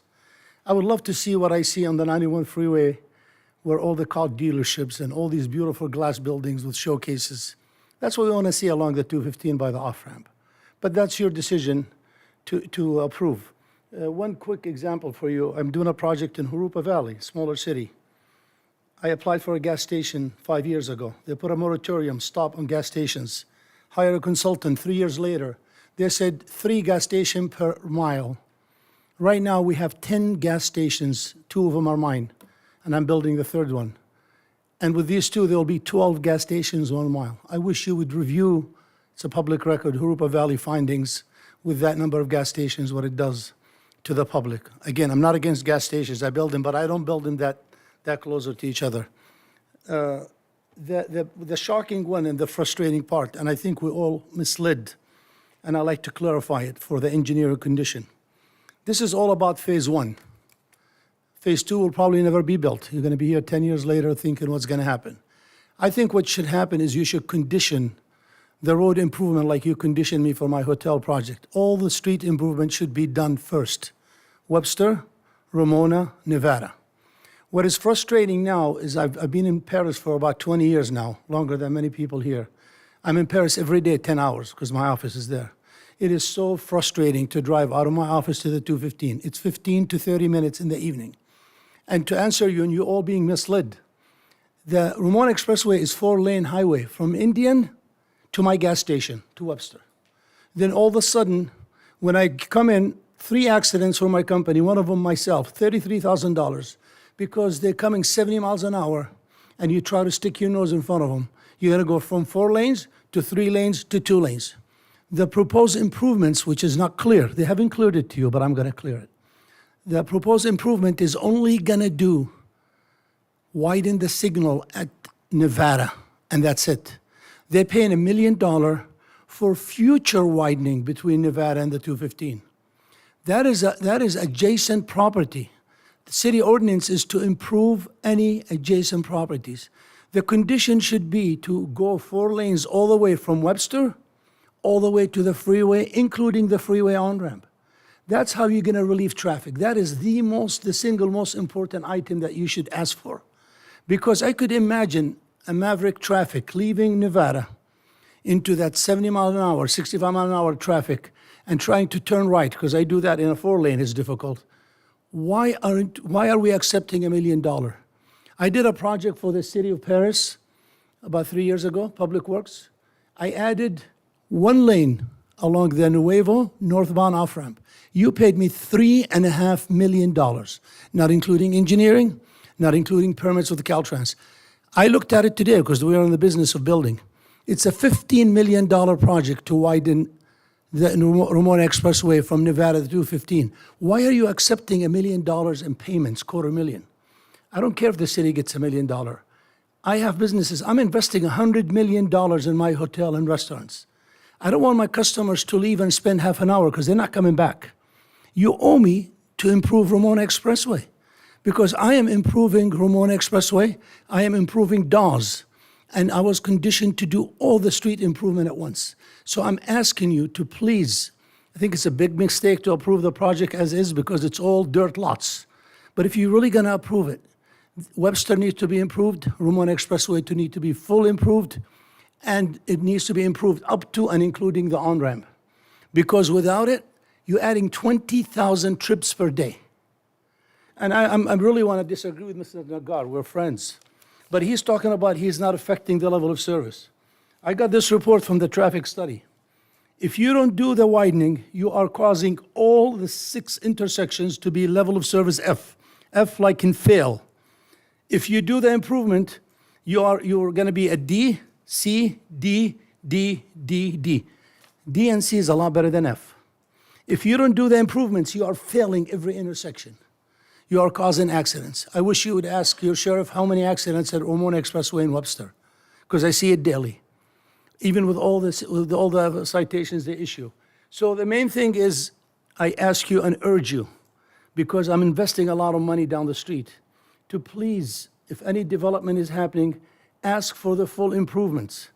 Not for a little, right now I fight with my Hummer. I drive on the dirt shoulder to get on past Nevada, because there's no shoulder. They're going to add a little, it's a half-ass shoulder by that 215 just before you get on the on-ramp, about 50 feet, and people fighting, side-swapping. Why don't you make him improve like we all do? Why is this $1 million? You don't need $1 million. As for the improvement, it's a 3-year process. Yeah, Mr. Nagar helped me. I hired him to help me in the project. Okay, thank you very much. Thank you very much. Okay. Yeah. That's it.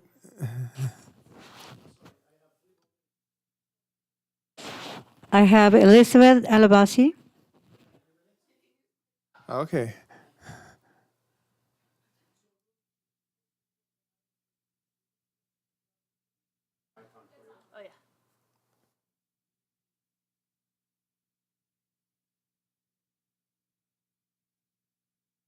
IT. IT, please turn on the mic at the podium. Thank you. And reset the timer to 3 Hello? minutes. Okay, now it's on. I really urge you to have Brad explain this to you, because this is technical. You are failing every intersection. You're going to level of service F. If you do not improve that portion between Nevada and the 215, it is the most critical one, especially with the phasing. I urge you to condition the project, if you're really going to make a mistake and approve it, to condition it to do all the off-site improvement. Why not? That's a really bad segment. And you own the land. You don't have to acquire the land. The city owns it. If he owned it, he would dedicate it to you. You already own it. Just have him pay for the improvements and go through the process. 3 years with Caltrans, so be it, because we all do through the process. I have a problem, and please look into that 20,000 extra trips per day that you're generating with the 2 lanes, going from 4 to 3 to 2. Disaster. I have a problem on Webster. I built my station, and Commissioner, you were on the commission back then. Back in 2005, I got the approval. And I have 2 driveways in Webster's, and 1 in Ramona Expressway, and 1 Brennan. I fought Habib for 6 months. He would not allow me to have my own driveway for the gas stations. I have truck stop, mini truck stop, 8 dispensers. I was given 1 driveway. They have 6 dispensers for an unknown gas station. God knows what it's going to be, if it's going to ever build. Why do they have 3 driveways to that gas stations? They should only have the fire access in the back, like the one I have.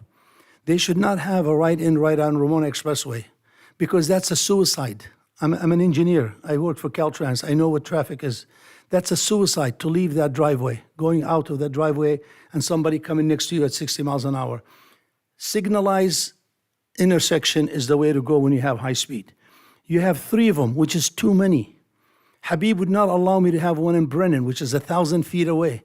Ask Brad to give you what's the requirement for the city of Paris, 1,600 feet.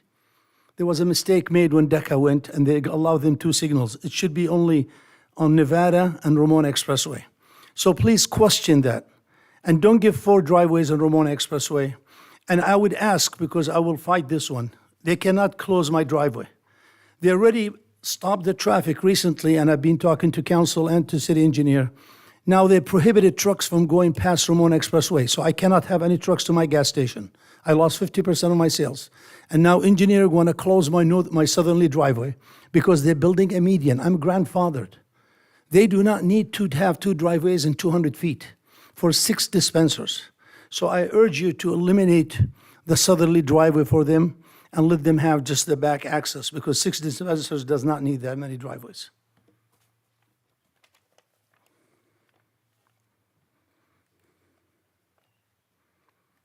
If you look at my project, Same situation. We have to. Corinne Okay. Mostad. Okay.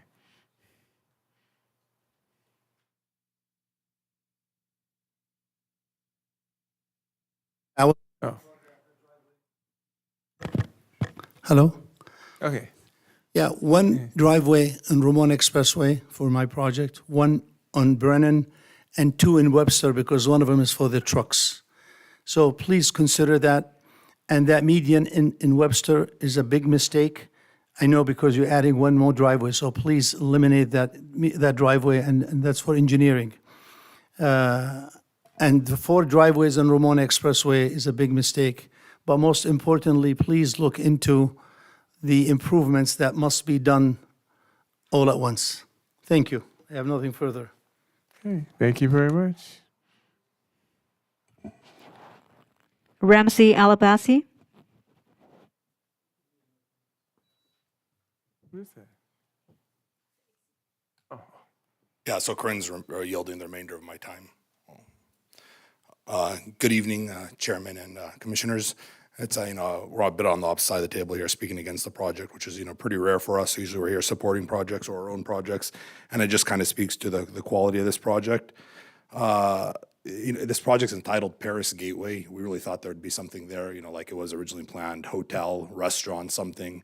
The highest trafficked intersection, probably almost in the Inland Empire, certainly Paris, Ramona Expressway and the 215 freeway, and we're using it for self-storage, which Mike gave the honest number. It's 3 jobs. It will create exactly 3 jobs.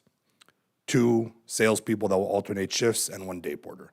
We're working on 1 too. It's exactly 3 projects on the most prime location on all of Paris.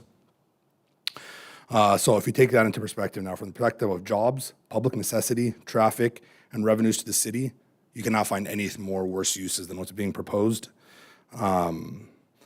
The self-storage facility, already mentioned that, and there's no sales tax generation either from self-storage, so 0 sales tax generation, 0 jobs, or 3 jobs, sorry.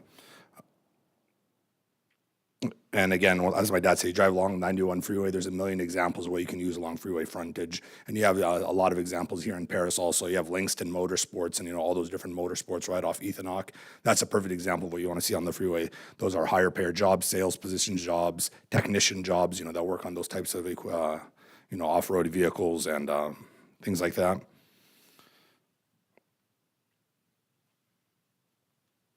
Next I want to hit on the gas station business specifically. You all know we're in the gas station business. If you want to know what it looks like when you build a lot of gas stations on a single road, go drive 5th Street from San Bernardino to Highland. You see all the remnants, they're abandoned old canopies. That's what you're gonna have here on Ramona. When you have 2 proposed, ours that's already approved across the street, which we didn't propose that one, that was, by DECA. Our existing one, so you have 4 stations there plus 3 there. You're gonna have 7 gas stations in a 1-mile stretch of road. Guaranteed over the next decade, 2 or 3 of them are gonna close. Since 2019, our business, I was looking at the exact number, is down 55%. So we're losing about 10 to 15% a year, and that trend's expected to continue. I think we'll be fine. We're one of the larger operations. Maverick is certainly one of the larger operations, but I don't know about the Mobile, the Arco, and the Shell. So, one of those is going to close. And, when a gas station closes, nothing follows it. One of the first questions they ask on every commercial loan application that we fill out is, has this property been used before as a gas station? If you put yes, you're not getting a commercial loan. So a gas station stays a gas station. That's why they're not coming down in Highland on the 5th Street, like I was just saying. It's going to be there forever. So you're going to be having a few abandoned gas stations in the future. I think, like I said, I still have 2 minutes remaining from Corinne that she yielded. Another way to look at this is, since we're down about 55%, with the existing stations, we have about 100% redundancy and public necessity. Okay, once again, the time is run out, so. Then I have the 2 minutes left from Corinne's time. She Okay. yielded that. Okay. Thank you. So another way to look at that is you have 100% redundancy existing, because if Arbon's down 50%, so is everybody else's. So 100% redundancy and public necessity. They're proposing 18 pumps plus 16 pumps, 6 and 10, and we have 8 that's already approved across the street. So you're building 22 more pumps above the existing, I think you have about 20. So you're gonna have about 250% redundancy and public necessity of gas pumps. There's no reason to approve more gas stations there.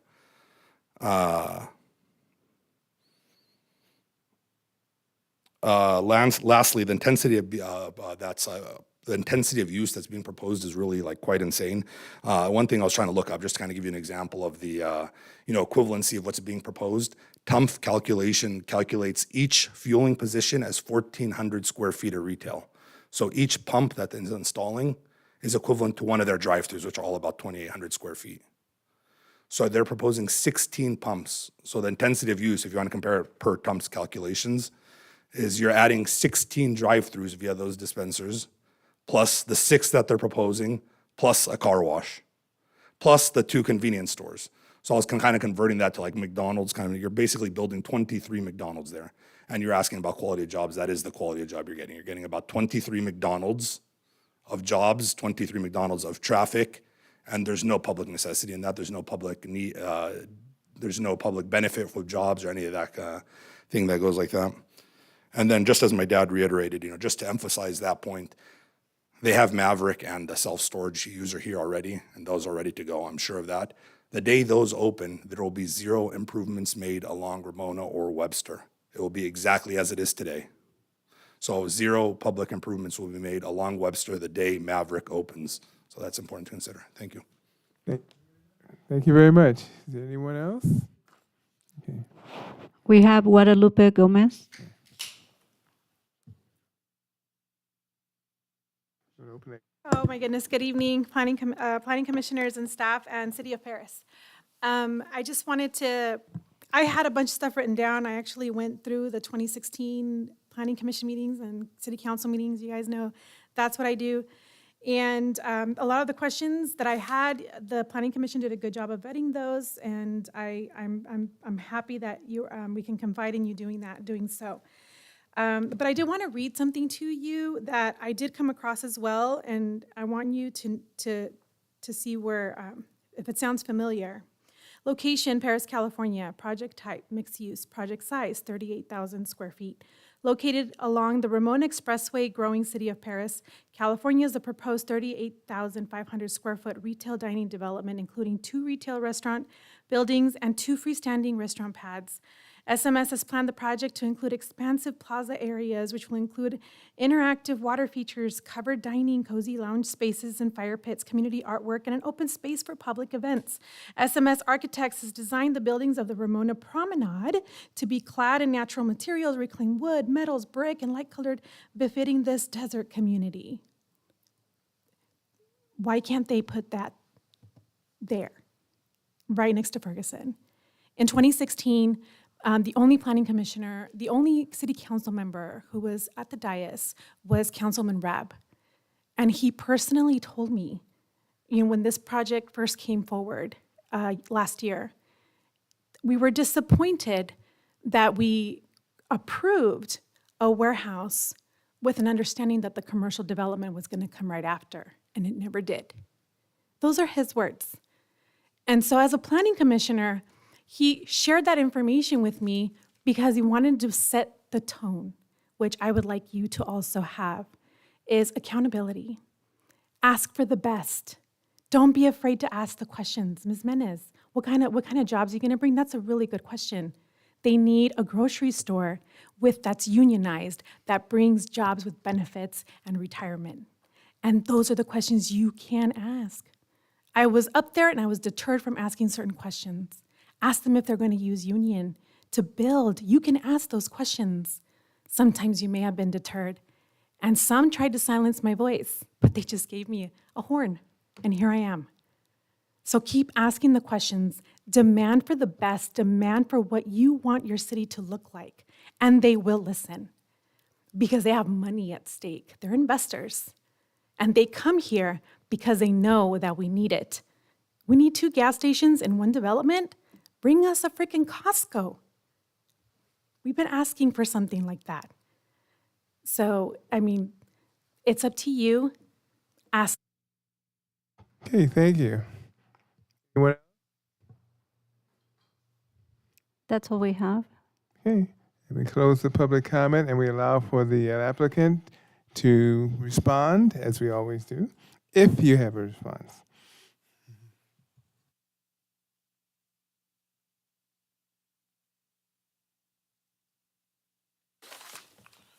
Thank you. I'll try not to belabor the point.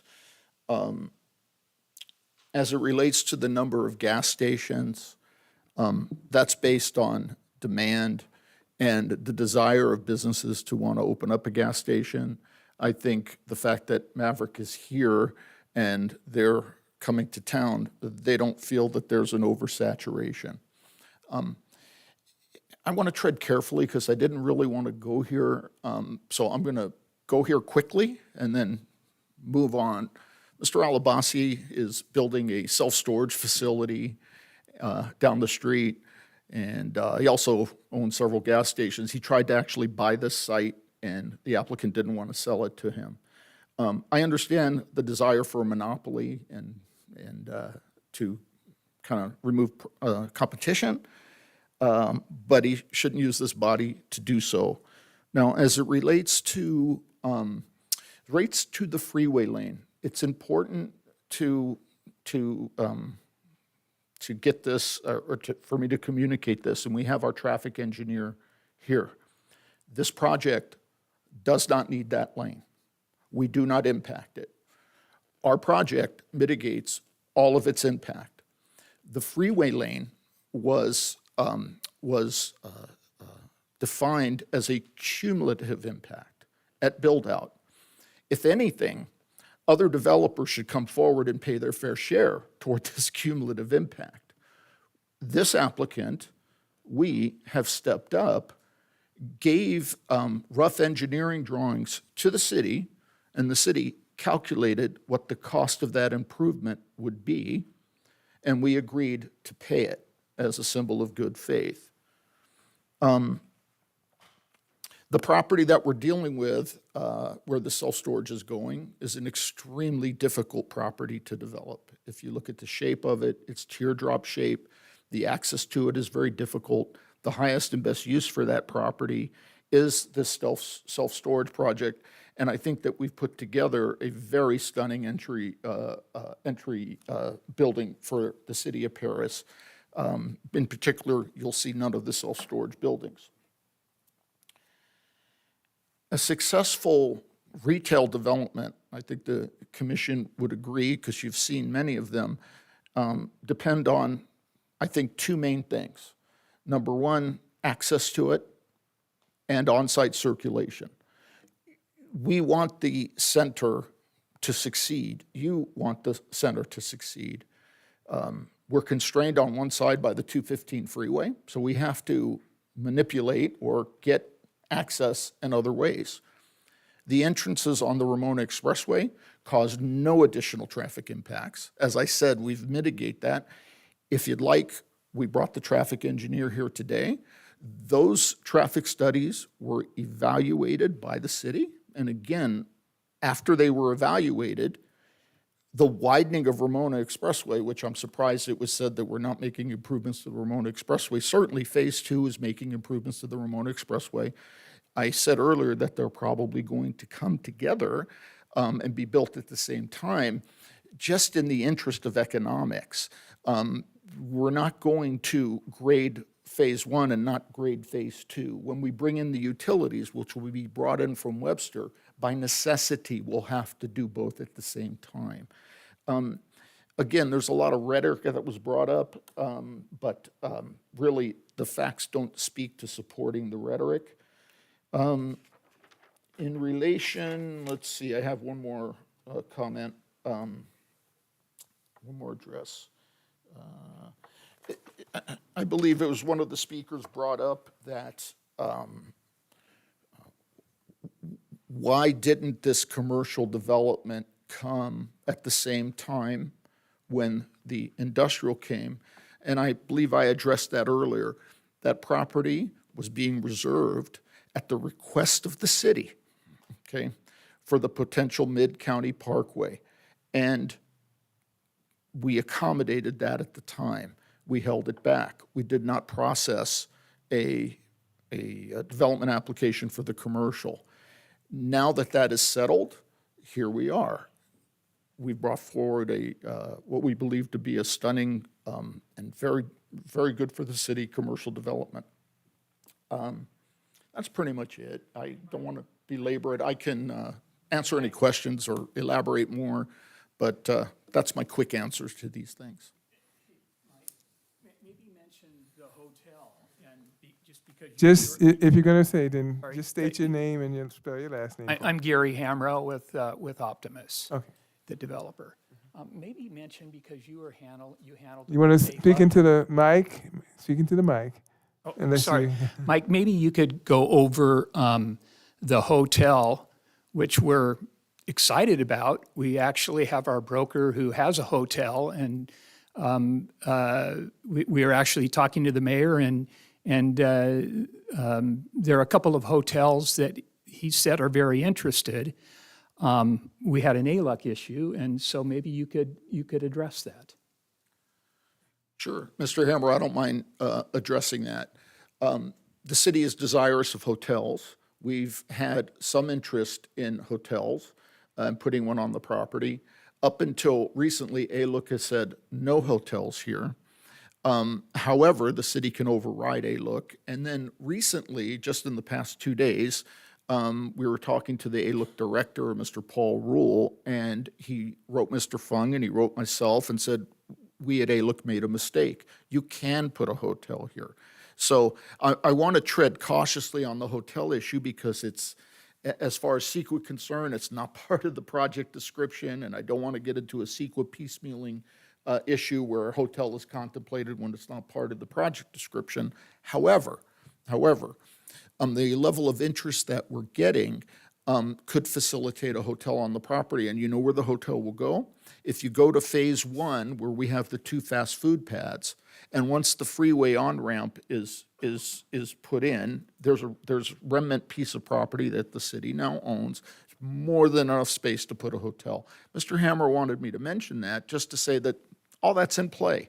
And again, it goes with my commitment, Commissioner Menez, and I hope I'm saying that correctly. We want the best. Our goal is to do the best jobs, the best users. Why wouldn't we want that? So I'm a little bit animated because of some of what the speaker said. It spoke very negatively of a project we have been working on since 2016. And I'm going to spare the details, but we had to redo the EIR because the original EIR for the industrial development didn't contemplate the amount of square footage and uses needed for a legitimate shopping center. So at the end of the day, we ended up having to do a whole EIR. There's a whole story behind this. Nonetheless, I'll finish with this.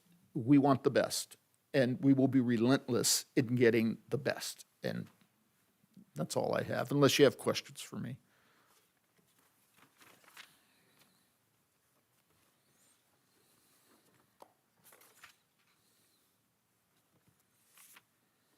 Oh, I'm sorry.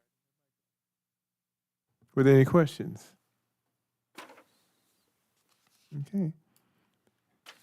For staff or just? Four, right there. Okay. Well, I guess I did have a question for staff. Mr. Brown, would you speak to the environmental impact report and the impact that this would have on the different components of it, traffic, mobility, health?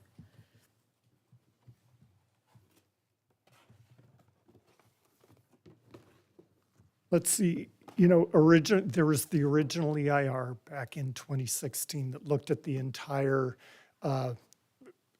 overall project. This entire site was originally commercial, but then they proposed the original Optimus Logistics Center, OLC, known as OLC1.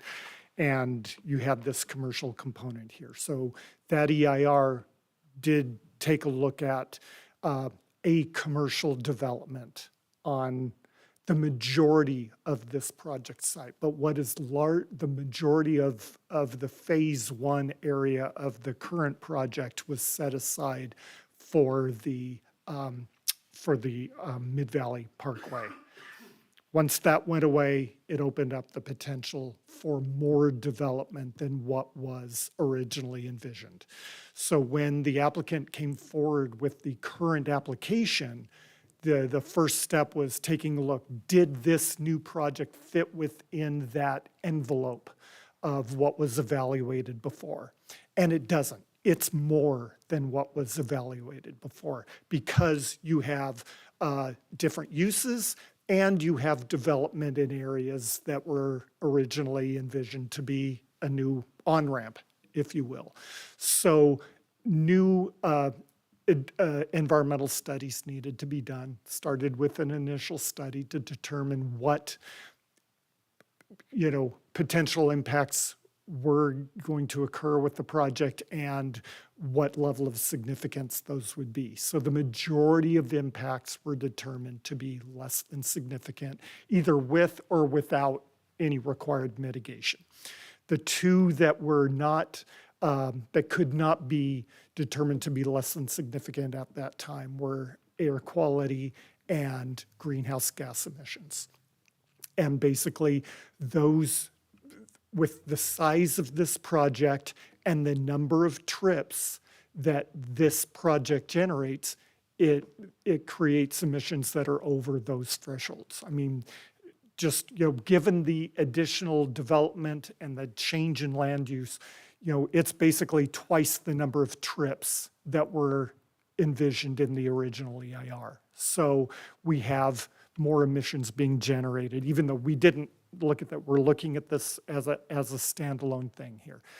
So that's why we are where we are today with the EIR, for this focused EIR with air quality and greenhouse gas. Given the size of the project, you cannot reduce those impacts to a less than significant level. It's just, they are fixed numbers. If you have a big project, you're over the thresholds. It really is that simple. With regards to traffic, back when we did look at, with the original EIR, we did look at congestion, level of service as potential impacts. But the state changed the CEQA guidelines and the CEQA thresholds of significance. And the city is no longer allowed to look at congestion as a significance threshold under CEQA. The city can require traffic impact analyses to be prepared, and it does, but those recommendations of those traffic studies are used to prepare the conditions of approval. It's no longer part of the EIR or CEQA process, if you will. Now we are required to look at VMT. Under VMT for this project, it's a local serving use, commercial use here. So the impact of the project there was less than significant. So now it's up to city staff, the engineering department to put together the conditions of approval based on that traffic study that is separate now from the CEQA process.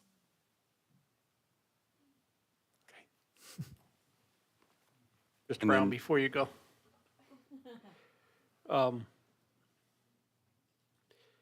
Refresh my memory, maybe you can remember, what are some of those items or potential buildings that were on that EIR in 2016?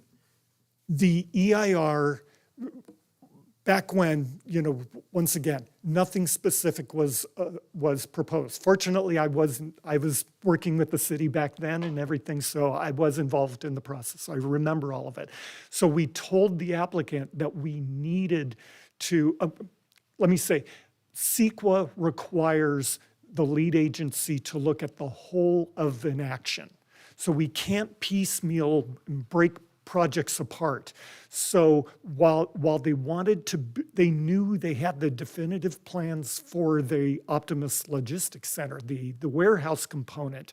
Nothing was proposed for the commercial. So we told them, you have to evaluate something. What could go there, based on the land area and everything. So what was envisioned at that time was basically a shopping center for that area, and sort of not necessarily maximum build out, but more realistic build out. So the EIR evaluated a shopping center for what is now phase 2 area and a portion of phase 1. The majority of phase 1, like I say, was left open for the Mid-Valley Parkway. So, but the EIR looked at a shopping center. No specific breakdown of uses because nothing was proposed. They didn't have gas stations. They didn't have restaurants. That's what the EIR looked at. Now, what the applicant may have said, during the public hearings, that may be different, but that's what the EIR looked at. And then to go off of what Mr. Brown said with the level of service, I know there were some comments from Mr. Alabasi. If you would like, I could respond to some of those comments right now.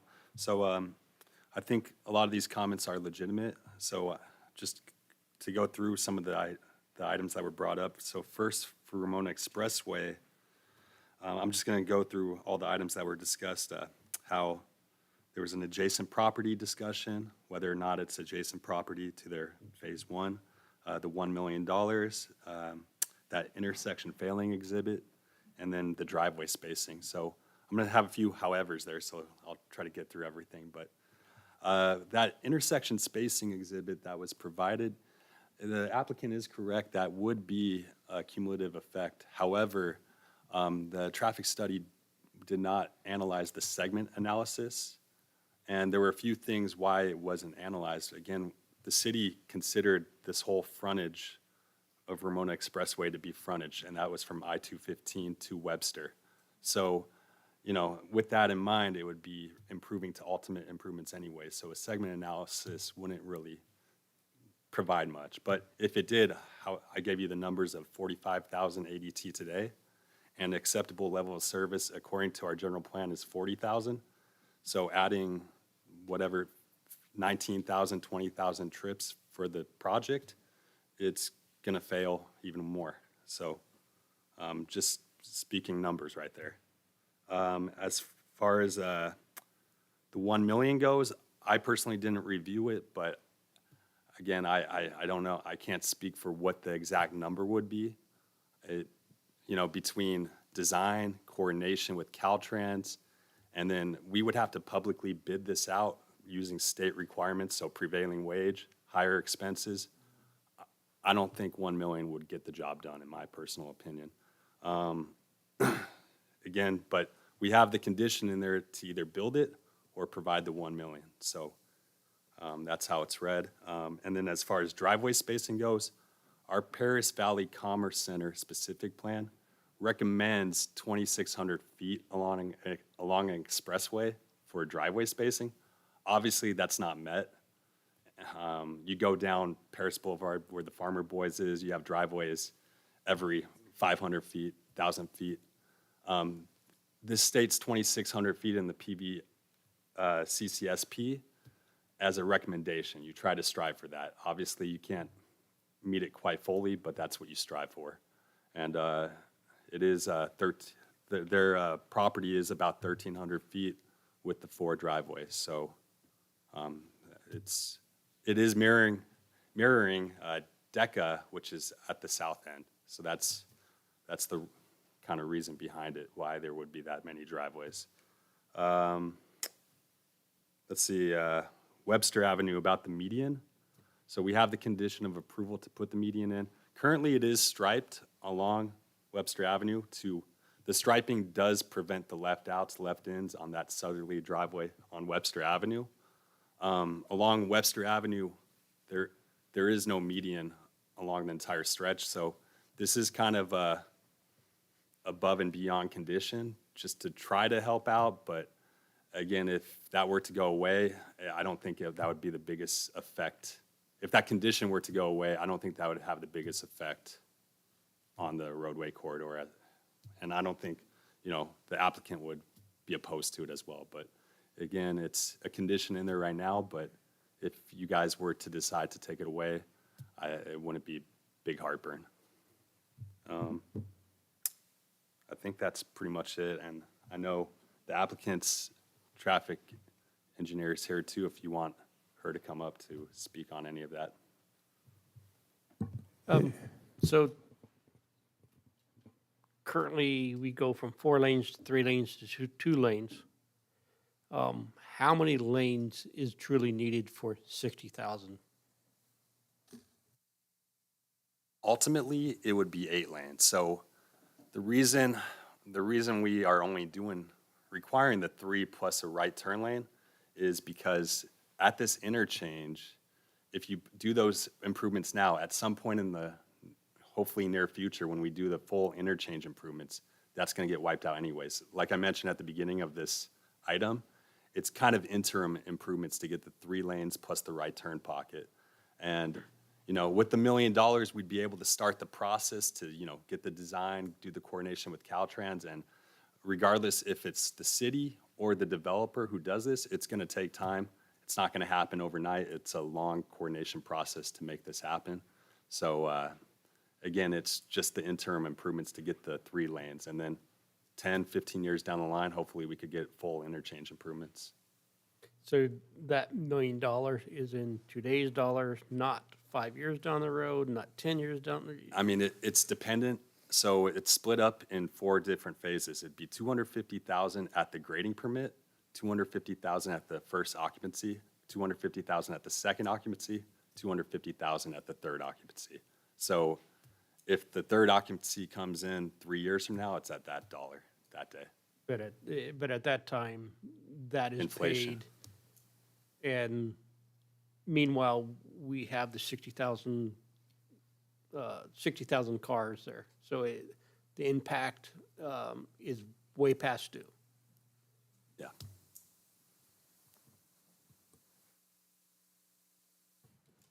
And then you said it mirrors the ones on the south. Do they have 4 driveways? They do, yeah. And But they also have a full extension turn, right? on Ramon Expressway, Yeah.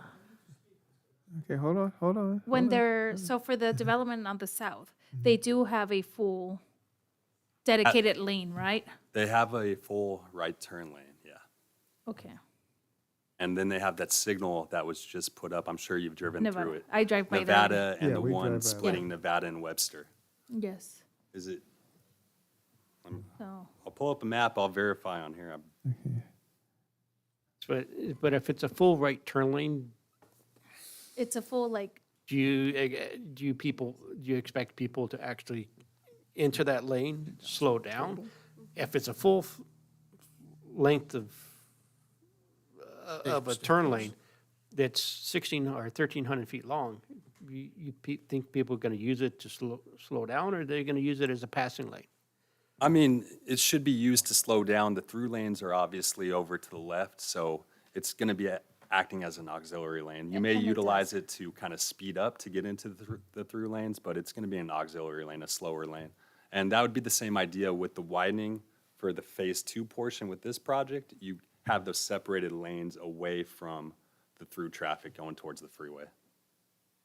And how many driveways do we have on the south? On the south, we're verifying, I believe it was 4, and it's I mirroring. don't know if there's 4, because I drive by there and I go, because the only things I'll get developed you are up. there I'll are get Taco you Bell up. and Starbucks. Yeah. So, Well, you have, Up north more. not Nevada, there's an in-between, at least 3, I well, think. there's, Nevada doesn't go into anything. It No, goes like no. down. But then there's the one, To get into Taco Bell. like even to get to Taco Bell, you have to go up Nevada and go in the back, or you have to go like halfway through and get in. Then there's a coffee there. And then even to get to the cafe, I have to use that entrance, and like they're like on opposite directions, so it's yeah. like a travel through the Okay. back. Okay, sorry, it is only, it's 2 plus Nevada. So Oh, you're right on that. okay. Yeah, It is that 2 makes plus sense. Nevada. Yeah. 2 plus And Nevada's Nevada's the- not technically going an directly entrance. Yeah. into their Yeah. entrance, yeah, so. So only 2. I stand corrected on that. It's only 2 plus Nevada. And this one, we're recommending, The site 4? plan shows 4, technically 4, because Nevada, for their site plan, is an entrance, plus the 2 driveways for right in, right out, plus the signalized intersection in between. So it is technically 4 access points into their site. okay. Mr. Chair, may I mention something? Yeah. Because I've heard some things bandied around, some large numbers. The total project generates 14,000 trips a day, okay? Not the 60 that is being thrown around, which is kind of stunning. And I've been just talking with my traffic engineer. The segment between Ramona, west of Nevada, generates about 7,900 trips a day. A couple of other things. We didn't pull these things out of the air. Before we do a traffic study, we scope that traffic study with the city. They tell us what they want us to study. And these are the things that we were told to study, and the traffic report is accurate. Regarding the $1 million, our engineer got together with the director of engineering, Mr. Porcazumi, along with Claire Miramontes, and determined that $1 million was adequate to meet was to pay a fee in lieu instead of building it. And there was a reason why it became a fee in lieu, is that the request by the city to do this lane came after the EIR was done and we were approaching public hearing. Now, the contemplation of putting in this lane was not discussed in our EIR. No off-site studies were done, no evaluation that would normally be done. It's not part of our project description. So the fee in lieu took care of that. If we were to be conditioned to put in the lane, the EIR did not contemplate any impacts, technicality, noise, air, what have you, from doing that sort of work. It is tantamount to a do-over, and we were very concerned about that last-minute ask. The fix for that last-minute ask was not to have us do it, but to pay a fee in lieu, which would satisfy the CEQA requirement, and that the city would then begin to work with Caltrans. And I asked for a specific condition, which the city agreed to, that money be dedicated for that ramp, and that the work on that ramp would start right away. If we're paying for it, we want it. And the city was happy to do that. I mention these things because they were not pulled out of the air. They were not willy-nilly, they were not flippant, and the way things are being said, it might give the impression that we're trying to get out of something, quite the contrary. we're more than willing to help and participate in what the city wants to do. The intersections that we're putting in, we were asked to mirror DECA, okay? And so we did just that. Again, these things weren't pulled out of the air. The DECA project was going forward, and at the same time, we were scoping this traffic study, and the city, in its wisdom, we don't argue, said, well, they should match, and they should line up, and they should. And that's where we arrived today. Now, as to the number of access or entrances, I just want to reiterate that these have dedicated right turns into the project. So it's not holding up traffic. The lanes are being installed so that access is adequate and doesn't hold up traffic. All of these things were looked at. Lastly, I do want to mention, as we look at this project in total as a commercial project, the self-storage project is a dramatic traffic reducer. The number of trips that generates versus what a commercial development in that area is dramatically less, as you can only imagine. The trips are not going in and out. I could probably ask Charlene, and she'll tell you how many trips are generated per day with a self-storage. It's far, far below if that was to all be commercial. And so in one sense, I'm sitting here and thinking, okay, if it was all commercial, we'd be dealing with the same issues, but with greater impacts. So those are the things that I wanted to mention that need to be considered. That's all. Okay. And to add to the number of trips, all of them are not going to that segment between I-2. Some of them are going to be going towards the east, towards, May Ranch area. So it is not the full 20,000 that's going to be on that segment. It's dispersed. Yeah. Okay. Briefly, if you'd like to make a comment, you can come up now. Briefly. We have open public comment. I haven't closed it. So if you'd like to, we still have open public comment. And obviously, we want to give an opportunity, but let's keep it brief. Thank you. Okay. I'll make it very brief. First of all, I'm glad Brad admitted it's not mirroring DECA. Why would he keep misleading? DECA has one driveway in Webster. This project has two. DECA has one signalized driveway on Ramona and one between the gas station and Starbucks. That's it. Two driveways. They have four. How is that mirroring? So please, no misleading information. Why do they need two in Webster? DECA is a bigger project, one driveway in Webster. Again, check the record, please. The second item is, regardless of the traffic, you are generating traffic, whether it's 14,000 or 20,000. Things get heavier as you get to the freeway. Why is Ramona Expressway 4 lanes from Indian to Webster? Why do you want to narrow it down? You are collecting, as you get closer, you're collecting more cars. City ordinance, you improve, and Brad elaborated on that, you improve your frontage. Your frontage goes all the way to the on-ramp. They're talking about the interchange. When I built my gas station, 05, they said in 5 years we're going to widen Ramona by the bridge. 20 years later, they haven't done it. Why should we suffer? My office is there. Why should I suffer for the next 20 years? Why can't you make them improve it now? Just improve it like I did. All the warehouses that has no access into Ramona, you condition them to improve Ramona. Why can't they be conditioned on phase one, not on phase 1 and 2? Why mix it up? This is one project. Like I did my phasing. I have 6 phases in my project, the hotel.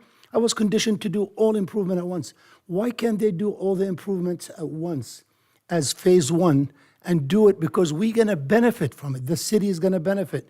Commissioners, you live in that area. The mayor lives there. You're going to benefit. Why shall I suffer for the next 10 years until the city and Caltrans could put their head together, which we know that's a big task, and design an interchange?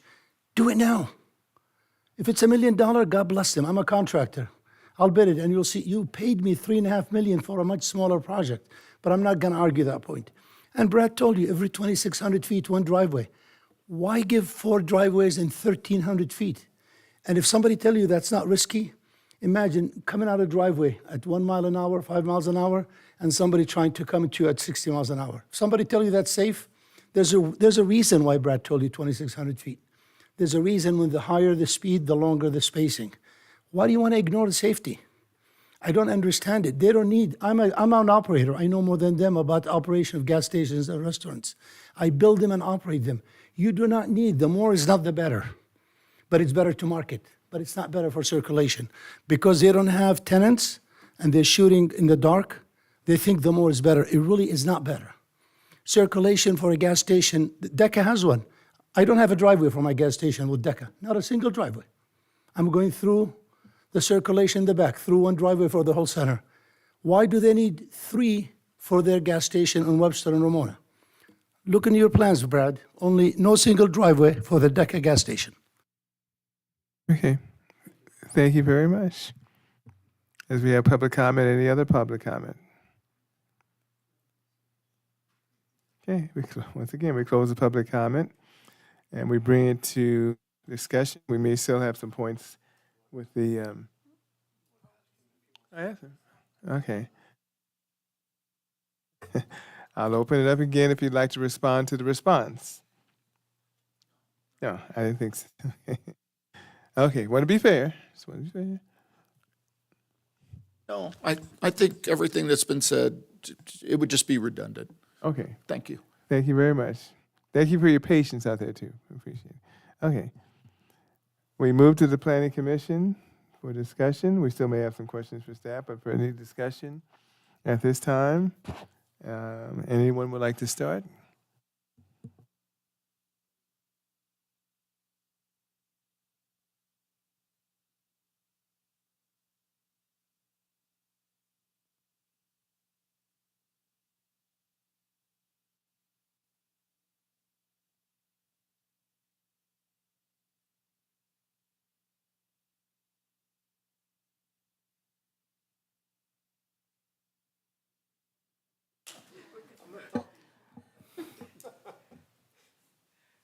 It's been a very long night.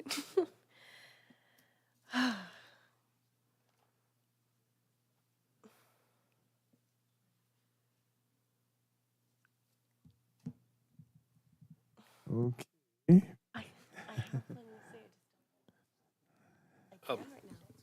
Okay.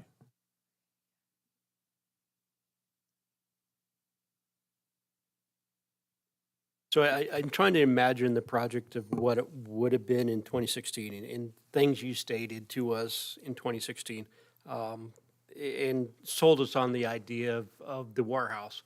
And I remember Stuart was here as well, if you know Stuart. And the anticipated in Stuart's word was, this building needs to be the best building because it's the entrance to the city of Paris. This shopping center is one of the entrance to the city of Paris. The opposite side is the other side, which you also are doing that on the southern side of Ramona Expressway. So you have the land and the monopoly of this intersection, of the on-ramps and off-ramps of the 215 and Ramona Expressway. The EIR, what it states is, but we have a lot of more trips that we're doing here. We have a lot more restaurants and the impact of quality jobs. I just don't think they're absolutely there for 2 sit-down restaurants and six drive-through restaurants. Some other shopping center, they're basically all minimum wage jobs. Even with the managers, they're not always there.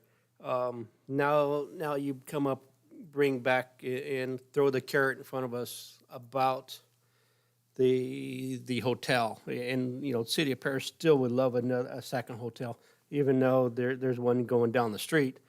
And being a hotel right off the freeway, that's a prime spot. Everybody knows that, you get off on almost any intersection off any freeway, and normally there's a hotel right that you can access right away. So again, you're dangling that carrot in front of us, and there's I hate to say it, but you come with these great projects and stuff, and you dangle these carrots in front of us, promising us these things, but you don't always deliver for us. You always come on and then change it years down the road. It doesn't get built for a long period of time. That's my concern, that, yeah, you might get the Maverick and the storage facility, but how long is the rest of it's going to take? I don't know. It could be 5 years, 10 years. We could be out here for that long. So I really want to hear what the other commissioners have to say before I really make a decision on it.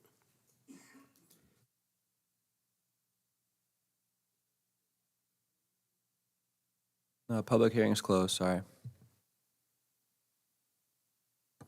I do fear that for this project, it has prioritized maybe quick turnover, low wage opportunities, rather than representing our real community needs, especially in this area and especially to the gateway of Paris. Ultimately, I don't believe that specifically that jobs benefit. I don't think that it's substantial enough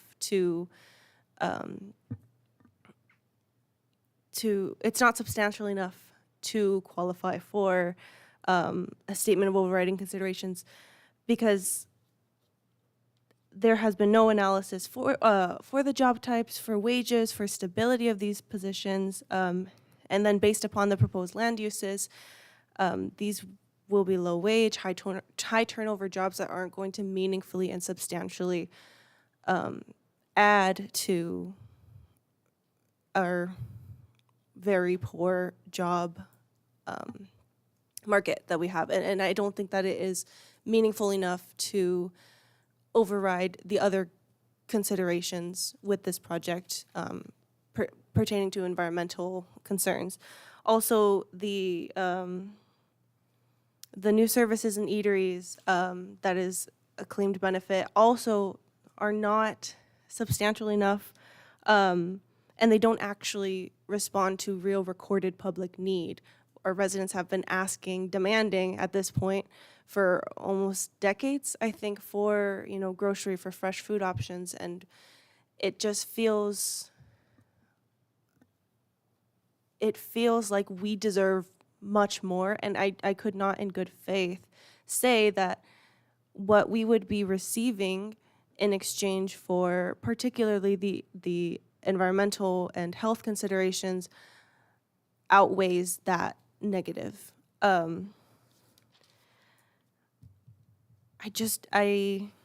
don't think this is necessarily a bad project. I just don't know if it's the right location, the right section of the city for it. But those are my thoughts. It is a beautiful project, and I'm very conflicted because that top quarter, I understand you can't have much there. And it's a beautiful self-storage. Like, it's beautiful. It's right on the freeway. Like, can't do much in that area. Maverick, too, is like ready to go, and that's beautiful. But even on the south side, I mean, the only two things that have gone up are Starbucks and Taco Bell. That's it. I have not even seen and I'm over there every day, a lot of grading for anything new. Everything is still fenced up. Like, there isn't a lot of movement even there. And, I moved here in 2010. So I've been here for 15 years, and there was a time when I saw that they were working on that overpass, and I was excited because even back then when we moved here, that was already congested. It was already ridiculous trying to get into the freeway, the lane merging over. So I was super disappointed when all they did was add like little monuments, and that was it. But there was no improvement, there was nothing. And it's been 15 years, and nothing has been done in 15 years. And this has been needed from day one. I think sit-down menus, like I think of other cities and what I see when I get off the freeway, and it's a true town center is like a really, it's happening, and I don't feel like we have anything like that. Having 2 gas stations in the same development, a block apart, even less, seems excessive. Even the corner of Paris and Ramona is excessive to me, because we have the Shell, Mobil, and Arco. Like, even 3 there is excessive. Having that many close together, like, yeah, we all want choices, but at the end of the day, it's gas. Like, it's not like shopping for clothes, it's not like shopping for cars, like, it's gas. Drive-through restaurants, that's not what our city has been wanting or needing. We do want places to go and get together. I mean, I work right down the street, and if I wanted to have a meeting with someone and say, hey, let's have a work lunch, fast food, Harry's is our only option right now, really. And that's good food, but that's not really somewhere where I would want to take somebody who's visiting. We have people coming from up north to visit our district and a few sites on Friday. We have nowhere to take them in our city. Nowhere. We have to order Panera in from who knows where. We have to take them to Texas Roadhouse. We have to go to a different city for Olive Garden. Like, we have nowhere in our city to take them. And that's kind of embarrassing, because our district is getting highlighted statewide for amazing things we're doing. People want to come visit, and we have nowhere to have a meeting and say, well, let's meet at this location. And, you know, superintendents are getting together, and we can invite our state superintendent of education. We have nowhere to go in our city. Anytime we want to have something formal, it has to be outside. We have anniversaries, birthdays. Anytime my family makes plans to celebrate something, it's never in the city. September's is pretty good, but it's still like a get-together where you go have drinks with friends. It's not a formal experience. So I'm really struggling with this one, because I know that northern corner you really can't do anything with. You can't do much with. Mavericks is ready to go, but I also feel like even adding 12,000, 14,000 cars to that intersection and that ramp, it's crazy. I mean, I don't always get on the dirt, but I do, because it's bad. Like, you don't fit, and there's 2 lanes, and then like the little pockets way up ahead, and you're like, I can get on. So it's just a crazy intersection, and it's disappointing that it's taking so long. And I understand the limitations initially in 2016, where the parkway or whatever is going to be, like, there was plans for there. I understand that hold up. But here we are all these years later, and nothing really has happened with that intersection or any place on that road. Like, Ramona is still looking pretty bad. The south side now, like the streets, lining, the slow down pocket, like the DACA project's coming along. But I mean, you have 2 things there. Like, we approved that, I don't know how long ago. The industrial is almost done, but nothing else. And everybody was hopeful. Everybody was hopeful when it came. That's going to open. What's going to open? Oh, well, you know, we got dirt, but now we got dirt with a warehouse behind it. So I'm feeling really conflicted, because it is beautiful. The architecture is beautiful. The colors are beautiful. The material boards are gorgeous. Like, it's exemplary. But it's have exemplary drive-throughs. It's like, go ahead. But those are the architect's renderings of what could go there. If Nagar is saying that they have national accounts, it's going to be completely different. Right, and that was my concern. That's why I wanted to have a little bit more control over that, because this is what's being presented, but at the end of the day, if it's a McDonald's, it's going to look like every other McDonald's. If it's a Jack in the Box, it's going to look like every other Jack in the Box, and it's not going to have this aesthetics anymore. It's not going to have that feel anymore. You're exactly right. I mean, we're looking at a whole package that right now, that package is not going to be what is there when it's fully developed. So.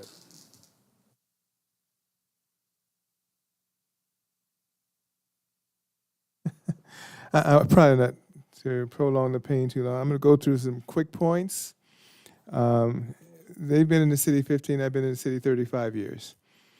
I don't think anybody in this room has been here looking at Paris as a resident for 35 years. I know what Paris looked like in 1990. I know what it looks like in 2025. I'm the only person in the city that can say that. So I can tell you that there was nothing there in 1990. In 2010, the economy, which nobody's talking about, was garbage. So nobody was building, not even warehouses in 2010, 2008, 2009. I was here. Nothing. And I sat here, and we were asleep half the time. So the progress has come, but we've also changed the standards because we've upgraded the standards 2005. I remember the council. 2005 was totally different when I was here than, because it was all housing. They would plead with us, beg. We had 11 things on the agenda. You only have a few now. 11 items. Okay, so, and I was working full-time in LA, so trust me, I've been through the mill. Here's my thing with this project. I don't have a problem with the basic design. I have no problem with the self-storage, none. I'm never going to argue against that. I will always vote for that because nothing else can go there, period, okay? Now, here's the problem. Having been there before even anybody was here, one of the things was it was only talked about in a hotel. It was talked about, but nothing was given to us because nobody had the money to do it. Okay? No one was going to present it back then because no one was going to develop back then. So you basically had nothing. We've been asking for a grocery store since 1990. So where's that? Is that on the planning commission? It's not the planning commission purview, guys. I hate to tell you that. It's not our purview because it hasn't been presented. The city's gone out of the way. Here's $250,000 if it will give you money to build it. I think Corky took it. So it's a problem attracting people. It's also an economic question, which I'm probably going to be the only one in this room to say it's economics. So you don't say IKEA, it's economics. You don't, and it should be IKEA, I've suggested that. IKEA would be better than all these, but they're not going to build it there. You're not going to see these stores built, they're not going to do it. They have to have space, square footage. They talk about rooftops. Years ago, they built a Kmart down south. The idiots built a Kmart, and I lived 10 minutes away. There was 3 people in the store. 3 when I went there. Why? Because we told them not to do it. They did it anyway. Isolated, no place, location. You can't do it that way. You know, if you don't believe me, look at the Urban Land Institute. And Urban Land Institute is one of the greatest things. Follow what they talk about when they talk about when you design shopping centers. Urban Land Institute. But anyway, I'm going to say this in closing. One of the things that I would suggest, because one of the things we would have to do to look at it, there's a lot of things up and down, and we're costing up and down. One of the things too is I do agree that the streets and all that should be done simultaneously, mandatory. So if you're going to do it, put the streets in, Webster, all that would have to be done. That means up into that, because that, to me, has to be done first. It is done in other projects. That would have to be done. There's no way I'm going to do. So we're not going to piecemeal it. It just has to be done. So put in Webster, fix the street, widen the street, all that stuff. The thing about the project itself, they put in they did all that work up into the center median, and they did all that. Now, they do have a warehouse behind it. But again, they did the work there. I would say the streets have to be done. I would leave that to engineering and all that as to the design, how it would be connected, but the streets, all that would have to be done because you can't function any other way. I drive this as long, I've been driving 35 years a day. So if the queuing that happens there, even at 4:30 in the morning when I went to work, there's queuing all the way to Webster. Trucks, despite the fact we say it's not a truck route, they do it anyway, okay? So anyone thinks it is, come tell me because I know you're lying. Okay, I would go to that gas station, yours, and there's trucks at 4:30 in the morning. So the necessity for widening that street is not negotiable. The other thing is, this is the other reason why I would delay this, not necessarily cancel, delay it, is if to look at a hotel, the difference between this one and the other ones, they have signed stuff, they already have it approved, they know who's coming. We're unsure about that. The guesswork leaves us guessing, which means we got to go to the next level guessing. This is designed, whether it's a hotel, you got some restaurants, sit down, we have a lot of fast food, it's a fast food city. You're not going to get high quality jobs, you're not going to get office, you're not going to get medical there. So let's stop the dream world, it's not going to happen there. So union is beyond our purview. I don't even discuss that subject. That's beyond our level. That's at the city level. It's not a planning commission thing. So we're not going to talk about you need to. That's not our legal. That's not our legal responsibility. That's city council. That's county, whatever. But all I'm saying is there are certain things that we need to look at. There are too many questions, and if a hotel's a possibility, and if we need to do the streets, that needs to come back. My suggestion, come back as a package. You know, the Volater down the street already had signed people. All they needed was our approval. They're signed up for the sit-down restaurants. When you're guessing, it leaves us guessing. So we got to send it up guessing. We don't want to do that. We know that we like to approve, but we need something that's going to be really solid there, whether it's sit-down. We have a lot of fast food guys. Right across the street, Taco Bell. I'm tired of Taco Bell, okay? But we have fast food, and it's becoming fast food city. Are you going to get, plus me, I know because I went to USC. They got that Trader Joe's. They had to have money to get Trader Joe's. They ain't going here, okay? Can I put in the vernacular of the street? They ain't coming here. Okay, is Sprouts going to come here? Probably not. Is Whole Foods? Not going to happen. So I'm Mr. Real because I'm from LA and South Central. So I'm going ghetto on you now. It's not going to happen. Okay, so let's be realistic about what's going to go in that corner. We need the best we can do the street. If we get a hotel, let's design it with that possibility. Obviously, it might mean EIR. I'm not sure. Probably another EIR if we add it. I don't know because it was originally with a hotel. But these are things that would help me, I know, I'm not sure, can't talk for them, to get more an idea of what's going to happen if these things are done. Fixing the streets, utilities, all that to me is number one.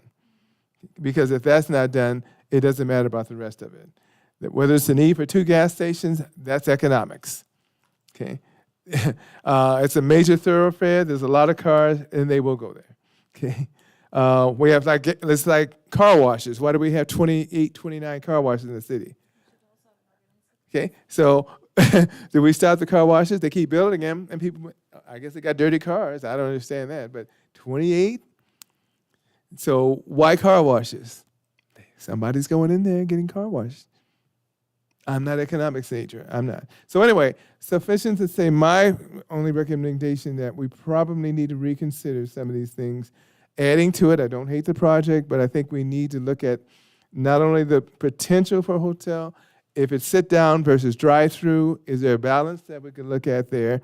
Again, it comes down to economic division. Can we have sit down? We know we need sit down. That's a high-profile corner. We know because we live here. You see it all the time. You know you drive by it. So it's very high visible. There's no way not to notice. We're not talking about monument signs. Eventually, it have to be a 60-foot all the time. But the idea is, In-N-Out makes money, but there's still a drive-through. It's fast food. Sit down is only Sizzlers. And to the south, the one that makes money is our Timbers. And I'm here retired. I see it every day. They're packed to the rafters. And Corky's is packed. You can't even park in the park. You have to park in Home Depot. Nobody goes there every day like I do. Just to look at it, not to go in there, Winco. But you can't help it. You can't get in there on a Wednesday. So it's packed because it hits the right thing, the right location, the right type of food. That's there. But this is even more highly. I mean, that's off the beaten path. So all I'm suggesting is maybe we can come back. If they decide they don't want to do it, they want to vote on this, that's fine. But I would rather have an even more high-level project in the sense of what we can look at. You were talking about earlier, whether it would be drive-through or sit-down, those considerations, come back with a hotel, without a hotel, but it'd be nice to see with a hotel. Can't be in the flight path, obviously. If there's room for it, sure would like to see your proposal for that. Detailed proposal, too. And I think that would probably go where the car wash there, another car wash, maybe that's another reason for another car wash. But you know, like 4 or 5 on the street, whatever that street is, that's a lot of car washes. Maybe that could be a substitute for a small possible store at that location because the parking would be part of that lot. But that changes that whole dynamic. Again, it's economics. You know, it's not going to be one of the giant ones, maybe an all day. But I'm just saying those are some possibilities. So I would be more inclined to have it come back at some future date, not 6 years from now. future date with some of those things, the considerations. They may have things to add, but that's what I would be looking at. There's just too many questions, and we've got some people not on board here. So, you know, it's either that or we go south. So I'm just saying that we need to take that in consideration. I'm trying to be as diplomatic and as fair as possible, but I just don't know how we're going to do this when we have so many outstanding issues. So that's my recommendation. If you guys have others, speak now. But I kind of would like to go that direction. I agree, and I also think, like, looking at the plans, we didn't really see where the trash enclosures were for every single item. We didn't get elevations of the trash enclosures and what they look like, so I do feel like some things were missing even from the project presented as is. And I agree, I think, looking at the driveways, like, are they really mirroring? Do we have too many more? But I also don't want to just decline. I just want to just interject real quickly. If the direction of the Planning Commission, if the ultimate decision was to consider a continuance to add a hotel and add this clarification, if that's the direction, then we would want to ask the applicant because they might not want that option, but just want to bring that to your attention. Yeah. Do I have to open up the? No, let me make a quick statement. Yeah, you could reopen the hearing and invite the applicant up to see if they'd be interested in working with staff on those types of changes or whether they'd prefer the alternative that you've been discussing. Okay, reopen the hearing. Recommendation of denial. Oh, Yeah. did you have some? I'm I sorry. got some. So before you open up the public comments again, Mr. Nagar, I apologize for my statement. However, the issue of you bringing up the hotel went over my, hit my bubble. And I hear it, but then that's something that we want, and you just like dangle it in front of us. So I apologize for that. And as of now, I would love for us to continue with the continuance. Maybe you come back to refine this project, because I think the design of it is good. And I understand that the storage, that's where the only thing can go there. But the rest of it, I think you can come up with a superior project. You came up with it, right? And you can. You have the right resources. But I think you're there, and it just needs to be refined and see what, pull your strings like you always do. You're the magician. You can do it. So I hope we can do a continuance and you're okay with that, and then come back when you're ready. May I comment on that? No discussion. I don't want to open up the public hearing. First of all, we came here seeking the commission's input, and we've heard it, and a continuance is just fine. If I can ask you, if you can, as concisely as you can, tell us what you'd like us to come back with, so I can go get the witch's broom and bring it back, and I'll make sure that we do. Okay. And I heard what you want. You're looking for those quality jobs. Anyway, I don't want to elaborate. That's I okay. don't want to get too detailed. But if you can just tell me what I need to come back with, we'll get to work on it. We'll make some bullet points. I know we're sorry, but we appreciate the patience. I may start with it. One of them is, let's look at the plans. I know you talk with engineer. We have a great engineer here. Yes, Brad. And even John's good. The idea of doing all the streets and all that first. I agreed. I don't have to agree with it, but I do agree with that. We need the infrastructure put in, and that's something that's really not negotiable, because it's necessary. We don't want, later on, no. Work with the city, because the city owns the property. So work with the city up from Nevada up unto to Webster, and that portion was reasonable. I know with Caltrans, we don't deal with that. But yes. Can I clarify what your request would be? Would it be the full extent from Yes. I-215 to Webster Yes. at the beginning of either phase, or would it be separated per phase? Let's say phase We're one talking goes about, the utilities being done first. I think infrastructure. infrastructure, right? Being done first. But And would it that be- would it that be also separate includes, between phase. I mean, the hardest part is that the state may take Yeah, 2, we 3, 5 years to figure out that what ain't gonna the happen. heck they want to do.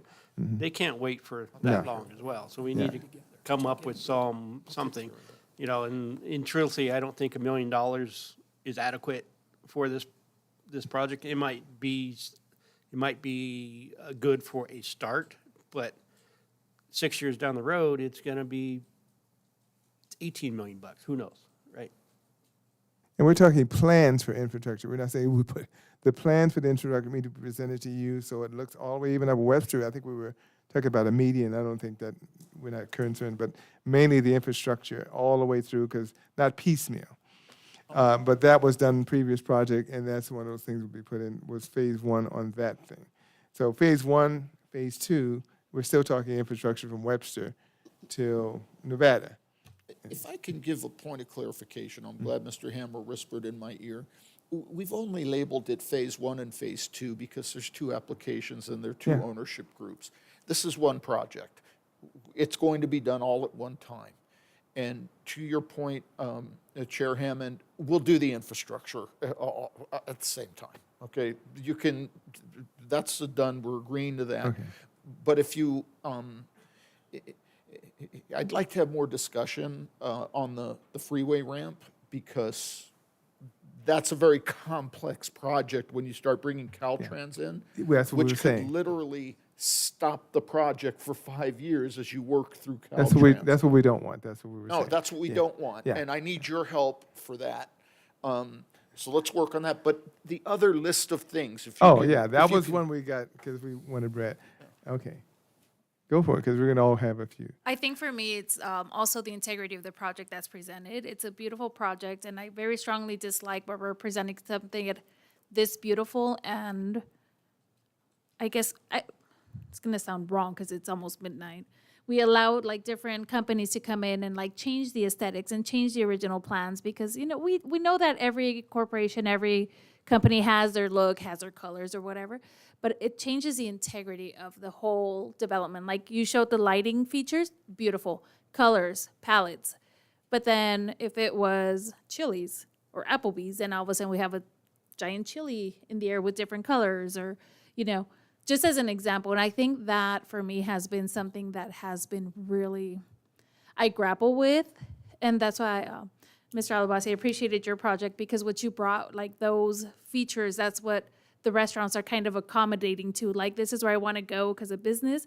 I'm not going to go in and be like, okay, I want hot pink and purple. Like, this is what's going to end up there. And I think that's where I struggle, especially it being our entryway into our city. Like, Taco Bell did it, and I thought I was clear, where we didn't want to change the integrity of that project either, because it was beautiful. But then all of a sudden we have palm trees.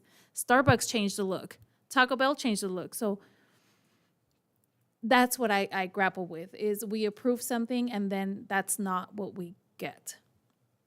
Because corporations, we allow them to come in and be like, I want pink, purple.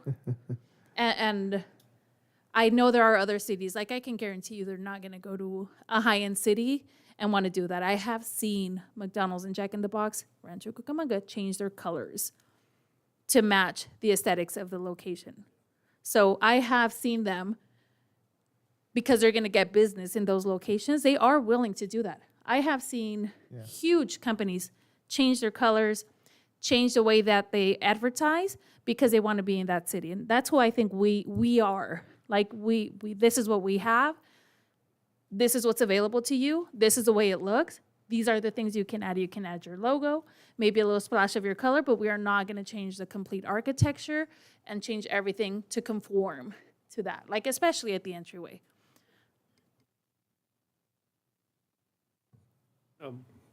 I'd actually like to see less driveway entrances along Ramona. I think we could work with the applicant on that. And is there a specific number that? Perhaps, I mean, Cup. your goal is, it was 2,600, one every 2,600 square feet. We're at 1,300 square feet. Potentially, I think 2 is adequate. I understand that. So maybe at the signals and then? Yeah, something. Well, you definitely have Nevada. I'm not sure. I don't have it in front of me. Nevada and the other one, there's other- another signal that's Yeah. going to be like in the Yeah, middle. I think it's those two it's the should be in-between good. signal, yeah, in Because between Webster that's and for Nevada. both. Yeah. Right, I right. think those two would be more than enough for the length of this too. I agree. I mean, if that's something the applicant's willing to do, we'll work with them. Yes, certainly. Absolutely. We'll go back and we'll look at it. Am I okay if consistent architecture, I hear you. You want whoever comes to maintain the integrity of the architecture. I'm sure there's a little leeway, like with branding. Let's say Chili's came and they kept the architecture, but they put up the chili.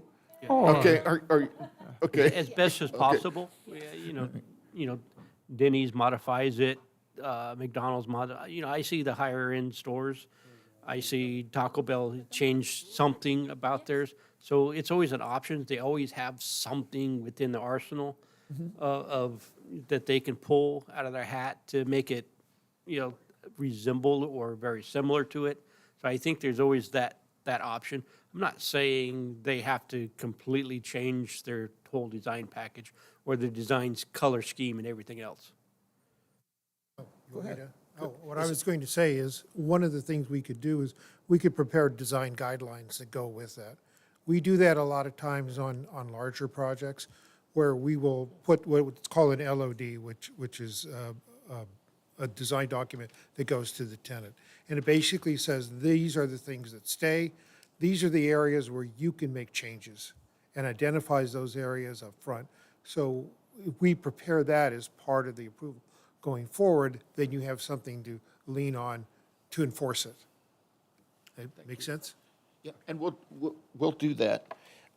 May I ask a question for clarity? And that was on the job quality.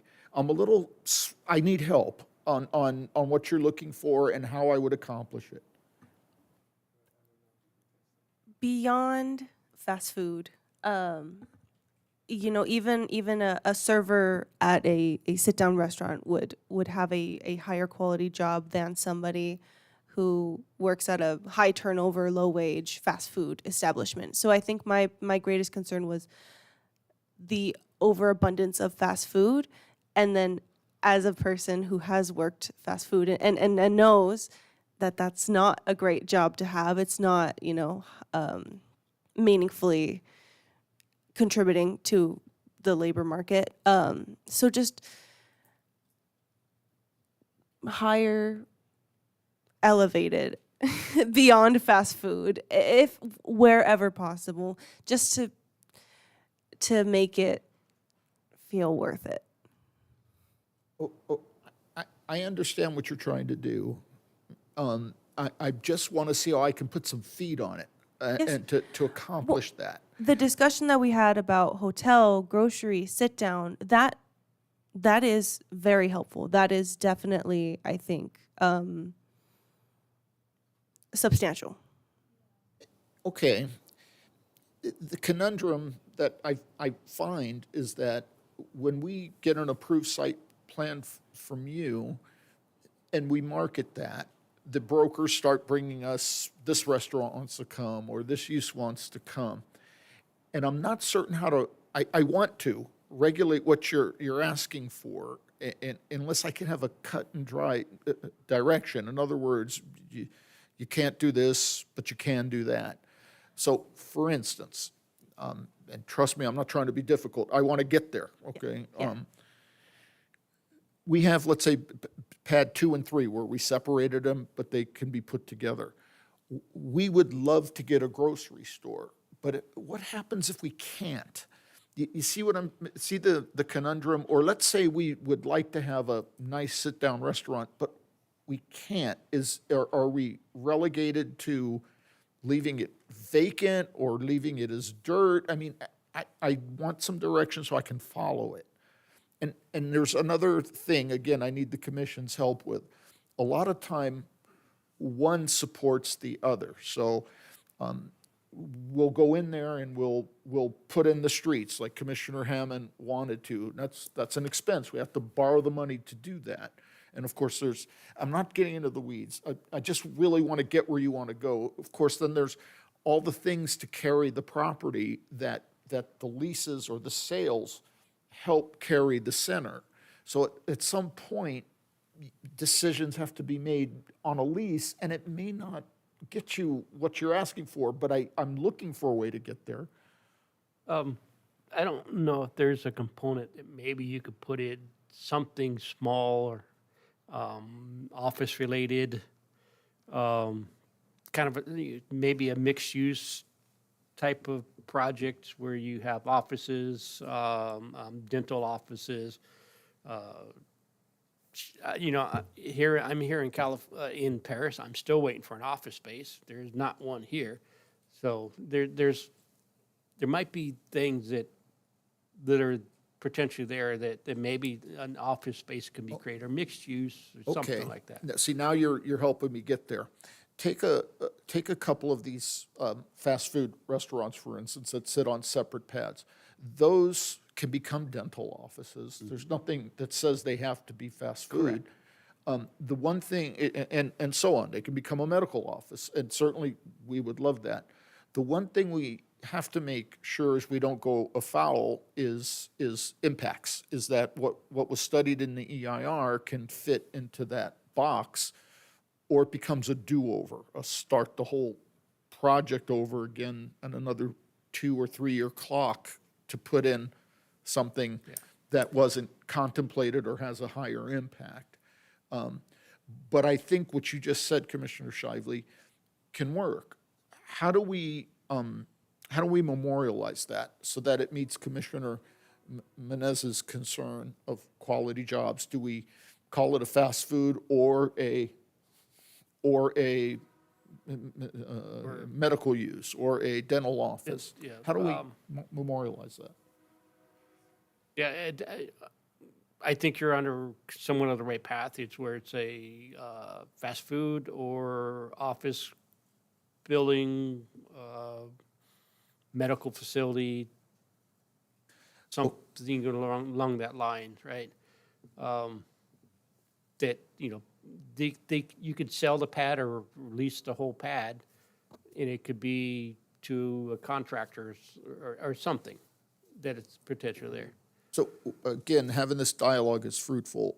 Maybe that goes in the design guidelines and gets memorialized in that. Maybe in that design guidelines, you can potentially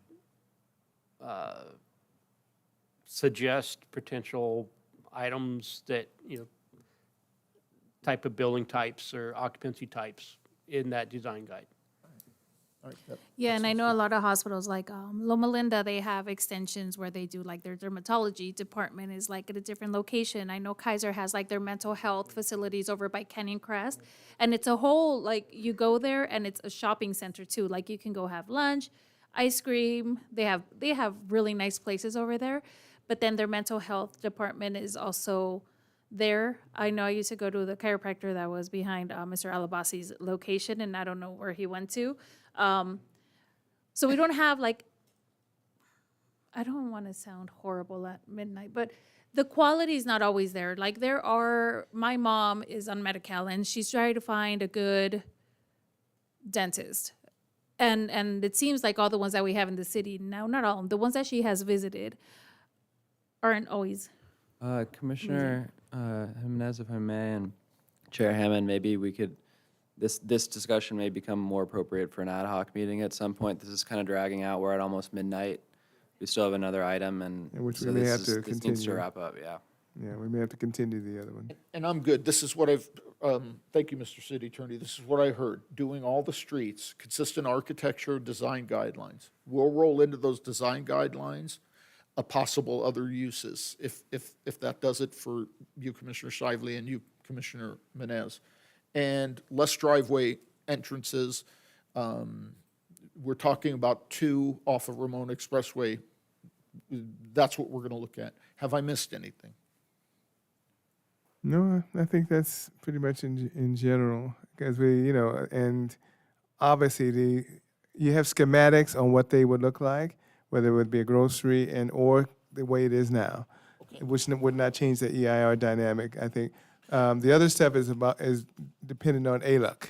Got it. You can't, and that's one reason I kind of hesitate, because the space, you still have plain light, and you got to watch which zone you have to get into. So if you have a lot of people, you can't have a lot of traffic if it's going to be in that zone, and there are restrictions.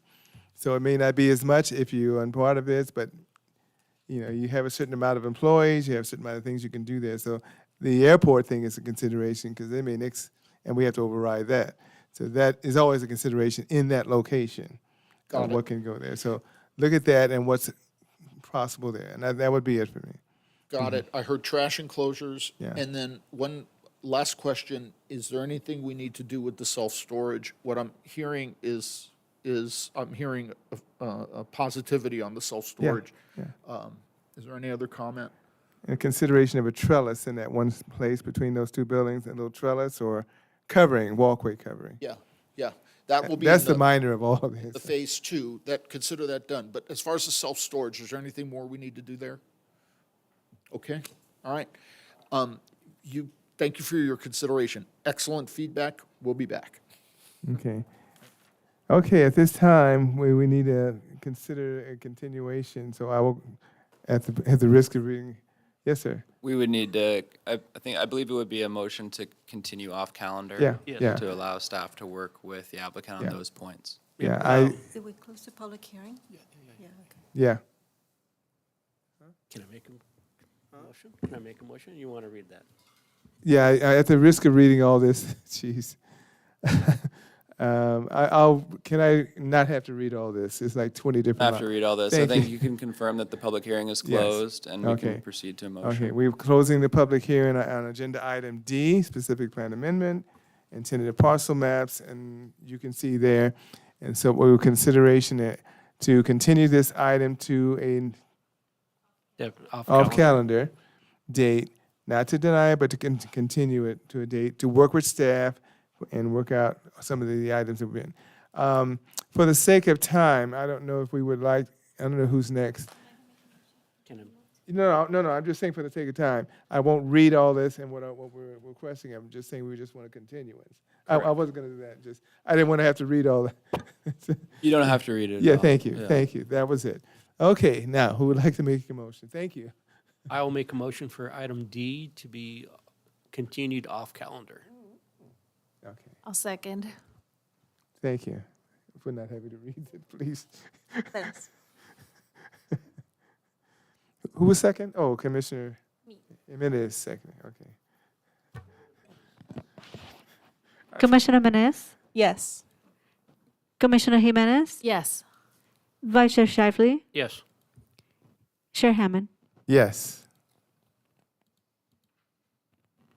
With a vote of 4-0, this motion is approved. Okay, I'm going to make a suggestion, and I'm not sure if the applicant is in favor of this. If we could, because of the lateness of the hour, if we could possibly move this item to another specific calendar date, but that would be up to the applicant.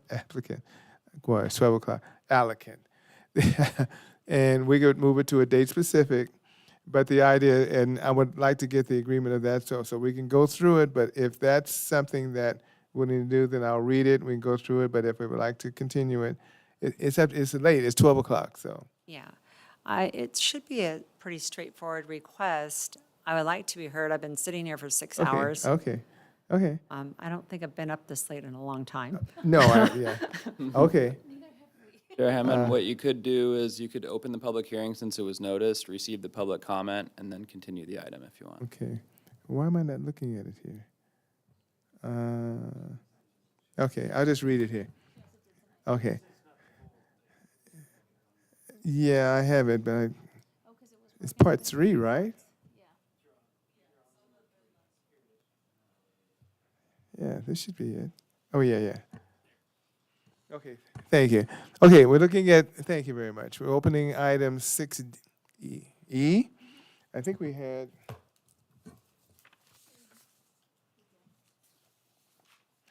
oh yes, from Monica Carranza, Assistant Planner, public comments regarding CUP 25-00005 and PNC 25-00001. Email from Riverside County Flood Control District indicating they have no comments. So that's what we received. It's on the record.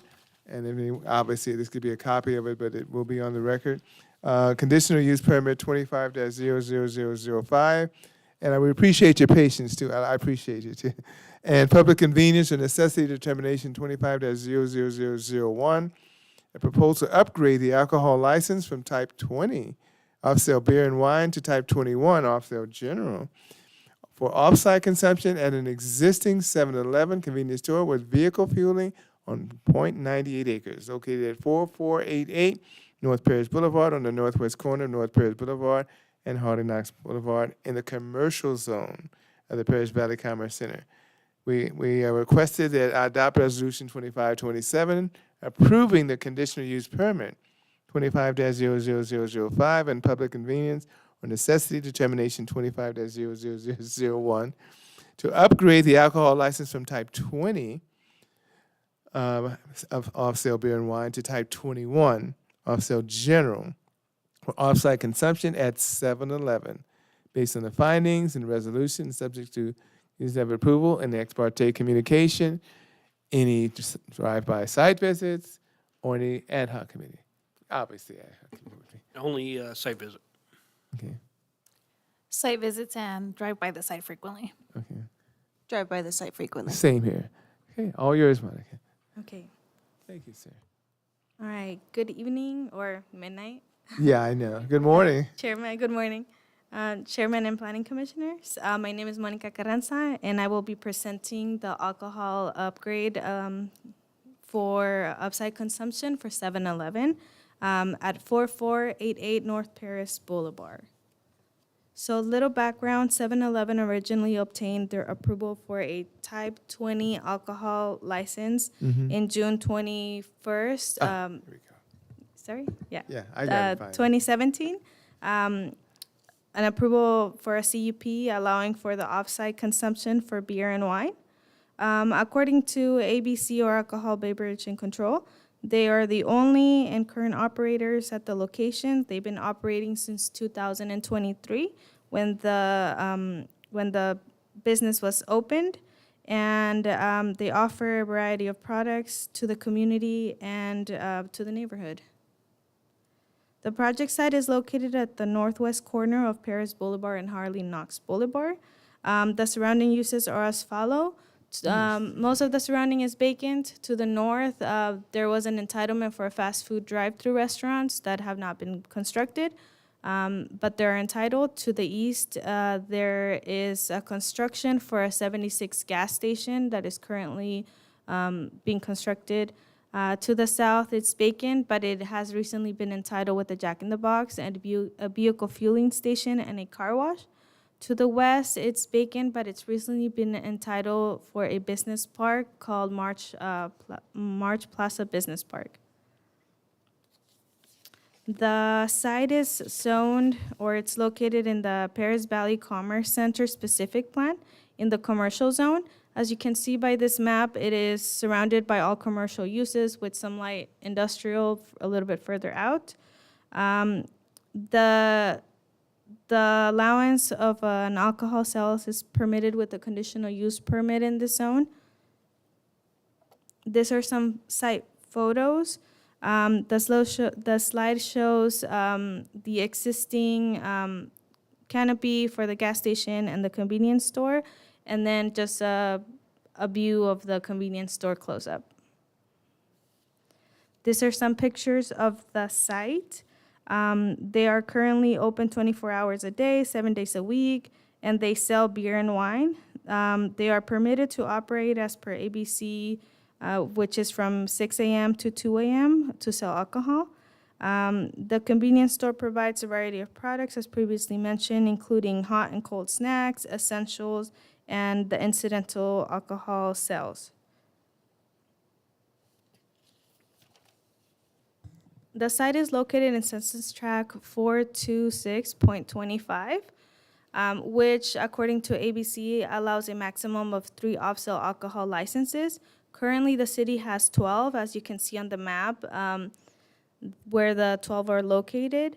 There are 7 that are type 21, and then we have, 7 that are type 21, and then we have 5 that are type 20. Paris Municipal Code, Section 19.54, when there is more than what ABC allows, it's considered an undue concentration or over concentration, which requires a public convenience or necessity approval from Planning Commission.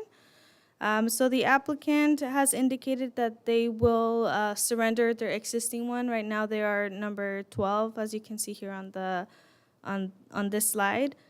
They will be surrendering their Type 20 license, so the number of licenses won't go up or down. It will be consistent. So instead of being Type 20, it will be a Type 21. This is the location. So in addition to the concentration, there are some distance requirements for alcohol sales. It is shown here in this exhibit. So as you can see, the alcohol sales complies with the distance requirement as per section 19.65 of the Paris Municipal Code. There is a 100-foot radius requirement for sensitive receptors. This location is not at any of the sensitive receptors. There's none that are nearby. It also has to comply with a distance from a nearest mini-mart or service station for a minimum of half a mile, that they can't be close to that. The closest one here is located on the south side of the proposed site, called Lakeside Liquor Store, and that one is approximately 3,600 feet, so it complies with that distance requirement. The 0.98 acre project site is developed with the vehicle fueling station along Paris and a convenience store to the west. Access to the site are located along Paris Boulevard and Harley Knox Boulevard. So this here is the proposed alcohol license upgrade floor plan. The applicant is requesting for a CUP to upgrade existing beer and wine sale, to upgrade it to a Type 21, which would include distilled spirits for off-site consumption. The proposed location will be behind the counter and it will be locked. Overall alcohol display will be 3% with proposed addition. As you can see here, so the total alcohol sales display would be 92 square feet. Operations will continue from 6 a.m. to 2 a.m. per ABC regulations. They are proposing no site improvements, and they have indicated they have some safety training, security cameras, and other safety measures in place that will continue.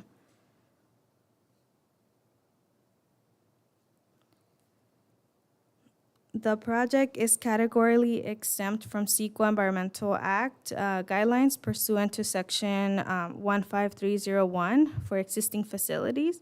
The project involves negligible or no expansion of the use.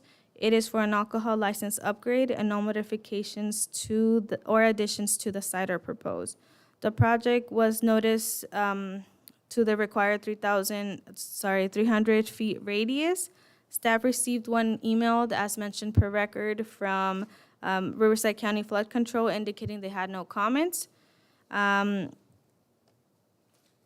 Yes, so staff recommends Planning Commission approve to adopt Resolution 25-27, adopting Resolution number 25-27 for categorically exempting CEQA pursuant to Section 15301 existing facilities, and approving conditional use permit CUP 25-0005 and determination of public convenience or necessity PCN 25-0001 based on the findings contained in the resolution and subject to the conditions of approval. Staff has identified consistency with general plan, Paris Valley Commerce Specific Center, zoning code, continued compatibility with existing neighborhood. Existing products will be sold. They're just adding some additional distilled spirits to their cells. This concludes staff presentation and opens up to any questions Planning Commission might have. The Thank you. applicant is here too if you I would know, like sir. to have any questions. Thank you, Monica. If the applicant would like to make a brief presentation, go for it. And just state your full name for us and spell your last name. Good evening, Chair and Commissioners. My name is Sherry Olson. I'm here on behalf of 7-Eleven stores. I just wanted to add a few things. I know it's really late, so I'm not going to. She covered so much information, and I appreciate the thoroughness. The distilled spirits will be a small amount. It'll be placed behind the cash register. It will not be available to anybody that's on the sales floor. They'll have to ask for it, and it will be given at that time. We have lockable cooler doors for our beer and wine section. We have cameras that the Sheriff's Department can come in and look to see what's going on in our stores, so it's an active system. They can even speak to somebody in our store. We haven't had any policing issues, and the Sheriff's Department also supported the request without any problems, and we're here to answer any questions that you might have for us. Thank me, you I very should say. much. Thank you very much. I appreciate it. And thanks for the patience tonight. Thank you so much. Staff, any questions for staff and or the applicant? You answered one of my questions was how you regulated the cell between 2 a.m. and 6 a.m., but you said they have lockable doors, the refrigerator doors.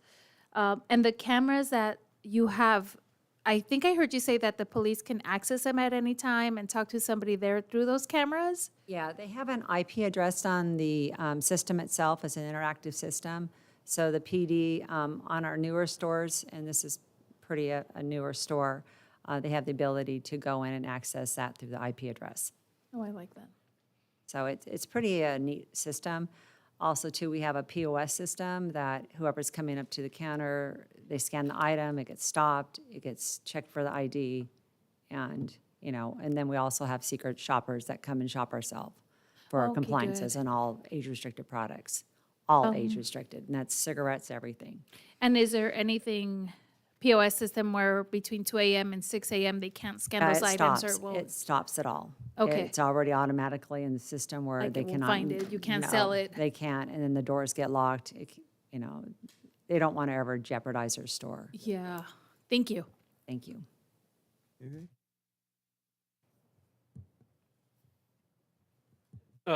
So the liquor behind the counter, is it accessible after those hours, or is it locked as well? For the state of California, it has to be locked at 2 a.m. It will be locked as well, and it cannot be given out. Okay. It won't allow the cell to go through. And in the sheriff, you don't have no incidents from the sheriff? We They- don't have they any do all that incidents. stuff, It's yeah. pretty quiet out there where we are. So we're hoping this businesses come in and starts driving up. We'd like to see a lot more residents out where we are, but we're waiting for the development to come in. A lot of that land out there has been vacant for quite some time. So I did the original beer and wine here. Also did Chevron, Dino's Market. I've done a couple in your city. It's just the developer took so long. So when you were saying about the developments, it took forever. I thought, is this store ever going to open? But it finally did. It did take a really long time. We wondered the same thing every time we drove by there. During the day, just because it's behind the counter, is it going to be the distilled going to be sold? I know you haven't had any complaints, but I worry about somebody jumping over the counter and. No, it's going to be in a lockable cabinet, so Okay. they'd have to smash that, and at that point, we have buttons everywhere that will, and they also carry little buttons in their pockets Good, to okay. be able to dispatch the police department at any time. Oh, okay. I was just wondering if it was going to be No, locked during the day. and we haven't for had any safety. beer runs or anything, so it's a lot I quieter wasn't going to out say beer there. runs because not everybody knows beer runs.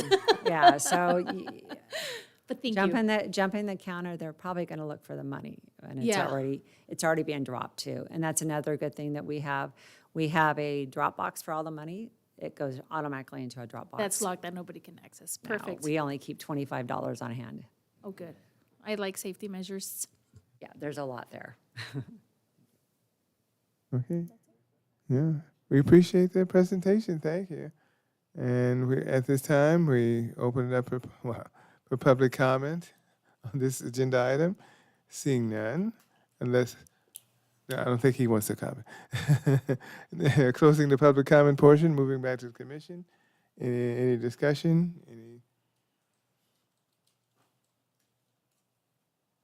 Anything quick? Yeah, just, I don't always approve license changes or additions, but seeing that they've been open for a year or so with no incidents apparently, so I don't see any issues with upgrading them to a 21. I agree. I actually used to work at the Subway on Ramona inside of the 7-Eleven? No, Shell. Well, it's inside the gas station. And as you said, beer runs. It was very often. And hearing no incidents, I don't have any concerns. I have been in that one when there's been a beer run. Yeah, not good times. But if you've been open for that long, no incidents. And I also think, when we're looking at the numbers of how many we have licenses out, I like the fact that we're swapping and not necessarily adding another one, which also makes a big difference where it's not another one. I always hesitate and look at how close they are. This one also is pretty far out from all the others that are approved currently. So don't really have an issue with swapping it out. Yeah, I'm not going to be labored. I think the main thing, because of the isolation, that's why it makes the security more important. Personally, I like to see with 7-Elevens is bulletproof glass. Standing by, I hate when you have to stop. That should be out in all of them now. Bulletproof glass, you want to kill me, you're going to shoot through glass. So because you're so vulnerable, because it's isolated, that's why the only concern. That's why security becomes so important.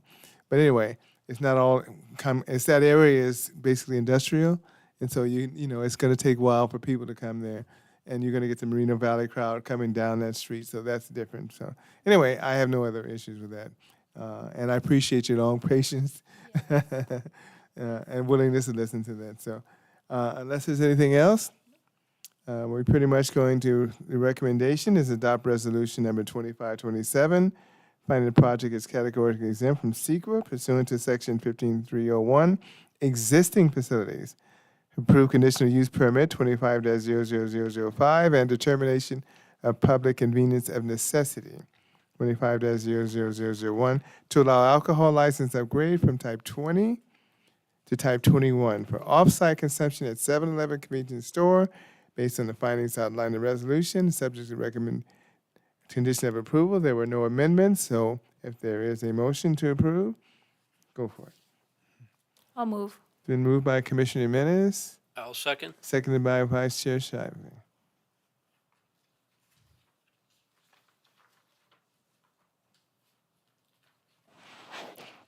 Commissioner Menez, Yes? Commissioner Jimenez, Yes. Vice Chair Shively, Yes. Chair Hammond. Yes.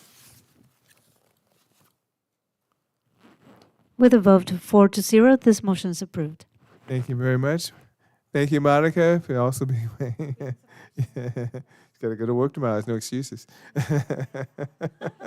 You're not getting off that easy, okay? Yeah, not gonna happen.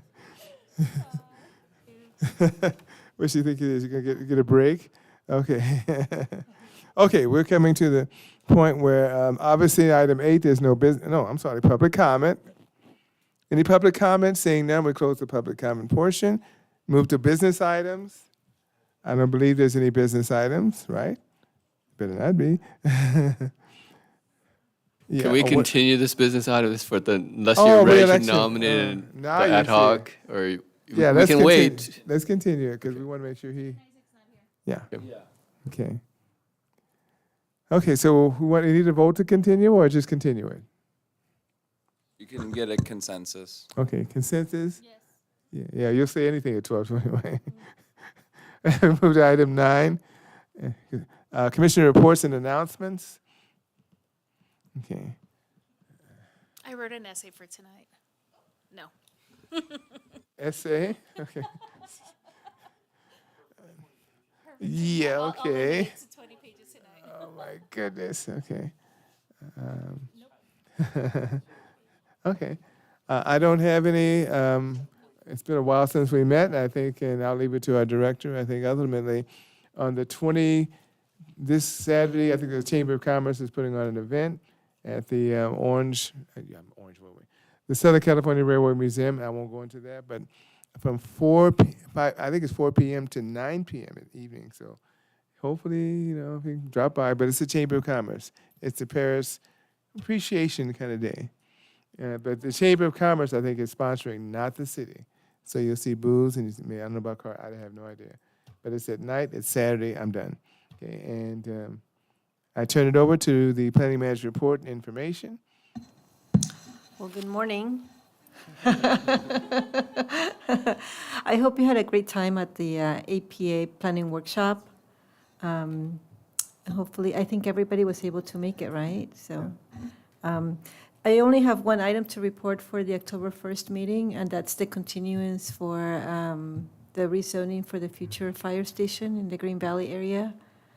And I believe there's a general plan conformity for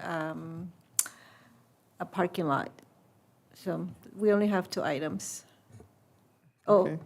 no, well, Mike Nagar's got continue off calendar, so Yeah, it's off calendar. Yeah. we'll report when it's ready to come back. Okay. And that's all I have to report. Thank you. Okay. Anyway, thank you. Thank you. She's giving me that look. And I do thank Brad. I'm thanking Brad publicly for working to get this stop sign on Morgan Street by your Valverde, because there's a stop sign, a flashing red sign, so that slows the traffic going south from that project. Makes a big difference. Thank you, sir. I know you worked on that, and so we appreciate it. Yeah, they go fast. Yeah, sometimes 60 miles an hour. They're not going speed limit, I'm here to tell you. So with that stop sign, it's a big. Oh, yeah. Okay, and thank you, Sylvia. And, and with that, guys, we move to adjournment, unless someone has something else. We move to adjournment. We thank you, audience. Thank you, TV audience, and we will see you. And our